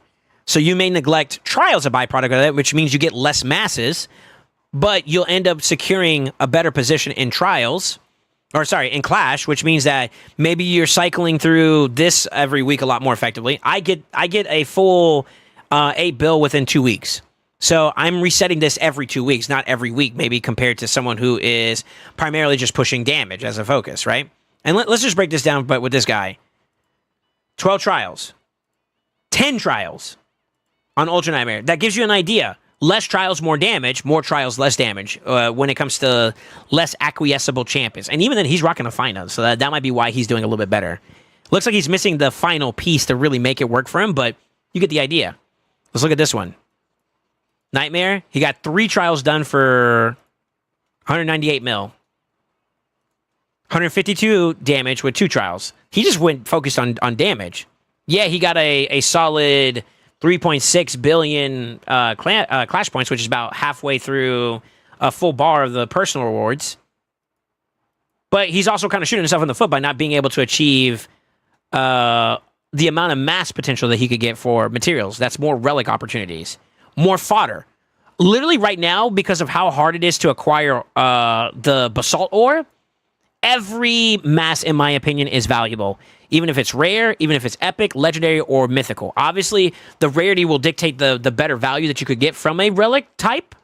But even if you get a shit relic out of a blue craft, for example, instead of hitting that lucky mythic, that's food. You can level that sucker up, feed it to your best actual relic, and next thing you know, your relic is now stronger. That's still valuable. So I am of the mindset, if you want my personal opinion, until your account has like crazy amounts of like really strong relics, really good relics, trial focus is more important to me than clash focus. Then it'll kind of somewhat flip a little bit, where once you start establishing a good foundation of really good relics, then you want to complement them in addition to getting good trials done. You want to start kind of prioritizing a little bit more damage. So you kind of shift a little bit. I think what's going to happen after that, this is my tinfoil hat theory, is that they're going to introduce area bonuses, maybe even some more champions along the way that can help prioritize getting trials done while not compromising damage. In addition to that, think about Fyna. You know, more champions that could help enable your team. Then it's going to kind of balance back out now where you're going to do both. Now, in-game accounts are already kind of at that transitional point where, like, they're kind of, like, looking to find a balance between the two while pushing both of them pretty highly. Late game and below counts are still they're still in that first trajectory, I feel like. Me, where I'm at, I feel like I'm still in that first trajectory. I got some decent relics, and I'm willing to show you guys if you really want to, you know, challenge my statement. I still have plenty of room to get some good relics. I have one mythical relic, and I would say it's amongst the more... This is controversial here. I think it's a little bit more on the lower on the totem pole in terms of value. I'd say it's more niche. Maybe that's a better way to kind of line my thoughts with it. I have the Chrono Cube. Compared to like maybe the Magma Heart or the Hollow Hilt or the Chrysalid or whatever other options that may be out there that may be valuable. Those are distinctively going to be good. Chrono Cube, maybe. You know, and obviously I need to experiment with it more myself, but where I'm at now, I still feel, okay, I still got room to get some better legendary, some better mythical relics. I need to prioritize trying to get as much relic material as possible. Also, even with like the wands and stuff that I do have, I need to level them up. So trial runs are still more valuable to me, in my opinion, in that accord. With that being said, I don't want to fully neglect, you know, I'm a part of a clan. I don't want to just be completely selfish. So I'm trying to find, this is where I'm at now, where I'm trying to find that balance where now I can add more damage in tandem with my output of trial count. So my suggestion for you to be to follow the former, not the latter, of these two options, which is the relic versus gemstone conversation. I think you go for relic focus, which is at least hit top trials, but then try to prioritize more top chests, but try to prioritize more trials. And then once you know you can't do any more trials from your team's capability, rock out with your cock out on damage instead of just saying I just won damage.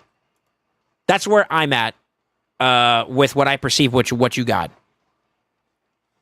I don't know if clans are tanking in Chimera like that. That would be a personal conversation you need to have with your clan. I can't really speak to that, but I mean, of course, if you're going to be in that clan and they set that as an expectation, you want to abide by it, right? So, do you have any questions about Chimera so far that would hopefully give you some more perspective? I guess my other argument that I would make is that the possible combination of gemstones you can get for personal rewards, it caps out at epics. And depending on your pool, which we can kind of take a look.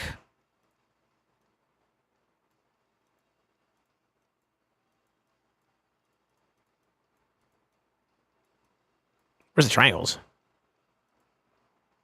Are you using them already? Is that what it is?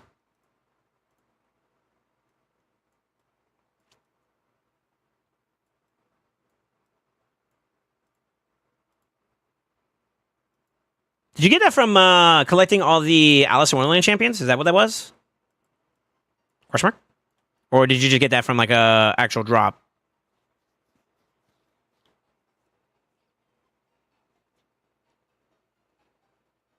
There's a drop? Okay.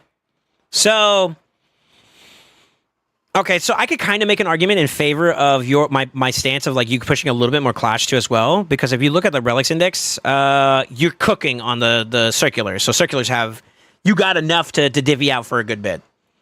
On the triangle side, you have non-existent ones, and there are a couple good ones like Quick Strike is a good one, Unrelenting Power is a good one, Target Smash is a good one. Pouncing Strike is kind of mid. Epic-wise, I think I only saw, like, Weak Retort and maybe one of the other ones. So, like, yeah, maybe there's a room for grabs on one or two more of these. Okay. Diamonds, I think you had a decent spread there. I saw, like, a couple copies of some of these, so maybe that one's not as much of an issue. I saw the same thing for this one.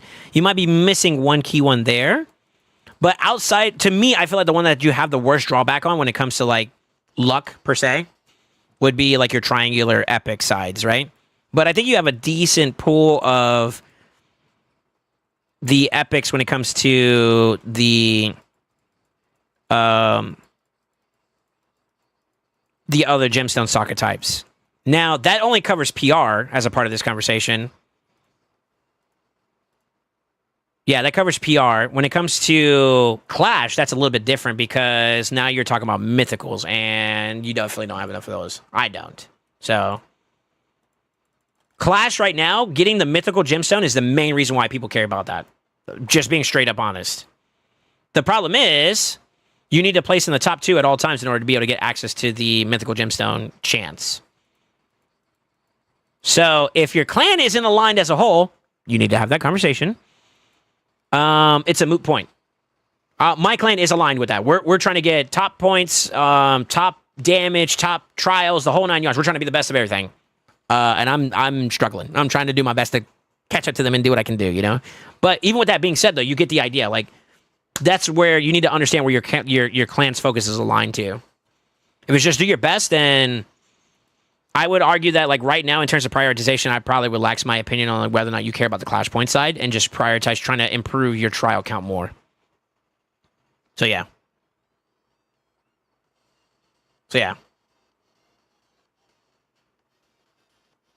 Send a DM, message DM when they comment on Chimera Run. Yeah, I know. I think you said you were pressed for time, right? So, yeah. But, I mean, like, to give you context, like, this just reset today, right? So you have a whole week to do it. Hit the ground running early. Start experimenting. Start doing some trials and tribulations for yourself. As a matter of fact, I didn't do this before. I don't know if Big D is still here. If he is, then maybe he can give me the heads up. I think he said it was okay to pass this on, but I'm going to get confirmation on whether or not he's okay with this, and then I will post a copy of a link to this spreadsheet, which will allow you to maybe do some plug-and-play options. Here, I'll pull it off to the side a little bit. Where you could throw some champions in there to see what you cover for trials, and then you can set where the mythical trials are at. And then from there, you know, you can get like a visual understanding about whether or not the team is capable of hitting those mythicals and whatnot. If he's cool with it, then I'll pass that along. I think he did say yes, but I'm gonna double tap with him. And that way you can do an on paper theory about whether or not it works, and then test it and see if it does bring some results. And then tinker, and by the time you got what you're looking for, you're solid, you know? But I do want to encourage you to maybe put a little bit more emphasis on trials, less so much on just maximum damage.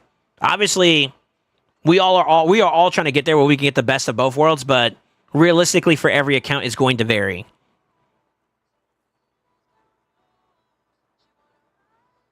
Do you 2-key Ultra Nightmare to complete more trials, or do you 1-key of Ultra Nightmare and Nightmare? Where I'm at now, I have Embrius. I am of the viewpoint that unless you care about masses during that rotation, or maybe even circular gemstones or epic gemstones or whatever, that now that I have Embrius, it's less of a value for me. Maybe I go double Ultra Nightmare to get more of a particular quality. So more quantity of specific quality. So now I'm trying to get more mythical masses on average. And then that will vary based on each rotation too. So there may be a time frame where I go back to, 1 and 1 instead of 2 by 2. Clash points wise, there's no negative on double dipping into Ultra Nightmare because the multiplier still hangs on. Like, your first key will be times 11 plus whatever percentage you get for trials. The second key is the exact same thing. So there's no drop in Clash points there. Big D, since you gave me the approval, thank you, sir, for answering that. Do you have a opinion about whether or not, is there ever a period where it's not worth it to do double 2x Ultra Nightmare once you're past a certain point? Like maybe Embrius is already acquired, gemstone sockets aren't as necessary for the legendary or lower. Like if you have plenty of quantity of these type of legendary, like the different types you can get. So like circulars aren't really that big of a deal.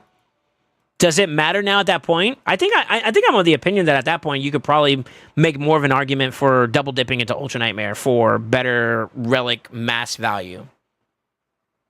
What's your thoughts? I trust, and just to give you guys, not to give him a big head or anything like that, but I trust Big D's opinion quite a bit because I view his account to be very strong. He manages it pretty well. So, I trust his opinion.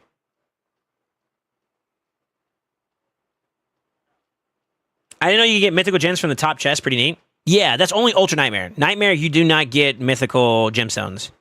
It's only Ultra Nightmare top chest and the top 2 for placements in Clash.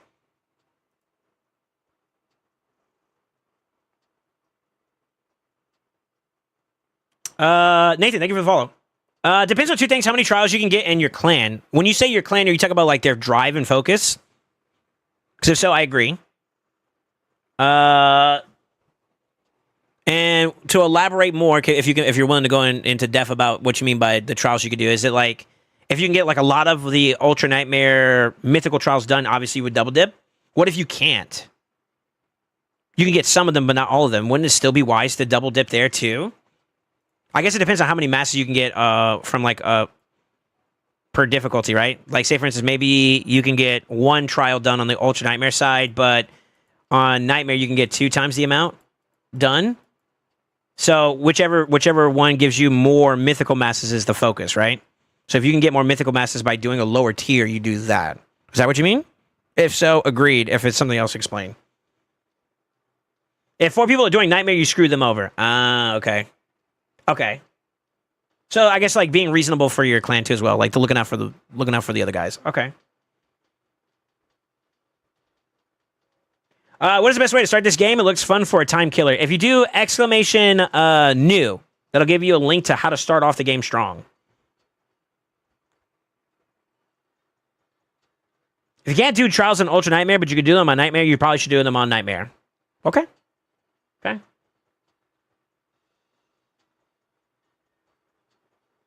Yeah, exclamation new is a YouTube video I did a while back to kind of help people get off the ground.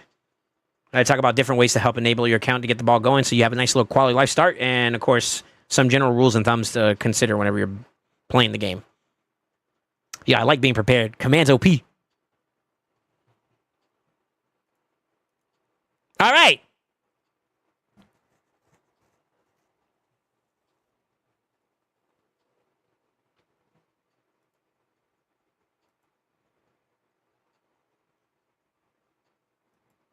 So you forwarded me this right here, which you said does 7 trials Ultra Nightmare, 11 trials Nightmare.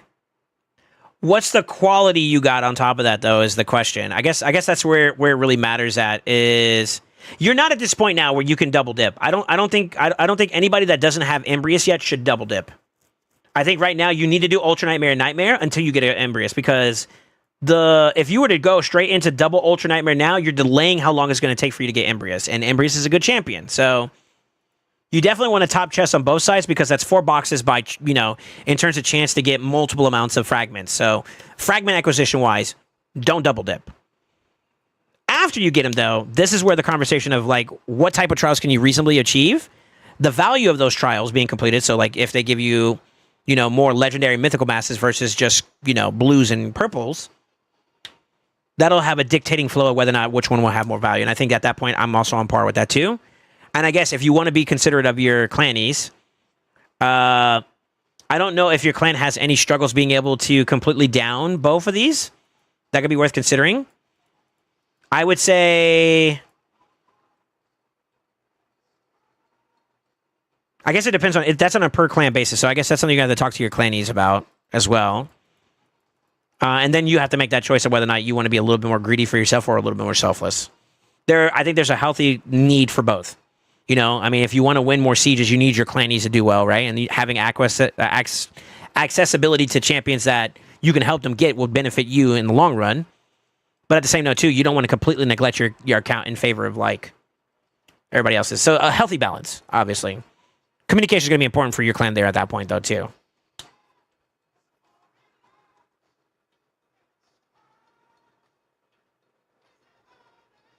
Also, if you are serious, there's some good links that can help get you better champions to start with too. Yeah, I talk about that in the video, promo codes and starter codes and all that, to give people a little bit of an idea. They're out there. Do you have any questions about Chimera so far, though?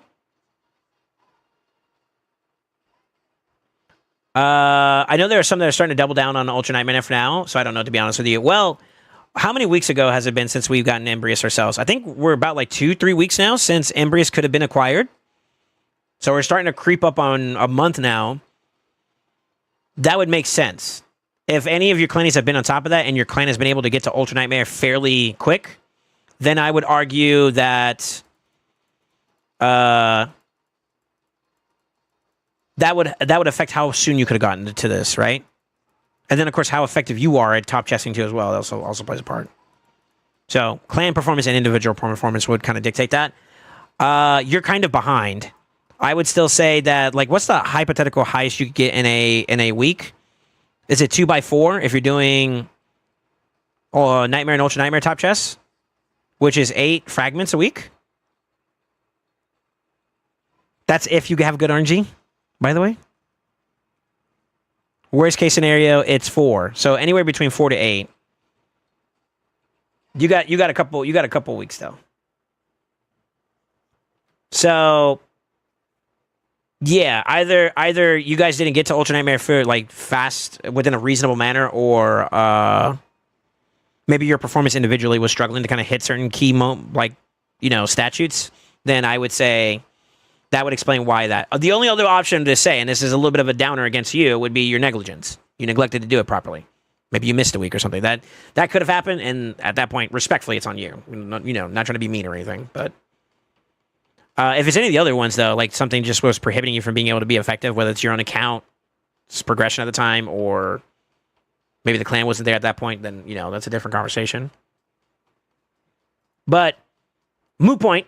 The whole point about this is just to say that don't double dip into like Ultra Nightmare, or Nightmare for that matter until you have Embrius.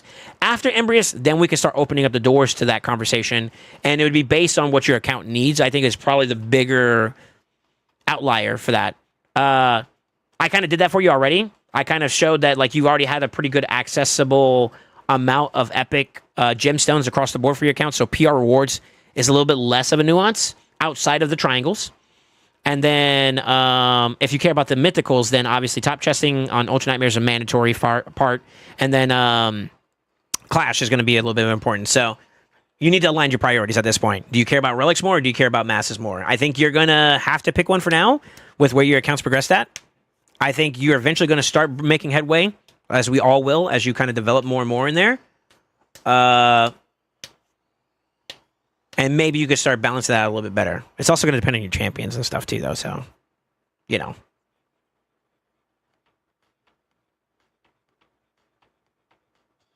I think they did. I didn't get into Chimera from the start, so that would explain why you're behind.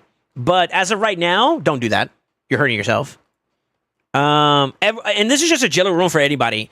When new content comes out, at the very least, try to be participant of it. Because if you're thinking about it from a competitive standpoint, player 1, 2, and 3, no matter where they're at in terms of the progression, if they're all trying for it, there's going to be some moments where some people are going to be able to get access to new stuff that will help push their account further. By not even putting yourself in the competition bracket or even on the starting line, that's like trying, right? You're not even getting your chance to be at least on par with that player, or maybe even have the chance to get ahead of them.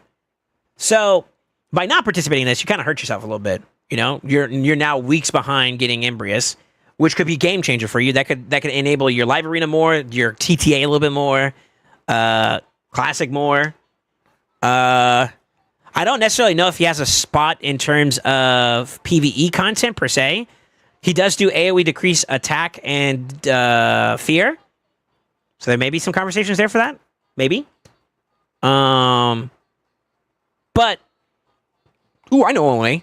He has shown up a little bit in some areas for Curse City already. I don't know if there's like a specific stage that I could say he exists in, but that could be a good place where like maybe now you're a little bit more effective at some of the stages. So better to have and not need. Go get him. Go get him. That's my honest opinion. Go get him. Trust me, he's going to change your account. Go get them. When new content comes out, new content, not nude, new, NEW, cochino. All right, I think I hit the nail on Chimera for you. Doom Tower, I already checked. You've gotten materials from all different rotations, so you should be able to do this. You already got Gomlock, so you're way ahead of the curve on that, right? Yeah, you already got Gomlock, so all the prerequisites to get Ramontu are not a problem in terms of like that Doom Tower heart, besides doing the bosses whenever that pops up for you. Curse City, how are we looking at Curse City? You still haven't gotten Carnage. You're 280 out of 500.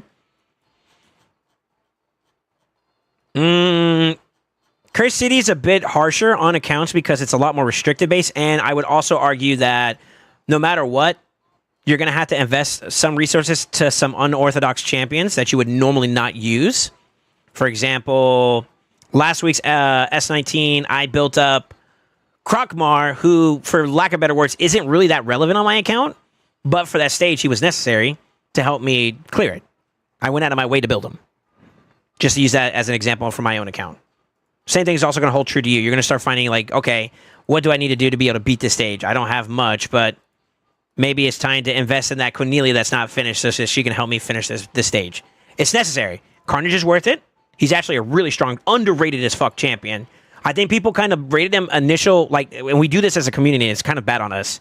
Knee-jerk reaction when we first get him, he's kind of mid. And then, as time goes by and people find their flavor with him, next thing you know, oh shit, this guy kind of nasty. Take it from someone who has now had the chance to go through that full cycle himself.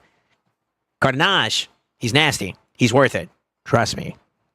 Not to mention, the rewards here are kind of nasty too, man. Supersonic, you're not the fastest in the game. Neither am I. Supersonic makes up for it. I've lost to Supersonic. It's so fucking annoying, but I've lost to it.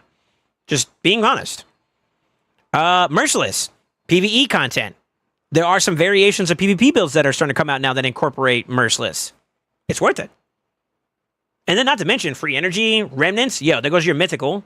That Galactic we were talking about as a replacement to Elva. There you go. Insert random mythical you want there. It's copium, but you never know. Don't deny yourself the chance. Let the game deny you. You don't deny yourself the chance to get that sucker, okay?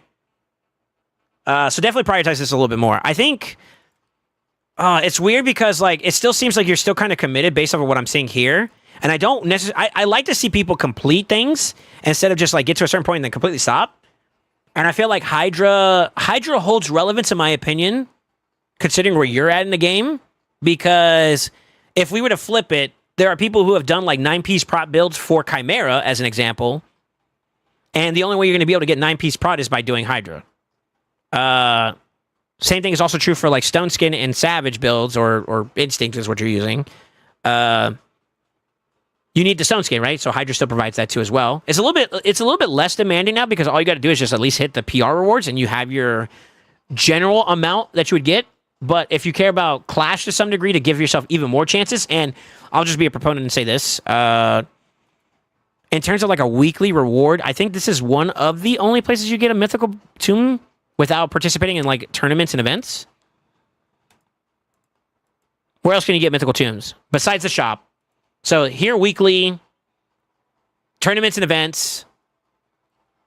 That's it. Oh, monthly Curse City, which is another reason why you could probably do it. And that would be whenever you get Carnage, you now just cycle for, every 100 candles, you get a chest which has one-time reward and then a possible set of rewards there. And tombs are there too as well. Eventually, mythicals are going to start infiltrating your account, and you need to be able to book them. It's going to come with the territory. Better get the ball rolling so that you have those when you do get those champions. Don't be a negative Nancy and say like, oh, I never get mythicals. It'll come. Eventually, it'll come. Suck it up. That goes for everybody. That's not just Katani. So yeah. Are you at the place where you could step off of Hydra? I guess that depends on your conversation with your clan and your clan's focus. If you guys are still trying to push to be more competitive in Hydra Clash, I would say no. You need to finish up your area bonuses. If you're at a healthy step-off point, then I would say your pivot should go to Curse City now. And then maybe, and I'll throw this only as a maybe caveat, Faction Wars. I would argue, though, that Sin City will enable hard difficulty. So I would argue Sin City still. I think I would still argue that it's Hydra to Sin City and then Faction Wars. I feel like you're gonna have a little bit of a difficulty going into Faction War hard, for being respectful, for being honest. Yeah, you're gonna have a little bit of a difficulty. Like if you like, it's basically like a copy and paste of restrictions for Sin City over towards Faction Wars. So if you're already struggling to do this, that's an indicator that hard Faction Wars is gonna be a bit difficult. So, with that being said, if we want to talk about where your account is overall, I'm going to give you some quick highlights, about where you are. Your gear is struggling. Your blessings are struggling. You have a decent champion pool. Obviously, there's always more to gain, but I would argue that right now you need to take some time to balance out your triangle. And what I mean is that the trifecta of what account really needs to be effective, which is gear, champion pool, blessings. You're 1 out of 3 decent. So you need to start making up for it. How do you do that? You start prioritizing your resources. If you buy in this game, I'm not saying you have to, but if you do buy in this game, start setting up a way to maybe give yourself more energy when those deals come out. Good ones. Only aim for good ones. If you want my suggestions, still to this day, don't just buy energy just to buy energy. Buy energy when it's good. Same thing with shards and all the other stuff too. Come on, don't cut yourself short. And then maybe start investing towards more soul stones as well. Some key events that I want you to consider farming, obviously, like with Shuzen, and I'm pretty sure the builds degrade as you go down to Arbiter and your other fastest champions afterwards. You still got like double slots or like 2x speed sub rolls that you could probably upgrade towards. You know, pentas are now on the table, so quads and triples are still valuable for you. 3x speed still solid. You definitely need to get into 3x savage, and you need to pay more of a closer attention towards getting lethal. Your available slots, even with what's equipped, is very minimal. I can show you if you want like a reference as to where my account is at in terms of like the amount I farmed, but I will just say this in terms of justification. Obviously, I spend, so there's definitely going to be discrepancy. But regardless, I did put some effort in those particular events when the time came. They're going to continue to come. Invest into getting more of those because you're using Instinct still, and Instinct is mid. Sorry. Instinct is a starter set, if you want my opinion, to get you off the ground. It is not something you want to be long-term. You consider yourself late game, Instinct does not cut it anymore. So that's the gear side of things. I think gear is probably like your biggest deficit, so I think if you want me to recommend between the two, whether it's Soul Stones or Energy right now, go Energy. Energy's tried and true. Another little caveat is a really, really top-end Penta quad-rolled speed will travel from one champion to another very effectively, whereas that blessing for that one specific champion is only going to be tethered to that champion. So, long-term in the grand scheme of things, gear triumphs all, but that's not to say that you should neglect your champions. In terms of areas to focus on, I think you're still on your way with Hydra. I think you definitely need to solidify Teams 2 and Teams 3 effectively, which may still warrant you going down the area bonuses for Hydra just to make that more comfortable, more effective. Afterwards, it's going to be Sin City, and then following that will be Chimera. I'm not saying to neglect those. You continue to do those on a weekly, monthly, daily basis. But in terms of where you're going to put your efforts when you're farming live arena area bonuses, I think you go in that order. Let's see.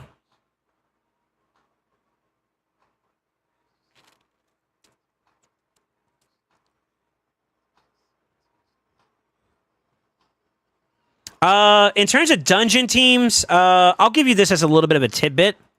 I feel like I've given you a lot already, but I'm gonna throw this in here. The success rate of your current Ice Golem team is a little bit of a concern. That's not consistent, in my opinion, if it's sub 90%. And you said you get like a 75% success rate. A part of that's probably going to be how you built your Dring. The area bonuses will complement that. You can get yourself to a point where maybe you're less reliant on Elva and you can capitalize off of mastery bonuses by having Drang with more resistance. And because you're running a HP aura, you need to put a little bit more effort towards defense. Remind me after this, I'll show you my RTAC. It's a little bit of difference of approach, but the concept is kind of comparable. Another thing, too, I feel like Soul Reap is probably not the play if you're going to try to go down that route. My general suggestion is you want to get this to be not only consistent, but effective and fast, efficient. So consistency and then efficiency. The goal would be to take your Seer Clear team to get your Drang to the boss and then let them die and let Drang take care of the rest. That's what it will help you bring down that 2 minutes to down to like a minute and some change run, right? To do that, you need these guys to die at the right time and you need them to clear at the right time. And then you need Drang to survive all the way up until the completion of that. So your defense is lacking. HP's not in a bad spot. And I think that's what's kind of like cooking you a little bit there. You have no resistance. So without Elva, your Drang gets shit on. Just being real. I think you need 450 to 500 resistance. Let's see if my marbles are still there. Good rule of thumb if you're ever looking for information on stats. Shout out to Hell Hades and his crew. They do have this as a resource. There's other people that can provide alternative measures, but a good rule of thumb to kind of keep in mind. So he has an accuracy of 330. Hell Hades recommends for I believe it's a 90% chance to resist. He says this at the top here. Yeah, if you want to have a 95% chance to place debuffs or resist, it's 90%. So his recommendations on the side here, if they have a resistance of 133, you want at least 158 to have a 95% chance. Obviously, you want to get that to the true 97% chance. There's always going to be a 3%. You want to go a little bit more. Same thing for accuracy. You want to resist. This is his recommendation to hit a 90%. I would rather make that higher. So 435 ain't going to cut it for me. I'd probably say 470s to 500 would probably be like, you know what I mean? It's hard for you not to resist that now. It's got to be some true 3%. So that'll be where this build can kind of improve. That's me going a little bit more specific into like a Ice Golem takeover, but that's my little freebie for you. I understand why you would struggle to do Dragon or Fire Knight hard. Your champion pool kind of isn't there for that. It'd be too RNG dependent. So until Nuts, it kind of makes sense. I think that 6 is okay to farm. That's very negligible in terms of percent chances. But nevertheless, at least you can farm 6. I'm okay with that. That's why I'm willing to move on away from that for now. No issues there. I'm actually very impressed with your Shogun's team. Those are the only ones I saw that like you had some concerns about. Dragons is cooking, Spider Den's cooking. So dungeon team wise, you're pretty much there. Just a little bit of polish on Ice Golem, and I give you the all clear until you get better champion pool. Talked about Hydra. We talked about Dune Tower. We talked about Curse City. Do you have any questions for me so far?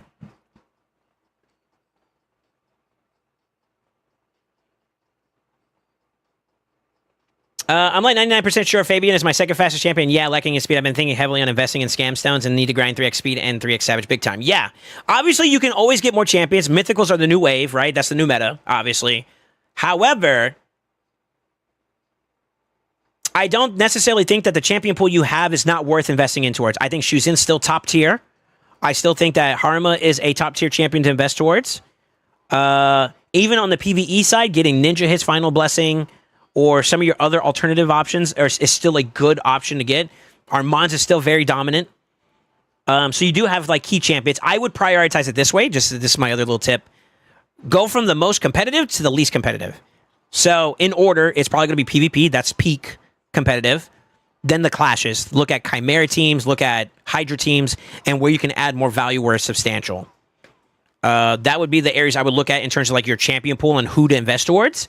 And then after that, you can maybe divvy it out to preference, which could be like dungeon teams or maybe that faction war champion here and there. Whatever fits, whatever tickles the taint at that point, you can go from there. But that would be my recommendation. That's what I do.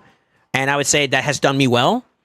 Hard part is like mythicals, you kind of have to dip a little bit more into soul stones a lot more because that's the only way to get them. There's no in-betweens with like essence or anything like that. You gotta just pull them.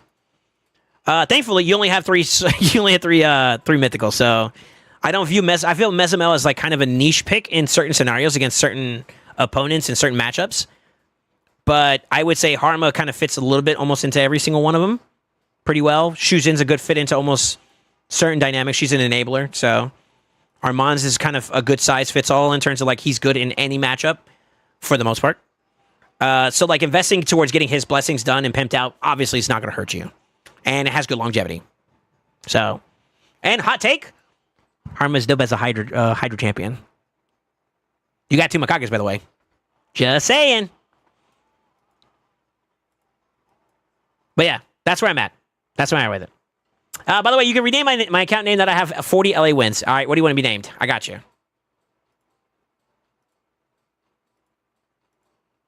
Give me the copy pasta and in DMs, and I'll put it on there. Frames are just me. At this point, being a few weeks away from getting Embrius, I would recommend saving your soul stones until you haven't pulled. You can't get a soul before that, apparently.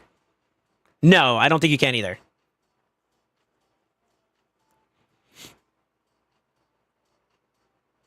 This is a really good insight. I feel like we were able to really kind of divulge into your Chimera. And I think a lot of people have questions about Chimera. So I think this was pretty educational for a lot of folks. And also, just a disclaimer, this is my perspective on how I view it, how a trajectory of an account should go. There's always more than one way to scratch the pony. I will say that, debatably, my efficiency will speak for itself. And I think that should be the underlying value that I bring to the table when it comes to like approach. But you can take what's good for you and go from there.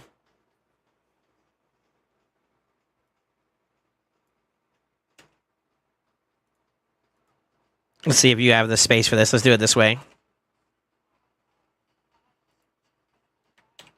I think you have the space, right? How's that look?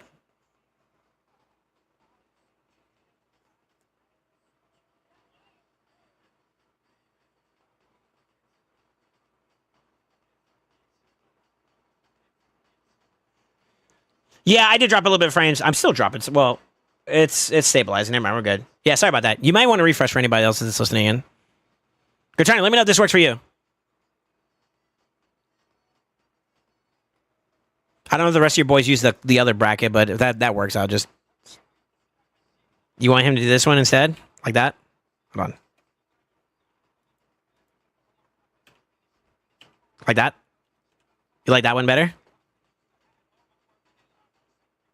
Yeah, possibility. Me, my name? No. I'm putting the label of respect. Guitarni has earned his Marius, bro. We looking at UOA Guitarni on the... You know what I mean? Like, hey, come on, bro. Let's try it. There you go. You got it. That's yours.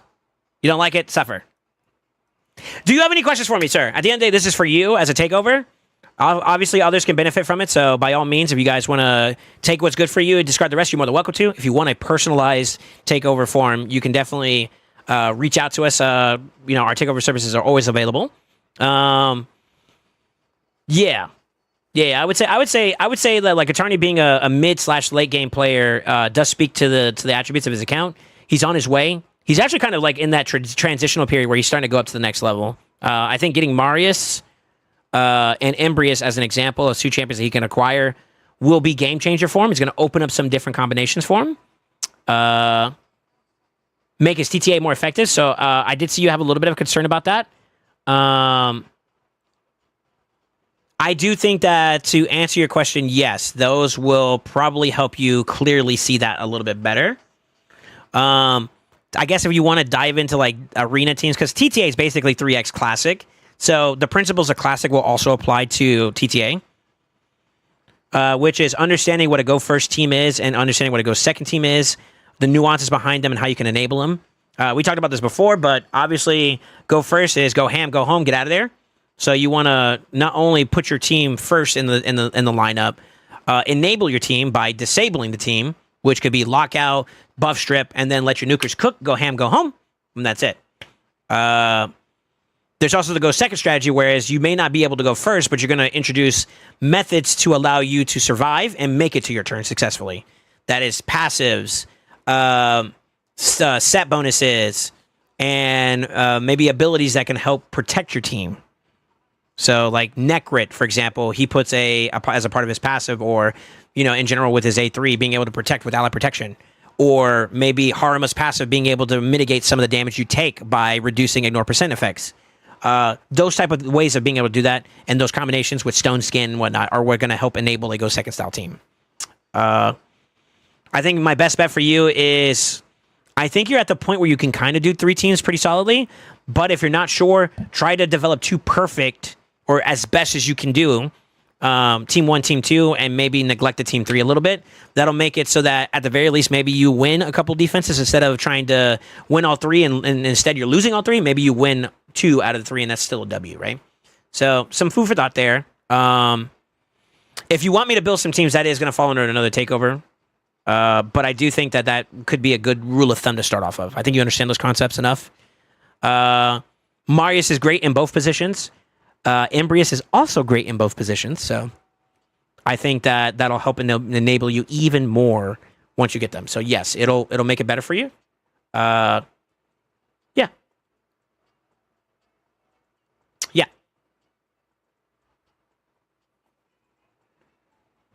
Yeah. Hopefully I answered your question there a little bit. I do believe that you can't get Embrius until you actually pull the champion himself too. So I think I'm going to go ahead and double down and agree with that. If you want to wait for him, then by all means. I have him at 0 blessings and he's already showing out. And he's not even fully booked on my side, and he's showing out. So if you have the luxury of being able to fully book him, you're already getting an advantage over me there. And then if you are able to get some blessings, that's even better. Dude's filthy. So is Marius. You're going to love him. Trust me. Marius is game changer. Good. Embrius, especially for PvP, game changer. Yeah, he changed everybody's game already. I mean, he's going to change the meta, so. I think my TTA at the moment is getting like 1 to 2 defense wins. Yeah, I think I don't really have so much of a concern about you. Like, I think it's just more so you need to put more elbow grease into like consciously trying to win. I don't know if this is because you're running single defenses right now or not for the battle logs. But if it is with you having full teams, then that means that you're either not effective enough in any of your teams, which is why I'm saying try to pimp out 1 and 2 versus trying to pimp out all 3. You're stretching yourself thin, maybe. But also negligence. You just got to clean that up. You got to put some more effort. Like we are now. This is Friday. This is probably now at the point where you need to start pushing for promo. Actually, I would say probably for you since you're trying to climb into gold. By Thursday, I would have had my defenses already in, and Thursday, Friday, and Saturday, leading up into Sunday, I would already be progging to try to push towards promo range. I like to do this even though I'm already in Gold 4. I try to be, at least by like Thursday or Friday, my defenses are in, and I keep myself at a healthy range above D ranking mode. But that's Gold 4, so like it's no longer about promoing, it's about staying, and so it's a little different. For you, you got a lot of ground to cover, which means that you're going to have to start fighting now, because people are probably following a similar philosophy where it's like, all right, now they're putting their defenses in. Maybe even to be even more diligent, do it Wednesday and start climbing. So you take less hits initially throughout the week, and then hopefully your builds will keep you going as you get closer towards crunch time. Like Friday, Saturday, Sunday in particular, you're going to start seeing people start hitting and whack-a-moling a little bit more to try to keep themselves in whatever range they're trying to do, whether they're trying to stay or promo, you know? So just based off of what I'm seeing right here, you're behind. More attention to it, obviously. Sorry, choking on air.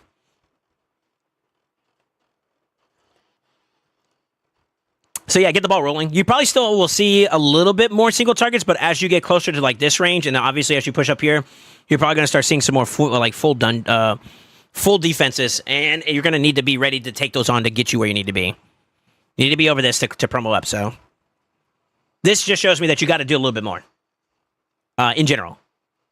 And that's going to be my big feedback. Don't neglect it if you're trying to push here. I think there are some missions where you need to be in a certain point for Romantu. Correct me if I'm wrong. So keep that in mind and don't slack off too much. Also, just a general rule of thumb too. It's good.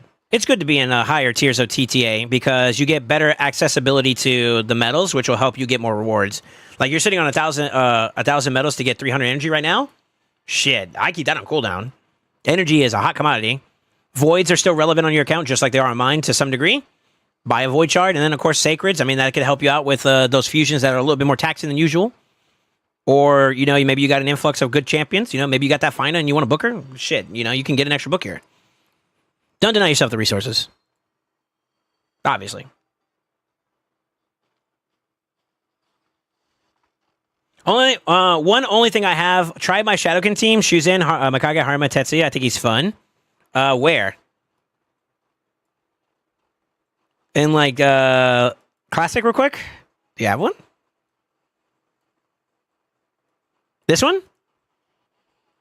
Shuzin, Mikage, Haruma, Tetsuya. Yeah, it's this one, right? I probably would keep the aura on Shuzin because I think he benefits from this. So I'd probably move that, but all right, let's see it. Fuck it.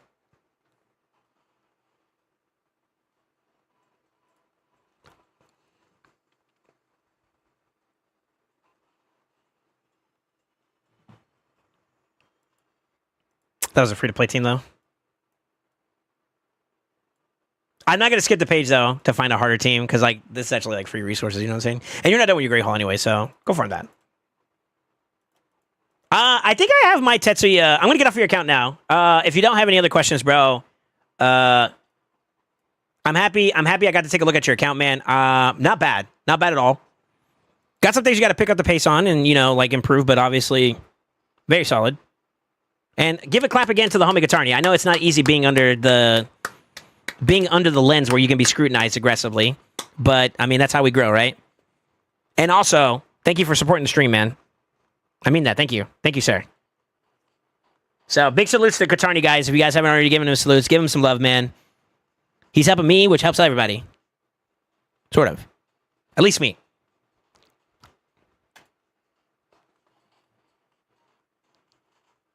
Sorry to take up so much of your time, too, as well. The little bathroom break in between is kind of something I don't normally want to do, but hey, when nature calls, Had the shadows.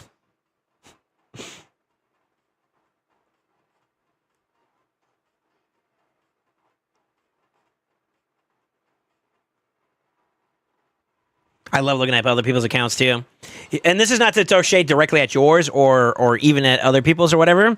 But one thing I like about the coaching sessions, it gives me pride to see how people are progressing over time. Like I did Doomsdays recently, and to see where he went from like the last time, I think it was like 4 to 6 months from the last takeover I did for him, where I did a coaching session, to where he was at now, completely day and night. I was like completely impressed, right? And then looking at like Guitarny's to see where like he's at and to see how his journey's been going. And then also to be able to compare it to myself, it makes me proud to see you guys and y'all's progressions, but also grateful for what I got to as well. It's like, man, I remember when I was here at this point in the game. I remember when that was still my focus to progress and whatnot, and this, that, and the other, and all. You know what I mean? Like, it really just kind of full picture. It kind of gives you a moment to kind of step back and like, man, look how far we gotten.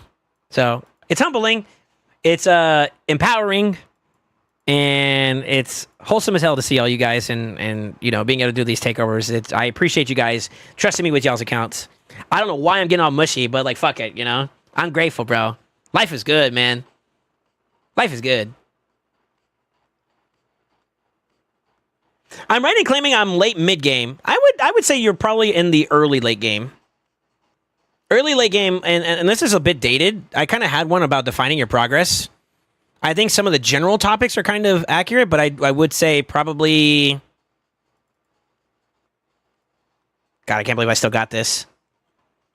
Like, when it comes to late game, I think some of the concepts are still pretty accurate, where it's like you are able to do content.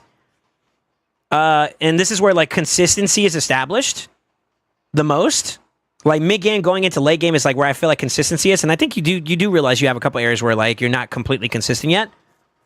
But that's where you establish it at. So I think that's where late game kind of comes into play. In game is where you're now taking that consistency and developing efficiency on top of that. So not only are you able to constantly get like a pretty decent success rate at a stage or a particular dungeon or some kind of farm route, but you're able to do it fast now on top of that. Effective, So like I'm able to not only 100% do Sand Devil, I'm able to do it in 10 seconds. Some people, there might be even people who could do it in 1 second. I don't know. Or, like, for example, I know for a fact, like, my 10-second run on stage 25 on Shoguns, there's people who could do it in 1 second. I mean, shit, you have one that's even faster than mine, just as an example, right? So, like, you got some areas where you've already built or you're building efficiency. There's other areas where you still need to develop that consistency. So, you're kind of in that weird transition where you're still kind of in that late game development. So, I would say you're late game, but early late game. If anything, late mid game. If you want to go like subcategories. Yes. True in-game, top and in-game, they ain't nothing you can't do. Stupidly fast, and you have all the bells and whistles. I would say I'm early in-game / maybe even mid in-game. True in-game, I feel like I got a little room for improvement.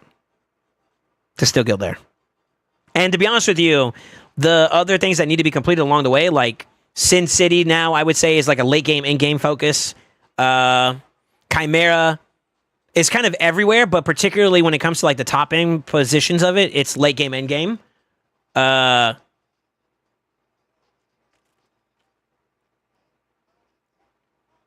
now that hard mode Faction Wars is going to be, depending on that difficulty it is to accomplish it and complete it, that's the new in game now. Actually, I can guarantee you, because the resources are worth it for in-game accounts, that is going to be new in-game. Which means that the milestones and rewards that go along with that are now going to be what's considered in-game. It's always the goalpost is always moving, bro. But that's good for the game. If you get to a point where it's just constantly the same thing, you're going to eventually get bored with it because no new content comes out. So I'm not upset that Faction War Hard Modes is coming out. The only argument I'd make is that, like, it's cool to get new content, but don't neglect the quality of life and balancing and fixes that need to happen in the game too. Maybe a little bit more emphasis on more reworks and nerfs / buffs to champions. Maybe fix some coding issues in the background where certain things are happening that shouldn't be happening.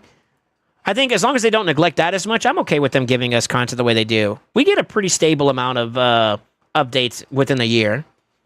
I think the only time frame that was kind of slow is when we were having like COVID, like in the early 2Ks.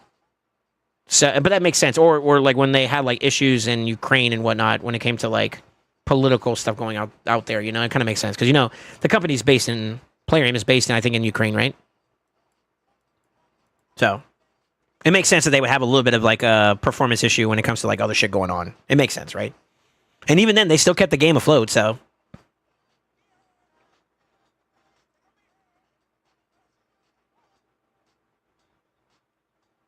I fought yours a couple of days ago, right? Yours is already nasty. It was 180 speed. Took like 900 defense down. Defense now down and gets like 30 plus crit damage and 252 speed. I love to pull him. He looks a lot of fun to play with. Yeah. Did you do your twins? No, I need to finish my dailies. Actually, I got an hour and some change, right? Good nod. Let's get sturdy. Thank you. I need that. You didn't check this. Let me see.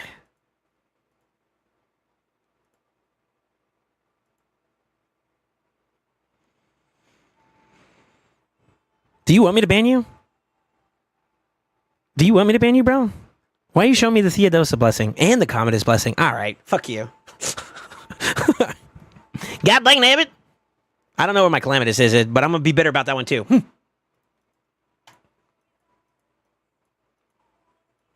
The reason why I don't check it either, to be honest with you, is because more often than not, if you have the champion, you would already have him blessed. So I already saw it when I looked at your champion pool, in a sense. These blessings don't mean nothing until you actually have the champ, right? So.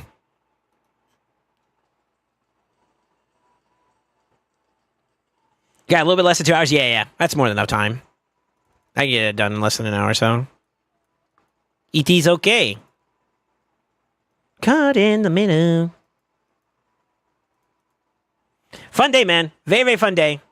Shout out to everybody watching today too as well. Oh, I'm going to miss out on the live arena. Pretty sure we're past that point now. Yeah.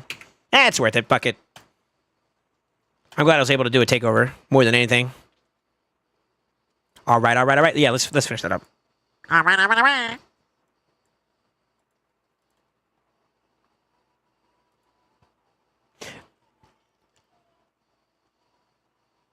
That looks annoying.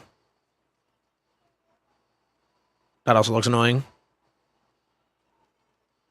I wonder if this will work. We're gonna try it. Fuck it, brother.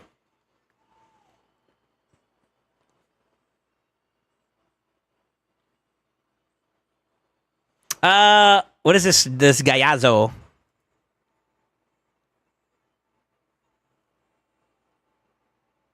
Better. That boy getting faster. Let's go. Hell yeah, brother. Okay, we don't like stripping people? Is that what that is? All right. Well, I do see 2 lightning cages, so that kind of makes sense a little bit. A little bit.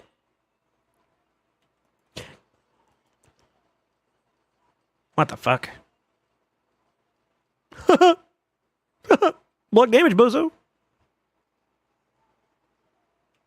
Yo, can you die? Holy fuck.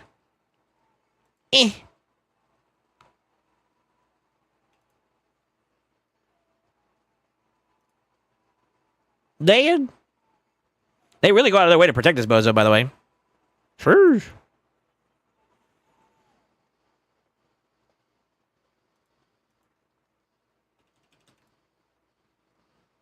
Oh, he gets his extra turn. Uh-oh. That's passive there. Whee! The cleanse? Oh, no. He hasn't got me! No! I regret everything. I regret everything. Fuck. Eh.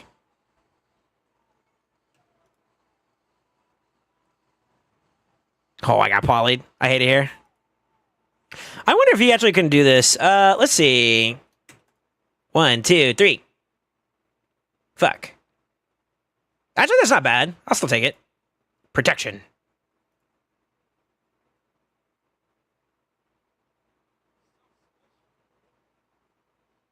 Yo, he went in. Oh, yeah, carnage.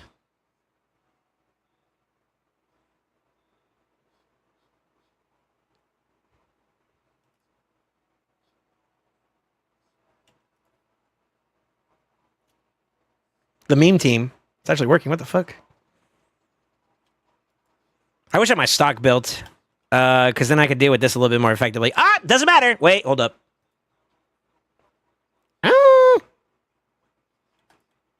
I think he got locked out anyways, right? So it doesn't matter. Hopefully. Maybe. Possibly.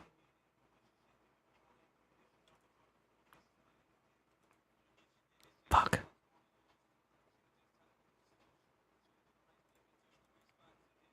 Yeah, we can reset him. Fuck it. It's ready.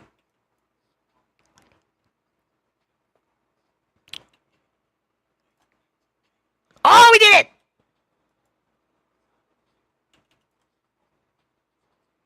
Free to play.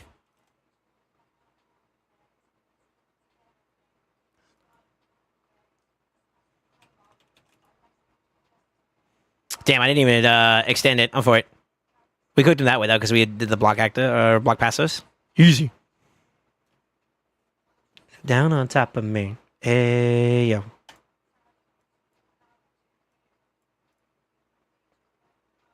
Ooh woo. I don't like going against Queen of Heart. That shit's annoying.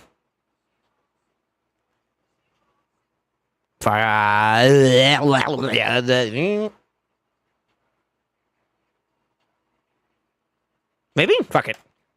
Why not? Let me see here. Free to play TTA, you right. You right. Strippies! Alright, I'm still free to play. You hate to see it.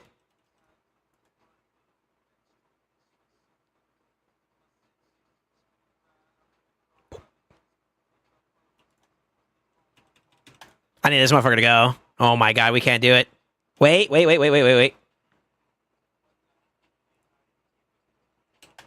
Dead? Okay. All the things I do to you. We are not safe. We're really not safe. Boys, I think I might have made a mistake. Die! Nice. Safe here.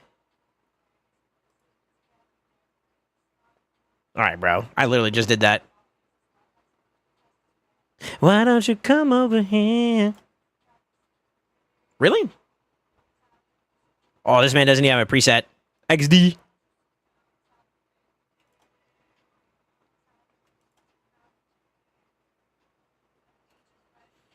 But yeah, I know I need to transition away from Instinct, but hard to beat it at the moment with my gear. But I heard about what you said. Yeah. Free to play internet, it seems. Am I dropping frames again? I'm sorry, boys. Yo hips, yo thighs.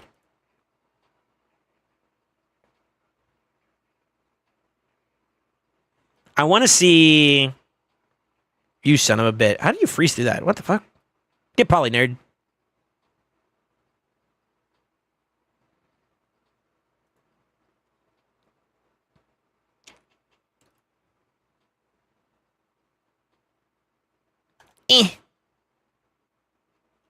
Huck to. My Carnage actually isn't built, by the way. What are you doing? Ooh, he resisted. Uh-oh.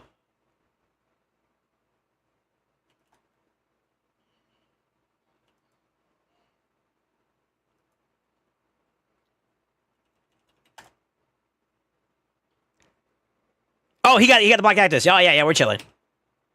Watashi wa being chilling. Bro, is somebody peeing in my ear? What the fuck?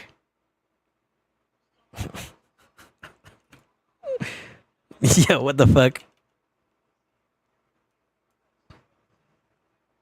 Damn.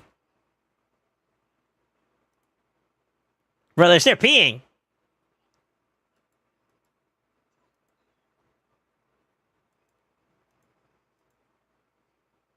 Major visibility.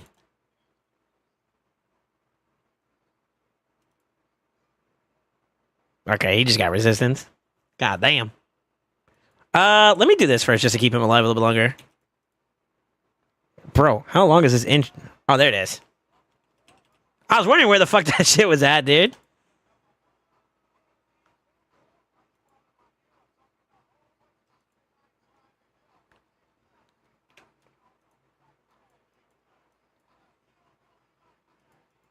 I gotta do at least one more. I got some time though. I'll see if I can get like a free refresh. And then we'll go from there. Damn, it's crazy that it took me like it's like 5 hours in a stream and I'm still not done with my dailies. Like, huh? Eh.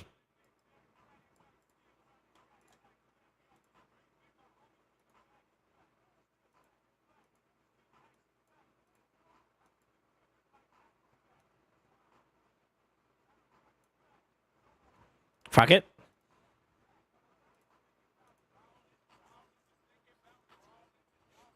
This song always makes me think of Tropic Thunder and Tom Cruise dancing. You know what's kind of ironic? I didn't think about it, but if you actually pay attention to all of like most of like at this time, Ludacris's like music videos, there's always something strange in his videos. And the only other person that I thought that did something like that for like shock value purposes was like what? Eminem?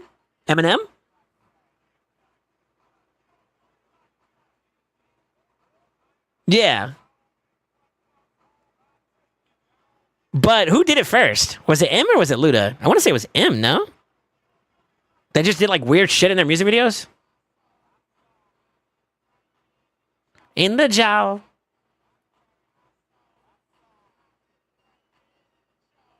I hate this clean version. Skip, we need to find the dirty version. All right, maybe don't get me banned, bro. What are you doing?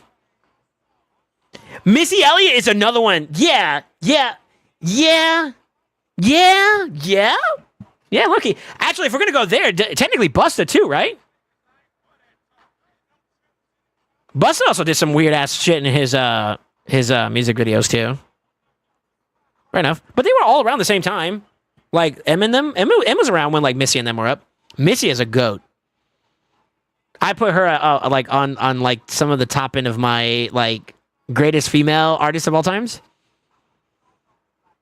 I put her up there. Yeah, I'd put her up there.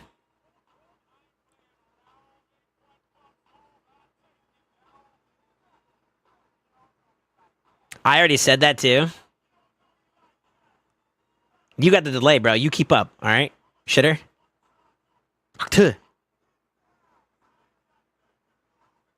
A bad day. Me take it out on you.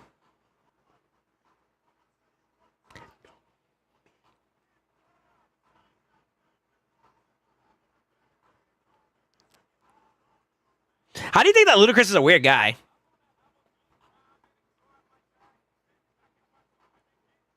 I think that like as a rapper he was dope. I don't know if he like I don't know if he still got it. I don't know if he still has it.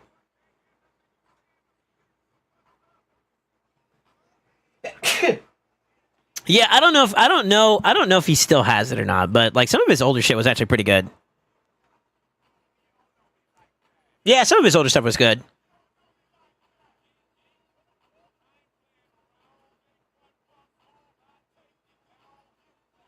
Sorry, bless me. Excuse me.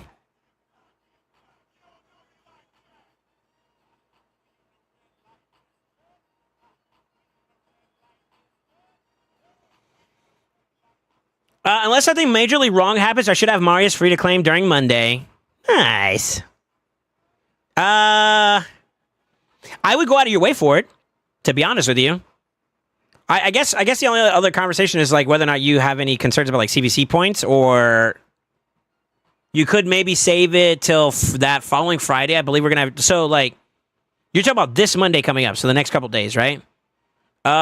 Today is the summon rush. Next week is probably the chase for the fusion, and regardless of whether or not you go for it, it could be a great way to get some free extra shit. Let me see. Wee. Yeah, so there's a champ chase tourney coming up Friday. So you could technically hold on to it then if you care.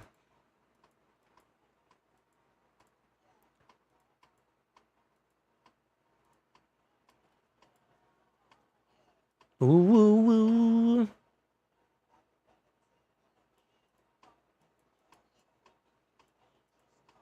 I need some silver.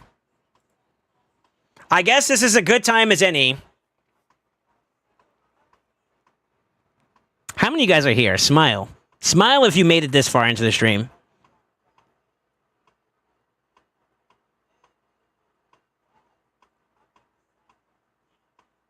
I'm gonna wait. We had a little bit of lag, so there's probably like a big stream delay now. Refresh the page if you can hear me. That might not be a bad idea too. Sorry about the latency. I don't know why we're dropping frames, bro. I mean, we're stable now, but I mean, like before, it did say I dropped a good bit of frames, so sorry about that.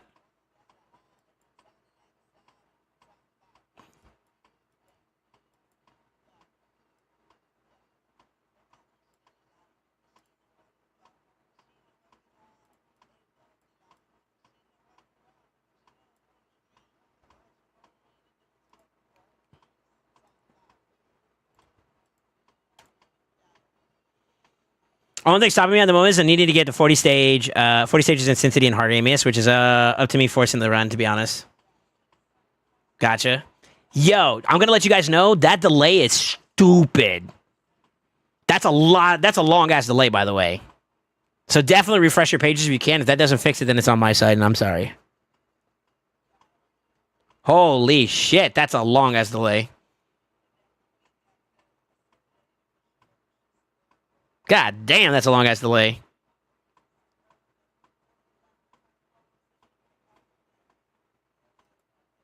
I refreshed it. Is better? Okay.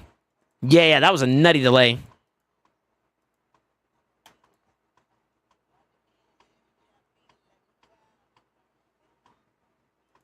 I got something I got to show you guys. So if you haven't already refreshed the page, Crafty, if you don't mind, just saying everyone refresh your page. Just spam refresh real quick. Hopefully they'll listen to you. If not, Elmod. Everyone refresh. Okay, you're fired. That one is so important.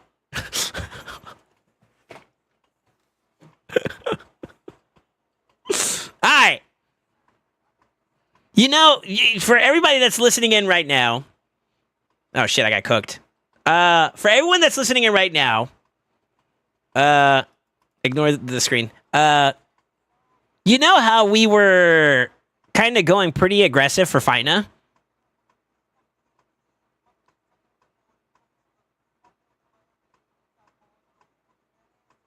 Yeah, I know what I'm talking about, right? You did? I tried. I definitely tried. I tried. There's no way you can say I didn't. This motherfucker.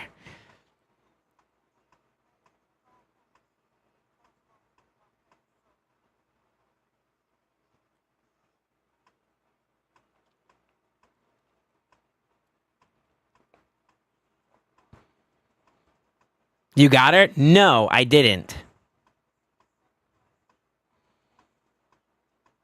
I didn't. But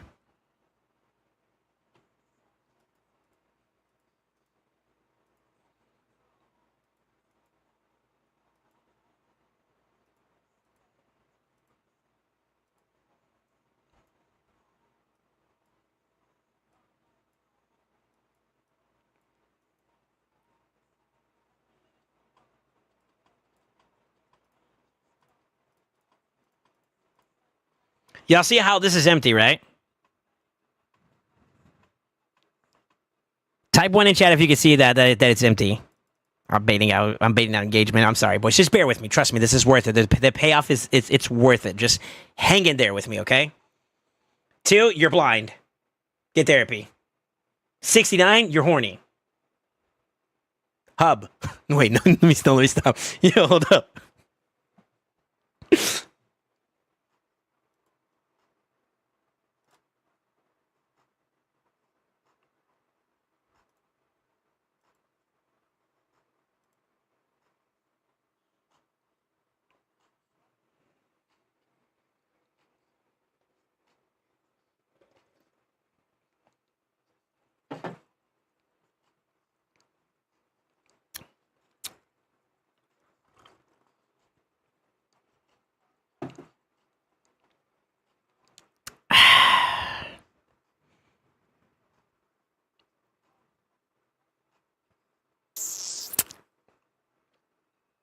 Someone bought more primals last night. Yeah, baby! I got a nice! Nice! Where's his blessing at? Okay. Alright. You know what? I'm sorry I showed him. My bad, bro. Okay. I haven't had a chance. I was gonna do a video about it, kind of surprise you guys that way, but I can't hold it in. I already told at least 3 other people before I started the stream today. Yes. I went in one more Unity pack. I went in one more time on the Unity packs. Ripped it. Got 0 yellows. But the second to last was a red. And the crow came out. So, I wasn't pulling for Mythic. I was pulling for Fyna.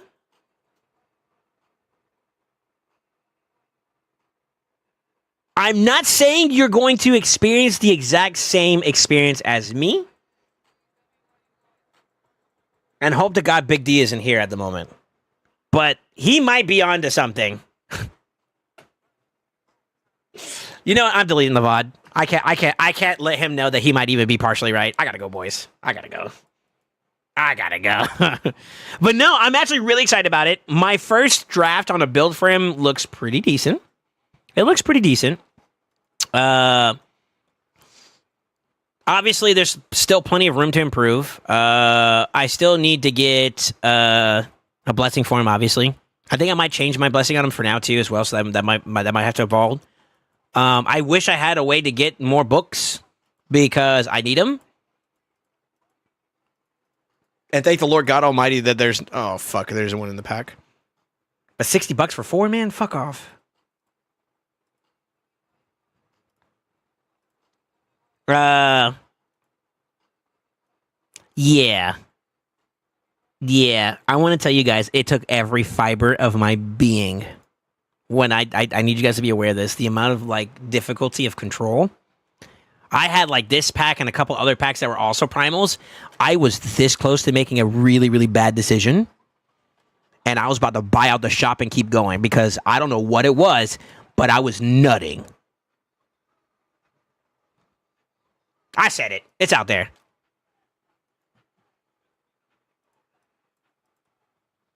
But yeah. Yeah, I have a nice. You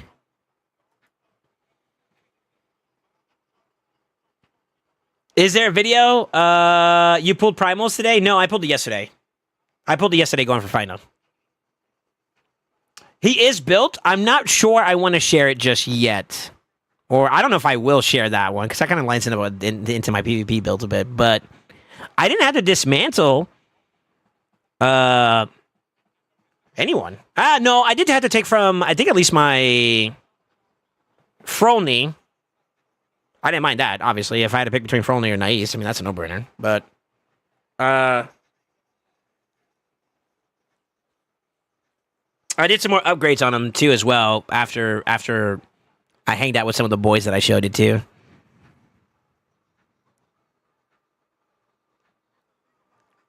I'm excited for what the future has in store.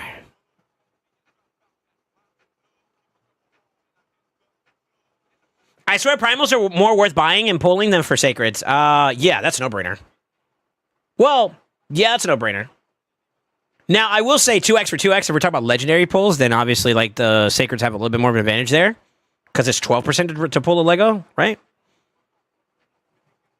But I mean, my mindset was, and you can co-power, you say I spent, let's just be real, I spent a little bit, was if I get a mythical along the way, great. If it's a legendary, hopefully it's Fyna. Between mercies and between what I could also get on the account, I got more shards, like more chances, pulling the primals, and I was like, all right, so this aligns with two of my focuses right now, which was, right now, I was on the, well, am I past that point now? I don't think I am. I think I still want to at least get one Galathier. Once I get one Galathier, I think I'm cooling off of shards. I'm going to go back to focusing soul stones to bring up my mythical champions, and then from there, it's kind of like, I guess, gear grind to improve those. I mean, empowerment could be on the table too, so I guess technically I would go back to primals at that point, but I want unique champions still first, so I'm going down that trajectory. And then once I acquire them, and to be honest with you, Nice might be justification enough to pivot. I could jump over to doing soul stones, so I can improve the builds on them on top of that. I think my build, I got some opinions from some folks, and I was told it's solid / decent, considering I don't have technically any blessings on Nice. And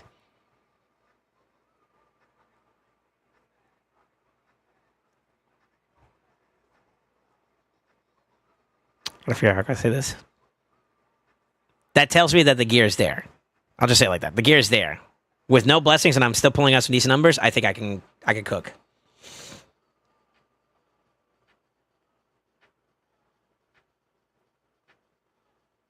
He just randomly pulls out the Nice in a classic arena. Oh my god. Thank you. The Nice isn't built any special. Anyway, special guys, don't worry. All right. First off, spell worry properly, you bozo. I have to get to bed. It's 0:35 and I leave for eternity in like 7 hours to get some Z's. Yo, be safe, Guitardi. Thank you again for taking the takeover. I hope you got some valuable information. And I look forward to seeing how you'll grow, man. I'm never touching a sacred pack again. I wouldn't go in on sacreds. I would have went on primals. That's what I did. I saw you in voice chat and I knew that you would break. You want to know something funny? Because I didn't want to hear Crafty or anybody else talk shit. I did it by myself. 100%. It was right after stream. I went to go talk to my mother. She was talking to me about like how I was screaming and rage and all that stuff like that. She's like, "Did you have a good day?" I was like, "Yeah, it was fun." Didn't get what I was looking for, but it's okay. 5 to 10 minutes later, I sat down and I looked at myself and I was like, you know what? If I have the means to do so, I'll do one more or two more Unity packs, and that's it. No more, no less. I did it, pulled it, got the Nice, and I was like, oh shit, I want more. And I was like, nah, I gotta stop.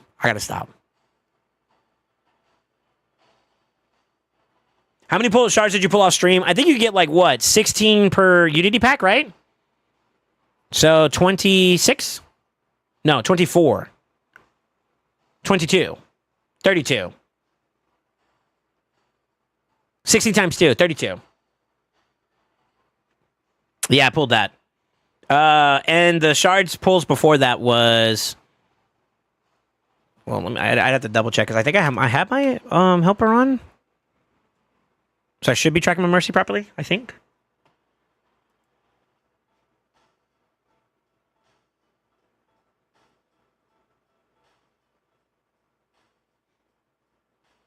Less than 30. Or less than 35 at the very least. Maybe 32 or something like that. It was either 16 or 32.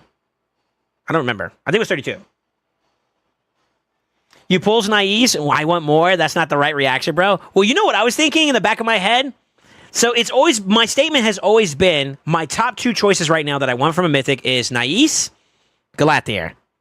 Getting the Theodosa was just a curveball. I wasn't expecting that. Getting number 2 on my wish list, and the way that it was feeling hot. I was also kind of still hot and steamy, a little hot and bothered by the shard pulls that we did prior to me getting off, which were also kind of spicy. I think like a couple of us I got a mythic, Abatsu got a mythic, we got some legendaries on some others accounts and whatnot. So it was kind of like, ooh, you know what I mean? Like maybe, right? So then when I pulled this last bunch and I get another mythic, and it's the best, one of the best champions you can get in the game. I got a hard on. I'm just gonna be real. At that point, you know, I'm built up. Well, it's on go, you know. And I'm thinking like, yo, what if I do 20 more and Galather comes out? That is such a bad place to be in. So I was like, I gotta stop. So I stopped. But when I told you, I was talking to Crafty about it, I was like, man, I got the itch. And he was like, dude, you had that? I kind of would have pulled too. Fuck. Thankfully, I don't think he did, but so I don't want to be encouraging people to pull and then they get shit, and it's like, well, it's not my fault, you know? Like it isn't, but still, you know.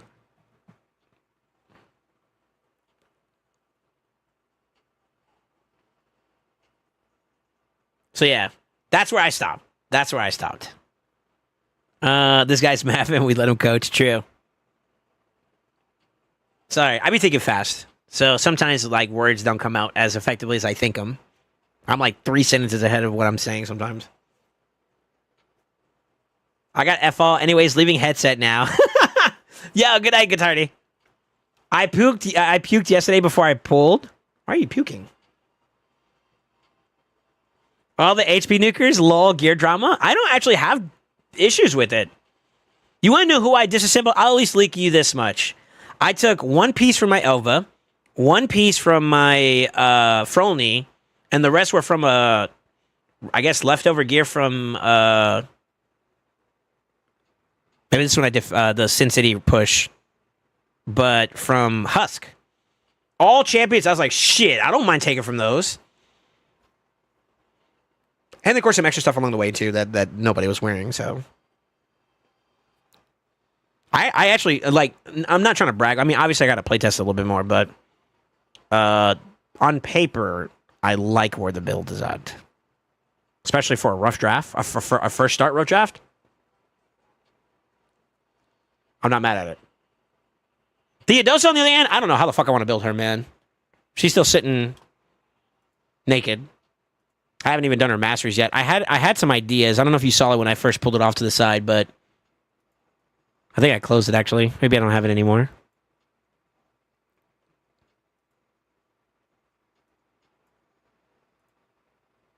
Oh my god, I got so many screenshots open. Surprised my PC isn't yelling at me. That's probably why it's lagging. No, I'm kidding. No, I don't have it open anymore, but I thought about like how I'd build her up. She's finished Master Eat already. No books yet again. I think I'm still gonna... I mean, it's kind of crazy because like I was actually gonna prioritize booking her. No, I still got a little bit to do on Embrius. But now that I got Nais, fuck both of them. I think I go Nais, and then we go back to Embrius, and then we go back to Theodosa. But I was gonna at least try to do like a concept of a build and see where we go with that.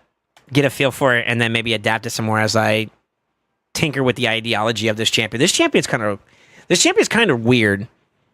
Because she screams like hella support on her base form, but then she also screams hella control in the second form.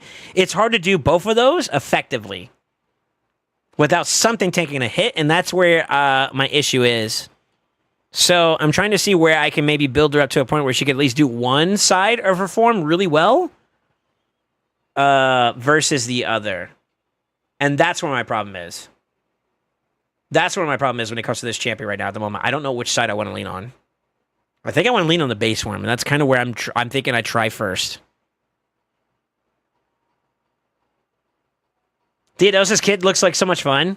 I think so too. It's just I'm trying to grasp around like what's realistic that I could do on my account. That's the problem.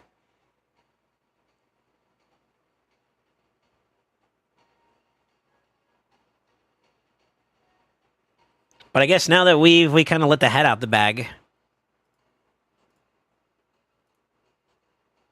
we can leave him in the collection board.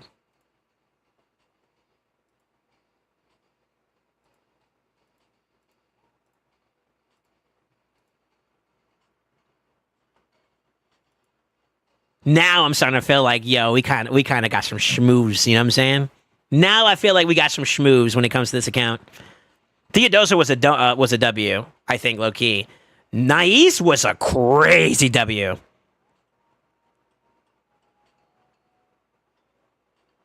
Now we just need to get at least one Gala, and I'm happy.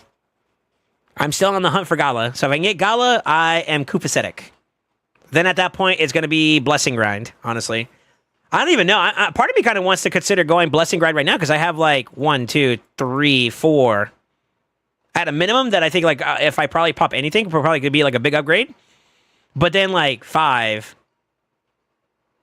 6, 7, and 8. Oh my God. Jesus.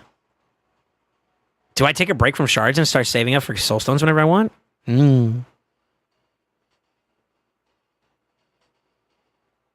Damn Kraken. Okay. Then he says he's free to play, more like first to pay.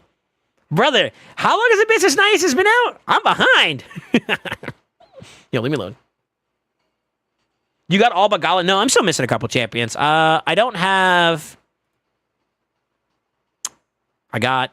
Don't got. So that's Galathier.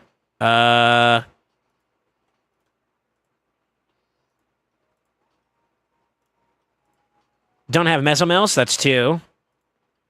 3 and 4, Garo or Ashnar.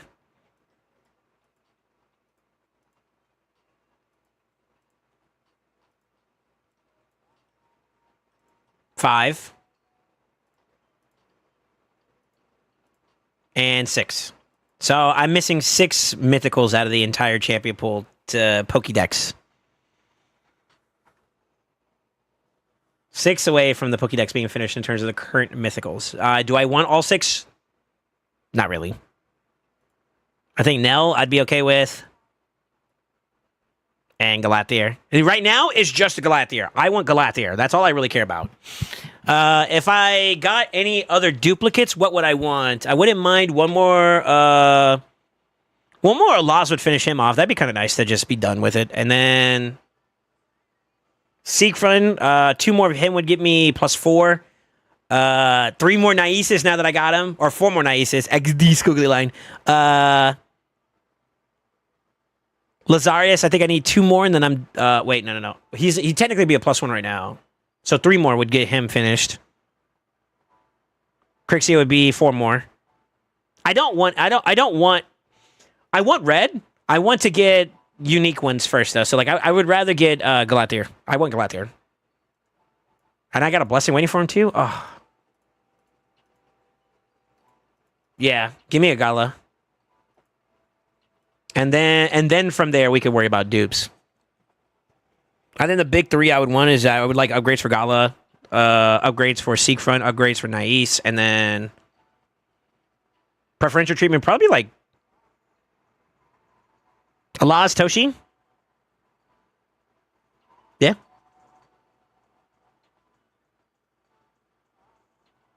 What were you saying about DD? That he was onto something? His statement was, imagine pulling during 2x.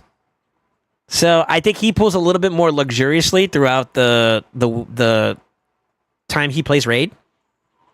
He can speak for himself. But Big D, I don't know if he's missing any mythicals besides maybe Theodosa. And I don't even know if he's missing Theodosa, to be honest with you. You'd have to ask him. But outside of that, though, like, he got mythicals. You know what I'm saying? He got mythicals on mythicals. There's levels to this shit. I'm not there. So yeah.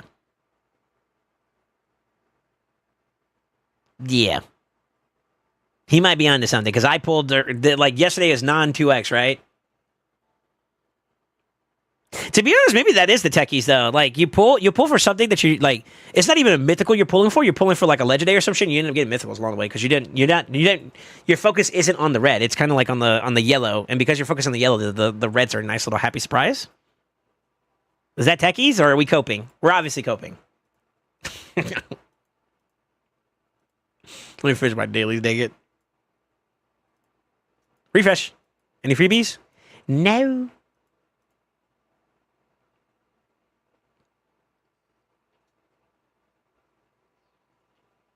Whoa.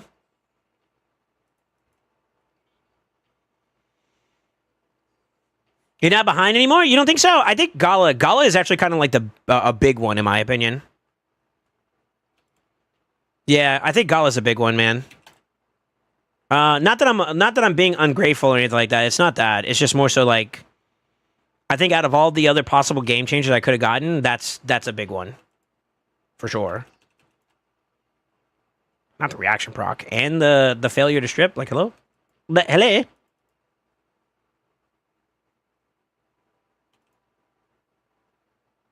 Uh-oh.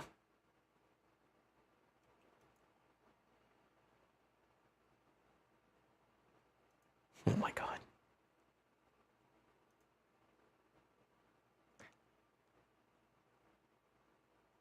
The enfeeble's huge. Pog! Alright. I won't lie. Oh shit. I was supposed to take that off auto. Uh-oh. Uh-oh. Uh-oh. Uh-oh. Uh-oh. Listen. Listen. My friend!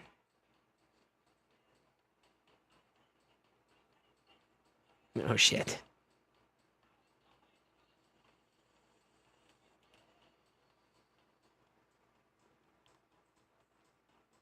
Oops. Note to self, take it off auto. Another one bites the dust. Ah! I'm a nut.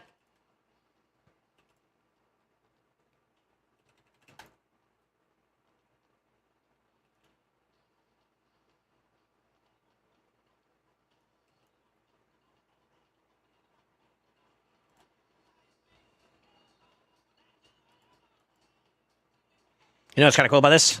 All you, baby. Mink, mink, mink.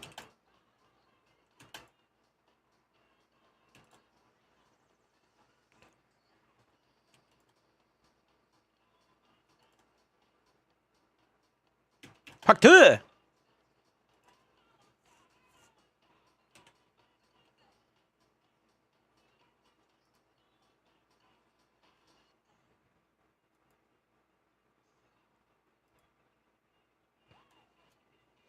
All right, let's see. Gala Mezzo, Galanel, Dwarf, whatever. Brother, there's levels to this shit. You see what I'm saying? Y'all think my account is stacked. It's not. It's decent. It's not stacked. Well, it might be stacked, but it's not like stacked. So the area of where I can compete at now, what that looks like, what I have to fight nowadays, that's stacked.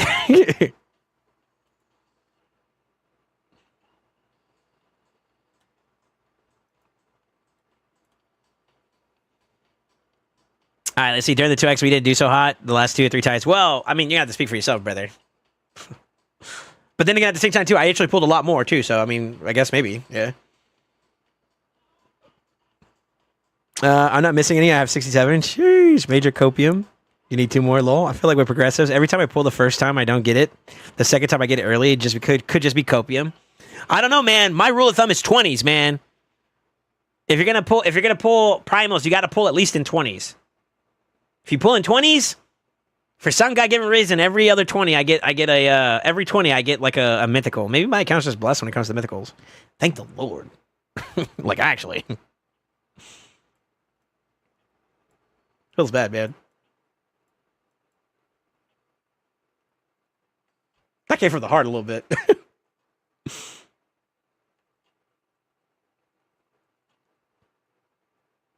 Eh. It's literally what I just looked at. Hello, Soul. You there?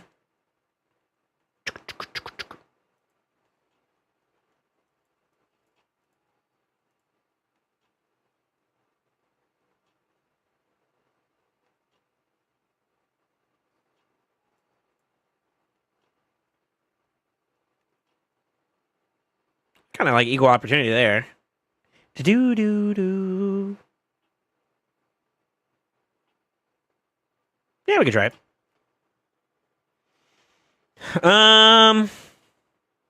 You got about 1 hour to finish your dailies? Yeah, I know. I've been yapping too goddamn much. I hear it. I get it. I understand now. Fuck. Come on, baby.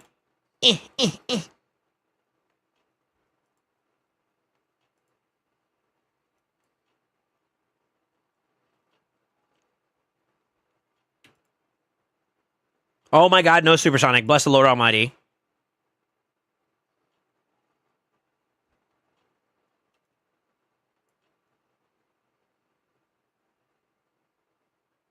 I could just crack him open, huh?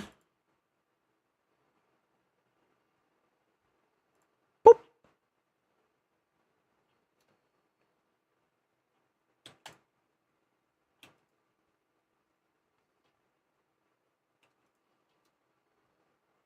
Ah! What's even nicer too? Bye-bye Wukong, bro.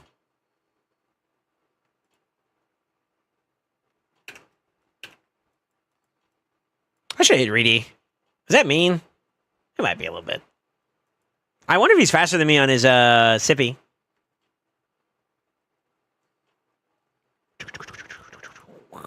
Probably do that too.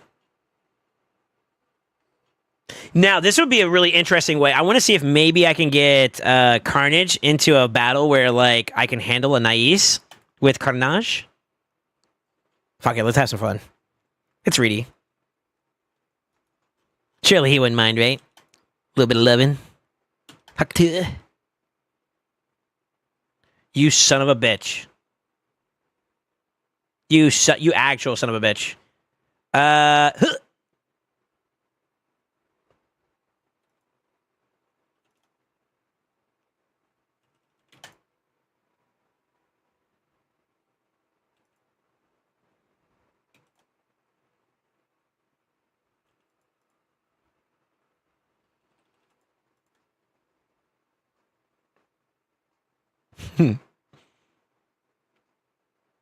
Rude.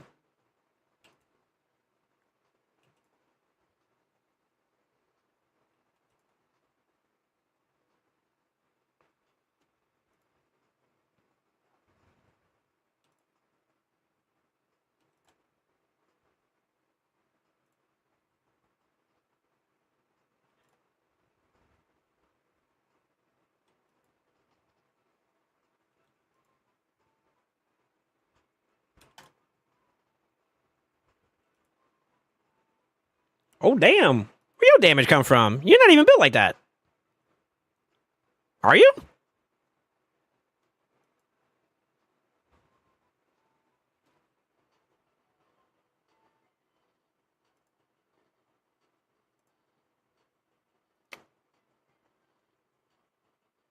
You motherfucker.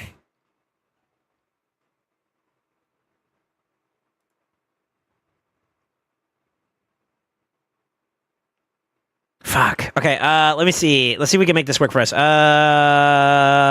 Nukaja. Man, I kind of want to get... I want Carnage to get in there and do some work, but... For fuck's sake. We need to kill his ass, though. Oh, fuck.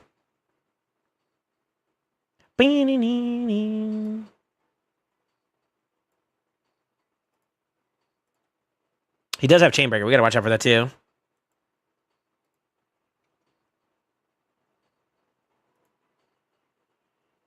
Of course he gets the proc, too. This game fucking hates me. Of course he has Wand, too.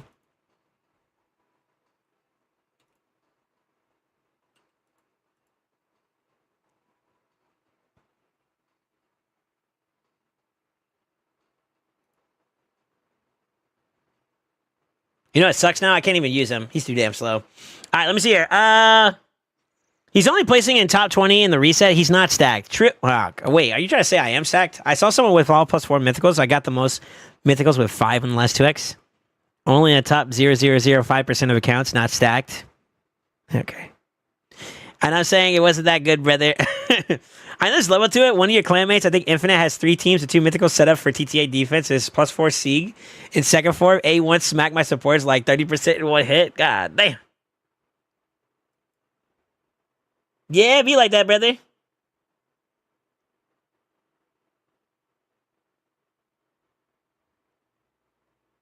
Yeah, it do be like that.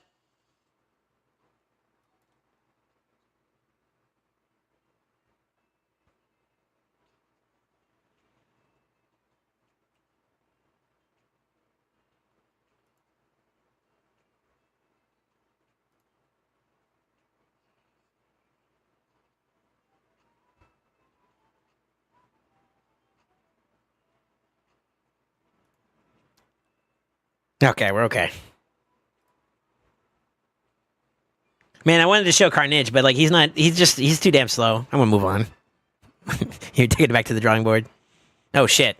Actually, you know what? Blessing in disguise. I didn't mean to use him, but fuck it. All right. Yo, W. For it. I wanted to see he was faster though. Unlucky.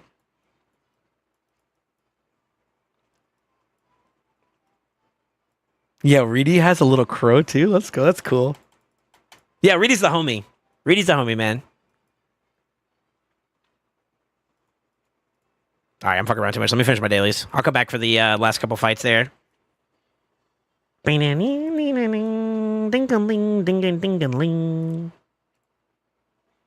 just says completed, right? Is there anything else extra as a caveat? Just beat it. Just beat it, brother. Fuck.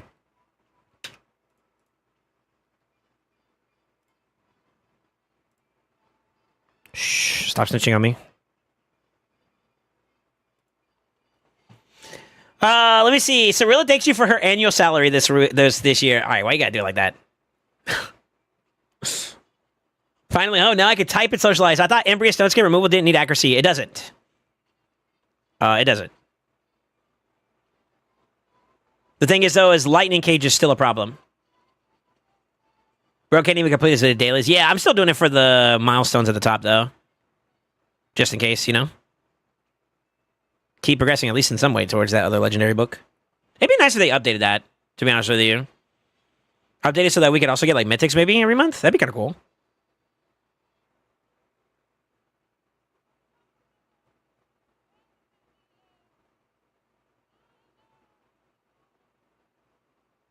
Yeah, so Embryo's Stone Skin removal doesn't require accuracy. If you want to flip the positive buffs into negative buffs, though, that requires accuracy. And then to land the debuffs, too, as well, you also need accuracy.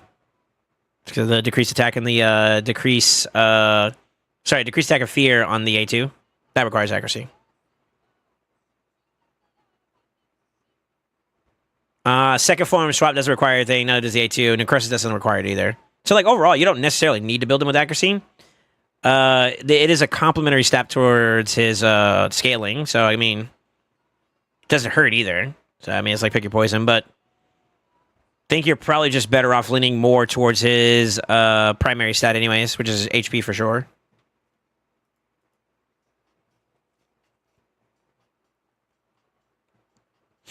It's not guaranteed. It's not guaranteed because of Lightning Cage. Lightning Cage has a chance to protect a singular buff, right?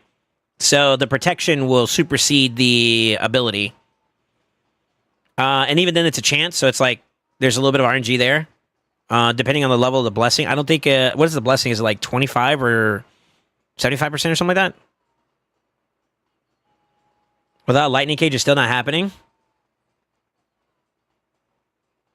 You'd have to show me. I haven't had any problems against people that don't have LC. From my own experience. That's not an issue. LC is when I noticed the diffy. Yeah. Could be a weak hit too, yeah?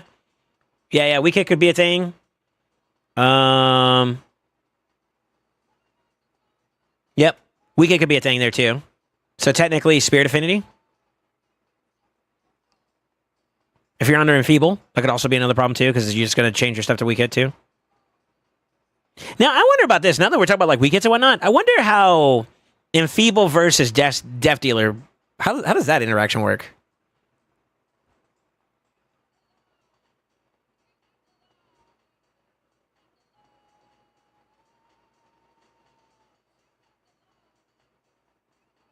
What's up, dude? Mr. Streams this weekend, Poppy? Bro, you inspired me to pull primals. Guess what I pulled? Nice.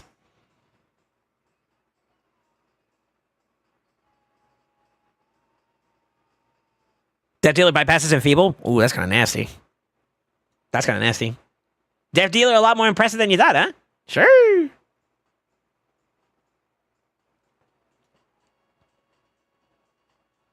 Wait, are you trolling, Wallace, or are you actually serious?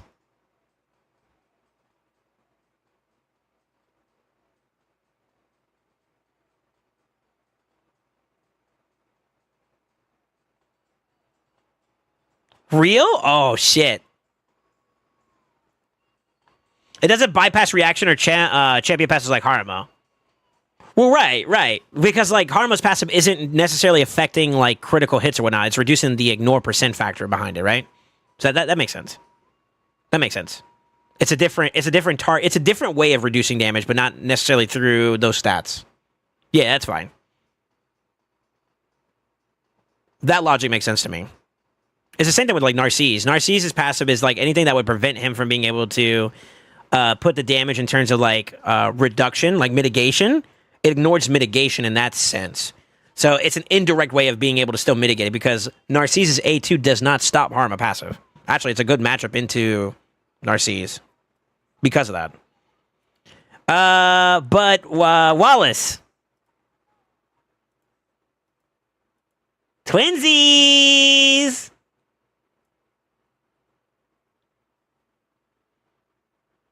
Pick a Discord or it didn't happen? It is against demons. It makes you not crit. Oh, okay. Actually, you know what? Let me read it. I forgot about the whole demon spawn part about it. Yep. Yeah. You're right. Sorry, I thought the ignore effect part right there didn't have, like, that's what you were talking about, but I forgot this part right here, actually. That holds true against, yeah, that holds true against like a Death Dealer even then, if it's placed on like a demon spawn. That makes sense. Actually, yeah, okay. No, that still holds up for me in terms of logic. Yeah, that's fine. So I'll put you one of nice, trust me. Oh wow. Trust me so you can reflect hard CC, lol. Where Gala? What's the Gyazo? What's the Gyatso? Sexy. And you got a Morag? Oh, nut.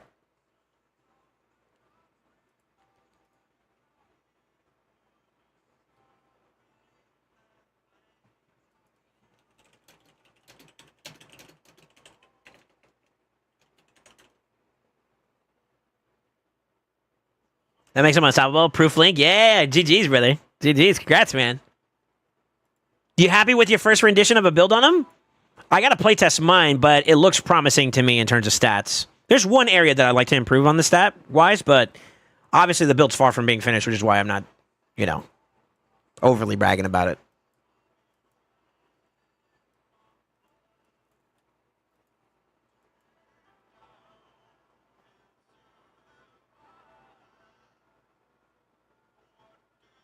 I pulled him 5 minutes ago. I pulled him less than 24 hours ago. I don't remember exactly when I pulled him, dude. It was like, maybe at worst, an hour after stream. Within an hour after stream, I pulled him. I was literally farming masteries on Theodosa when I got off, right? And then I decided to go in one more time, and that's when I pulled Nais. And I immediately put him back in Minotaur just to go farm some more.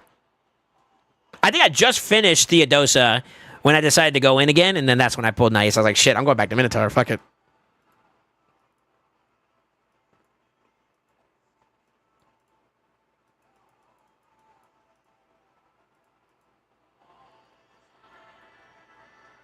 The naked build is sexy, though. That's fair. That's fair. I look forward to seeing him in action on your account, man. Hopefully you got something stinky you can brew up for him, you know? He's a strong champion, man. I have literally, like, just using Amatsu as an example, as a reference, he has turned the tides of fights that just seem unbelievably, like, impossible to win. He just, like, I got this. And he nut. I think piloting him is going to be pretty interesting. Even I still have room to learn on that regard. So I think we will have to see what that looks like. But Obviously, it's going to depend on play style and all that other good shit. And as of right now, I'm pretty happy with the way I have them designed. I want to see how I can incorporate that into matchups, into some mechanics and whatnot. So, like, obviously, like, adapting it to my play style is going to be pretty interesting. I look forward to it, man. What did you guys pull as primals? I missed so much due to a big outage at work. Been working 12+ hour days. Oh, man. We pulled yesterday for Fyna. At first, I wasn't going to do it. So whoever debated me into pulling my primals, thank you and fuck you. I guess to catch you up for myself, I got Theodosa and I also got Nais yesterday. Some other people got some other options and whatnot too as well. I don't think any of the shards I pulled, none of us got a Fyna, which is kind of unfortunate. So yeah, Fyna's still on the wish list for now. But can't complain. Can't complain. I'll take a Nais. Good compensation, you know what I'm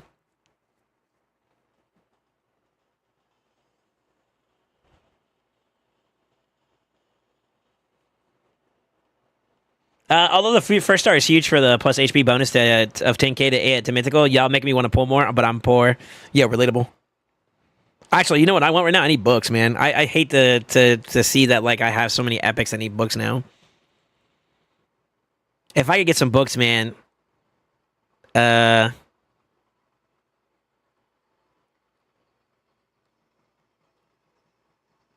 I could get some books, man, I would love to do something with Theo. I think so. From my conversations with people, Theodosa has been very hard to like obtain the best amount of information. I know it's gonna sound weird, but it's like it's hard because like she's such a new / interesting champion that you don't really see a lot of content around her. So that might be one I would like to do like a little bit of a showcase of just to get like an idea.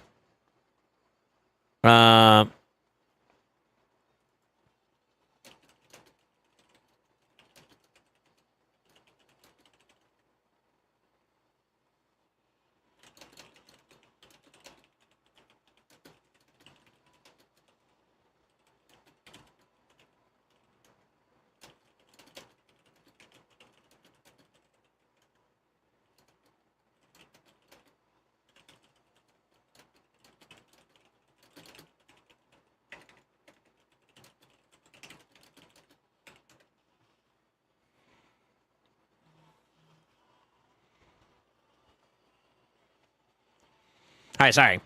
Someone sent me a DM. Let me see here. I pulled a Crixie from a Remnant last week as well. Nice. So I'm a little bit on the fortunate side when it comes to Remnant pulls, but depending on how you want to look at it, I got red a couple times now with Remnants, and I know there's some people who, even in my clan, that haven't gotten lucky with like hitting red for Remnants. But I will say that both of the Remnants, or all 3 Remnants, were duplicates. I pulled a Laws through a shard. Shout out to Fortune. I miss Fortune, man. Fortune, he baited me into doing it. He said, I'm gonna buy you some shards, so you don't worry about this, but I want you to pull today. I feel it in my bones. I got my first Laws. Within that following week, Remnant. My first or second ever Remnant pull was a Laws again. Then the very next Remnant pull I did, this might have been like maybe a month later, a Laws again. Then it went dry for a little bit, and then I pulled recently. This is about like maybe a month back at most now. We pulled and I got Gizmac again. So Gizmac is I already have a +4, so like that extra one is just sitting there now. You know, it's not really much I could do. I mean, I could build it up, I guess, but I'm not going to. Not right now. Not for the foreseeable future. Progressives are a scam. Low key, that still holds up true. I ain't seen no fucking Fyna yesterday. They ain't turned that shit on. Checking my head. I need 10 books for Theodosa. How many does Nais take, and how many does Theodosa? Yeah, I need to fully book her. And then I need to fully book Nais, so that's 2 champions I need to get books for. Technically, my Embrius is partially booked. It's not even finished booked on any side yet. So there's at least like 4 to like 6 I need to get there too as well. So I'm like 26 books deep now already. And then Carnage needs to get booked. I don't have him booked at all. That's why I don't pull him out for PvP like that. He needs to get booked. Hold on.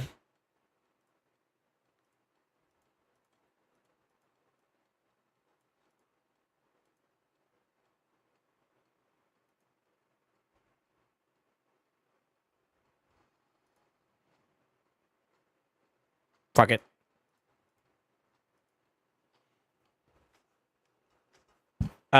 So yeah, I got that one still I gotta do. I mean, there's still plenty of champions I still need to book, but we're not there, fortunately.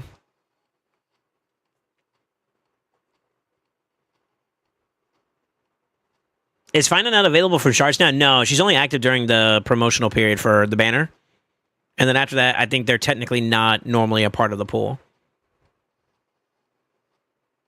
If you go to the shard portal and you click on info, I think right there below where you normally see like whenever they showcase like a 10x or something like that for a banner, they have like a exception rules where like you can't pull champions like Ninja and the champions that are collab champions that you never see again after their collaboration ends.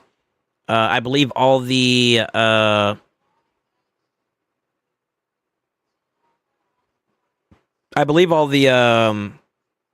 Unity champions are listed there too as well.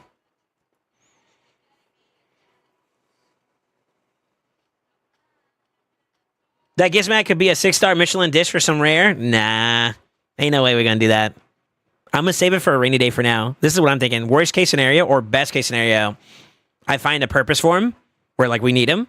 Or if there's a possibility that we get a mythical faction guardians, I have already one section done.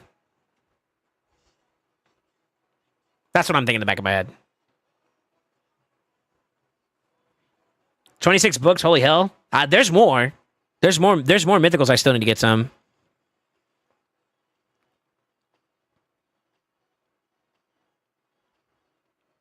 Hey, Mopt, how you doing, man? Thank you for the follow. Welcome, welcome, welcome. If I miss anybody that followed me recently, I was kind of locked in on some content and whatnot, so thank you. Thank you for subscribing on the YouTube. Thank you for following the Twitch. Thank you for subscribing on the YouTube, everything. Or Twitch. Either way, gracias. TLDR, gracias. Gracias. How you doing, man? Welcome to Le Stream de Sol.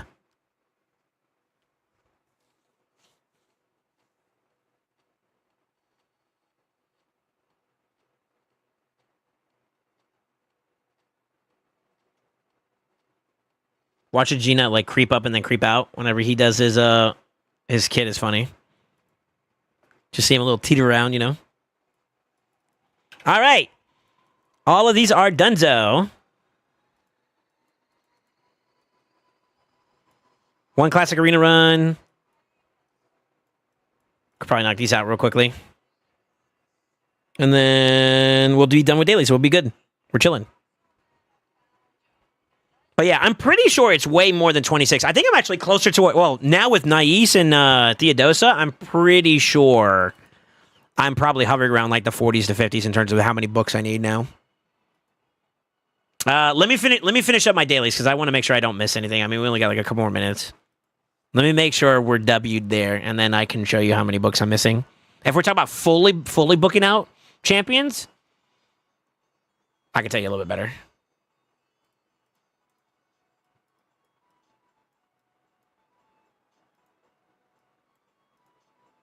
I'll just burn my keys real quick. It's fine. Ding ding ding ding ding ding.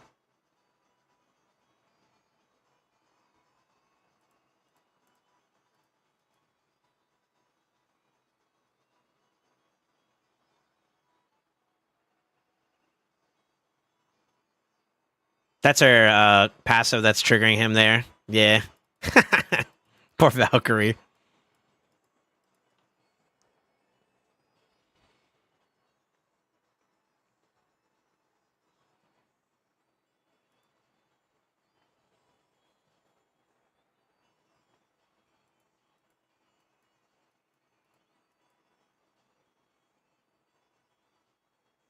No stone skin, no stone skin, no stone skin. Ah! Nut.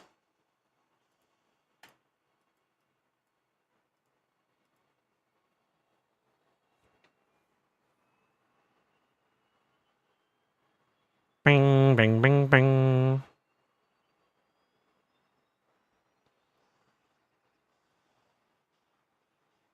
Ah, shit. Hold on.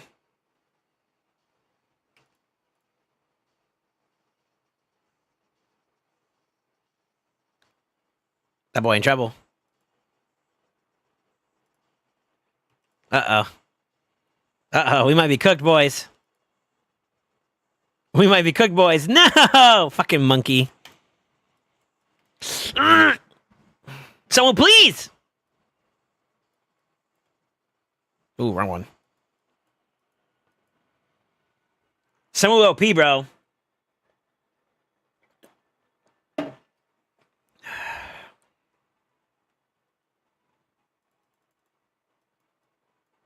All right.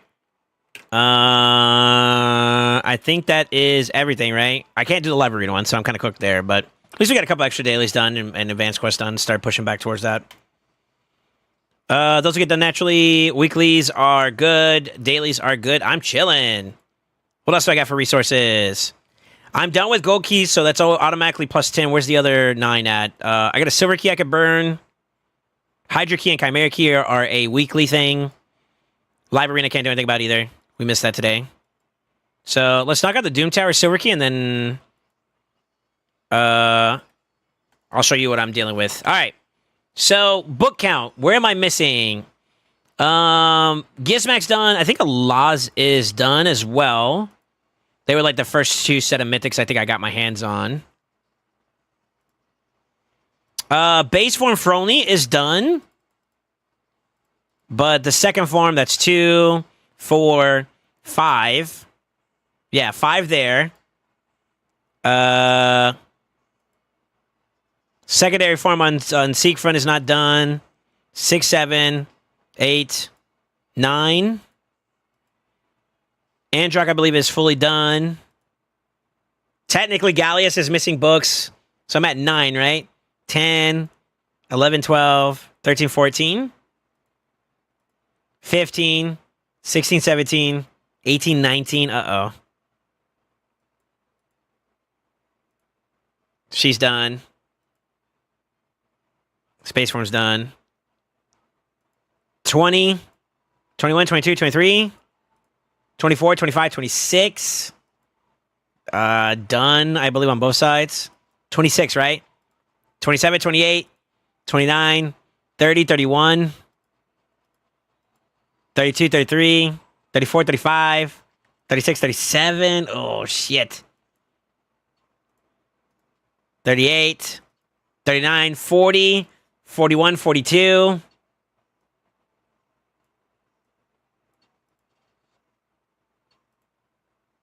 He's done, I believe. I'm at 42, right? 43, 44, 45, 46. Oh, we're going to hit it. 47, 48, 49, 50, 51, 52, 53, 54, 55, 56, 57, 58, 59, 60, 61, 62, 63, 64, 65, 66, 67, 68. I need 68 books to finish off my mythicals right now. Now, obviously, some of them don't require it as much as the others and whatnot, so it's a bit of a moot point, but 67 is where I'm at. It's tough, brother. I saw a video of the new Gallius. He one-shot Terrace. Yeah, I'm telling you, his buff is going to be nasty, man. His buff was nasty. It's pretty healthy. For sure. For sure.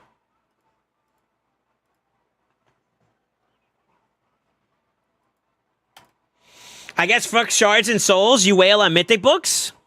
Yeah, I mean, I would. Well, it depends on the champion, obviously. Not every single champion needs to be overly booked. Like, Seekfront would be nice, but it's not mandatory to book his second form to still do well. I will say, though, that, like, booking a Nais is just as important as blessing him, for sure. For sure. Theodosa, it's way too early for me to say, because I haven't tested her out and all that stuff. And I'm not sure of other people's experience with her, so.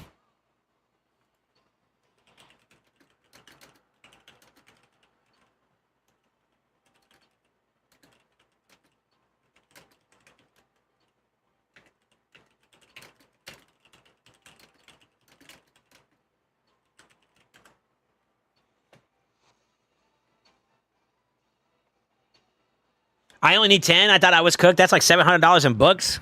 Why do you think I haven't bought them, motherfucker? Like, come on, dude. Now, I'm coping on, honestly, hard drops. And then if I could catch like a W here and there when it comes to like, tournaments here and there, I'll probably dabble a little bit. But none of the big tournaments right now that have been out recently are, giving out like mythic books like that. I mean, I guess technically a Summon Rush, but to be honest with you, I just all in and I got the champions I care about, sort of. So, like, this ain't happening. And to be honest with you, I normally wouldn't go out of my way to go for mythicals this way, though. I feel like this is kind of a bit too steep of a price to go for. You might as well just buy the book itself then at that point. I wasn't intentionally trying to get this, but I guess here we are. So, yeah. I'm on standby. It's that or like the other areas that we talked about. Like Hydra. Hydra got some books and stuff there. Maybe I can get things like that. All right. We are big chillin'. I don't think I have my optimizer up anymore.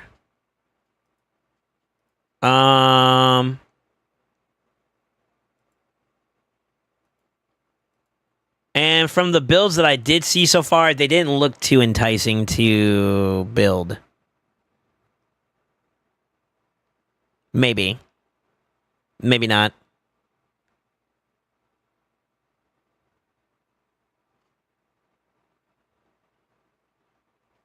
I have one.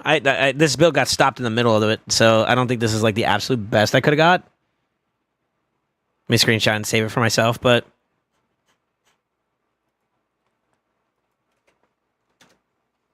I guess the first thing I gotta identify is like how does she work conceptually? Like what can I conceptualize in terms of like how do I see that playing out?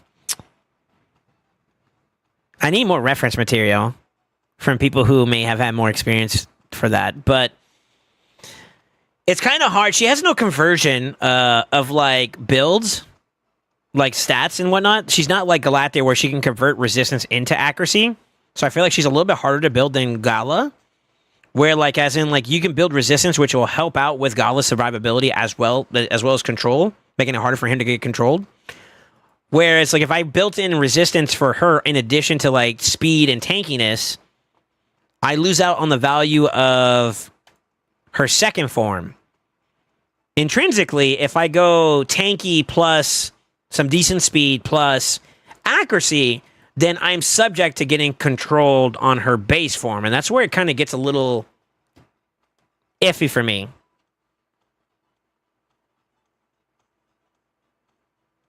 When I get my insurance check, I'll buy you 10 books. I got like a 5 to 7K check waiting, pending. I'll go to therapy, physical therapy. Brother, don't even do that. Take care of yourself, man. I just don't want to go. My wife just got 10K for taxes and didn't give me shit. Probably for good reason, you bozo. She knows I'll spend it all on Radar Fork. She paid for a vacation. Shit, you got a sugar mama like that? Damn. Yo, introduce me. Adopt me. What the fuck? Let me stop. I love my mama. Yo, hold up. I need a sugar mommy wife though. Hold up. I'll be that stay-at-home dad. You need that dinner cooked? Yes, ma'am. You need your feet rubbed after a long day of work? Yes, ma'am. Come here.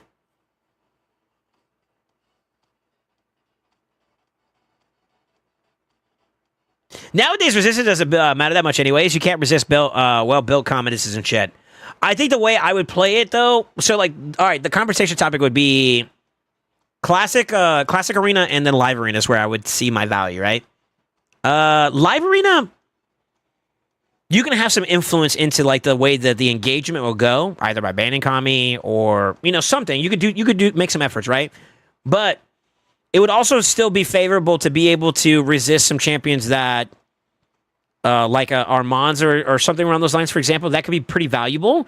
And then you play towards the survivability that you would get from her base form. I thought that could be one route I could approach. I can't do both. I feel like it's kind of hard to do both. Now, if you think I should just go like tanky, survivable, with some decent speed and then lean towards second form for accuracy, then I guess maybe. But then I also feel like it's easier to control her, which makes her easier to not be as survivable. I think you want a little bit of resistance, maybe. I don't know. That's kind of where I feel like this is a little interesting, man. Like, I would, like, we had to play out scenarios. Like, against an Armand's, obviously, like, her having some form of resistance could give you an upper hand.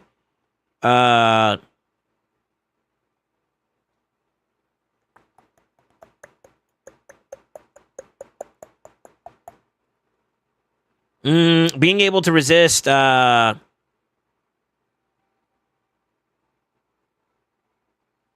Fabian. I mean, Fabian would still be able to reduce the duration of all the other buffs that we have. So that kind of sucks a little bit. Or, say, for instance, the scenario plays out where she has enough resistance to resist him. The rest get kind of opened up because of the way Fabian's A3 works. And then they get dunked on. Then I revive. You know, I have my stuff still in play because I was able to resist him. That gives me the chance to bounce the team back and then even protect him to some degree afterwards. So there is something there in terms of that interaction. Obviously, it's not like as clear cut as that because there's so many different variables, but that's one example.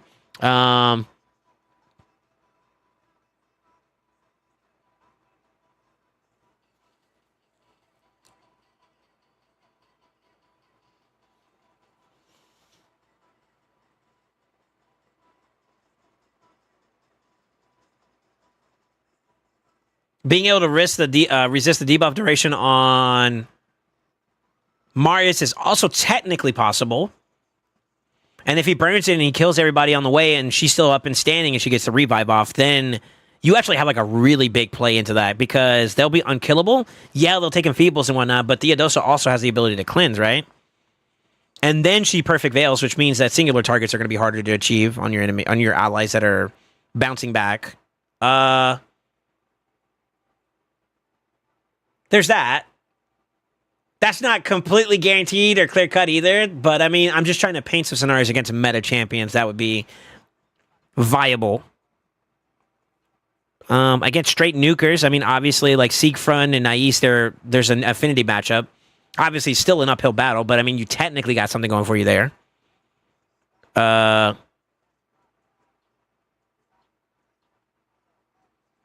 Carnage is actually kind of nice into her. I think that's going to be kind of scary to deal with.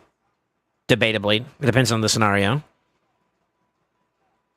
I guess also maybe the way you built Theodosa too could also be a play. That's kind of why I'm trying to envision, like, how did... This is something I do. This is something I do to myself, or do for myself. I envision what those fights and scenarios in, and how does Theodosa look in those fights? Does she look good? If so, build in that direction. If not, I need to reevaluate my approach, right?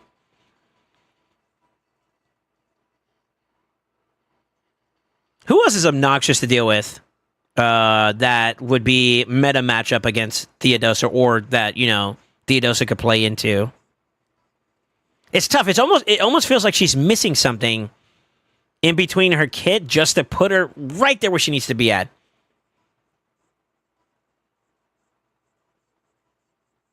So it depends. It really depends. Mesomel's niche, but in the scenario that we're talking about, the only way I would be able to be preventative or mitigative towards her would be to build up in a way that allows me to survive that hit initially. So maybe a reaction. Even then, though, that's still a favorable matchup for Mezzo, for sure. Hiding behind Stone Skid doesn't necessarily stop Mezzo from doing what she's got to do. Now, Mezzo, on the other hand, though, if I'm playing like a reactionary approach, where like Unkillable is in play, she's dead in the water. Outside of maybe someone she does kill like instantly. But if she flips to do her damage, I think she does only ignore... She does ignore Unkillable. Oh, shit. Okay. I thought it was block damage. So then that matchup is still healthy for her because then she can still wipe the board. So that is a problem. That is a problem. Yeah, that's a bad matchup there in that regard. So that could be a bit of a difficult task to wrap your around. I don't normally see Mesos in topping, like... Not like that, at least. There's a couple people that like to use it, but not everybody. She would fit into a niche scenario, into the Thea, though. So, I mean, I'm not against that. Fair enough. Fair enough.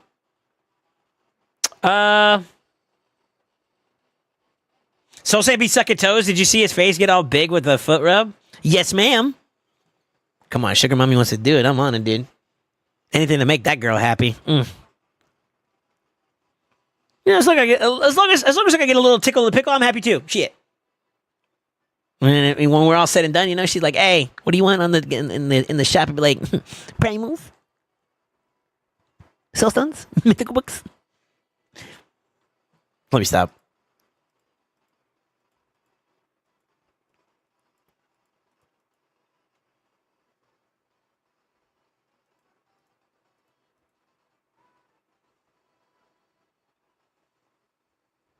This is a weird one. I got to see how we can make it work. I was thinking to leaning on towards like our support side a little bit more first, just to see how that feels, and then from there get a feel of how she is if I were to take her to the more aggressive, like offensive approach on her second form. I think I would do a totally different build though. I would try to find a way to inject her into the fight, so like maybe Stone Skin Supersonic there. Quizás could steal buffs and stuff like that, and then block and then decrease defense, yeah.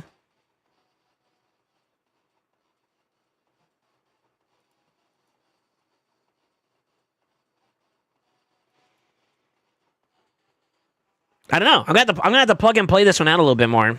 I'm just thinking about like hypothetical opportunities where she can get some value. I went against someone, and I don't think by any stretch of the means like I'm at the top of like accuracy picks and whatnot, or at the bottom of it either. I think I'm pretty solid, right? I'm solid.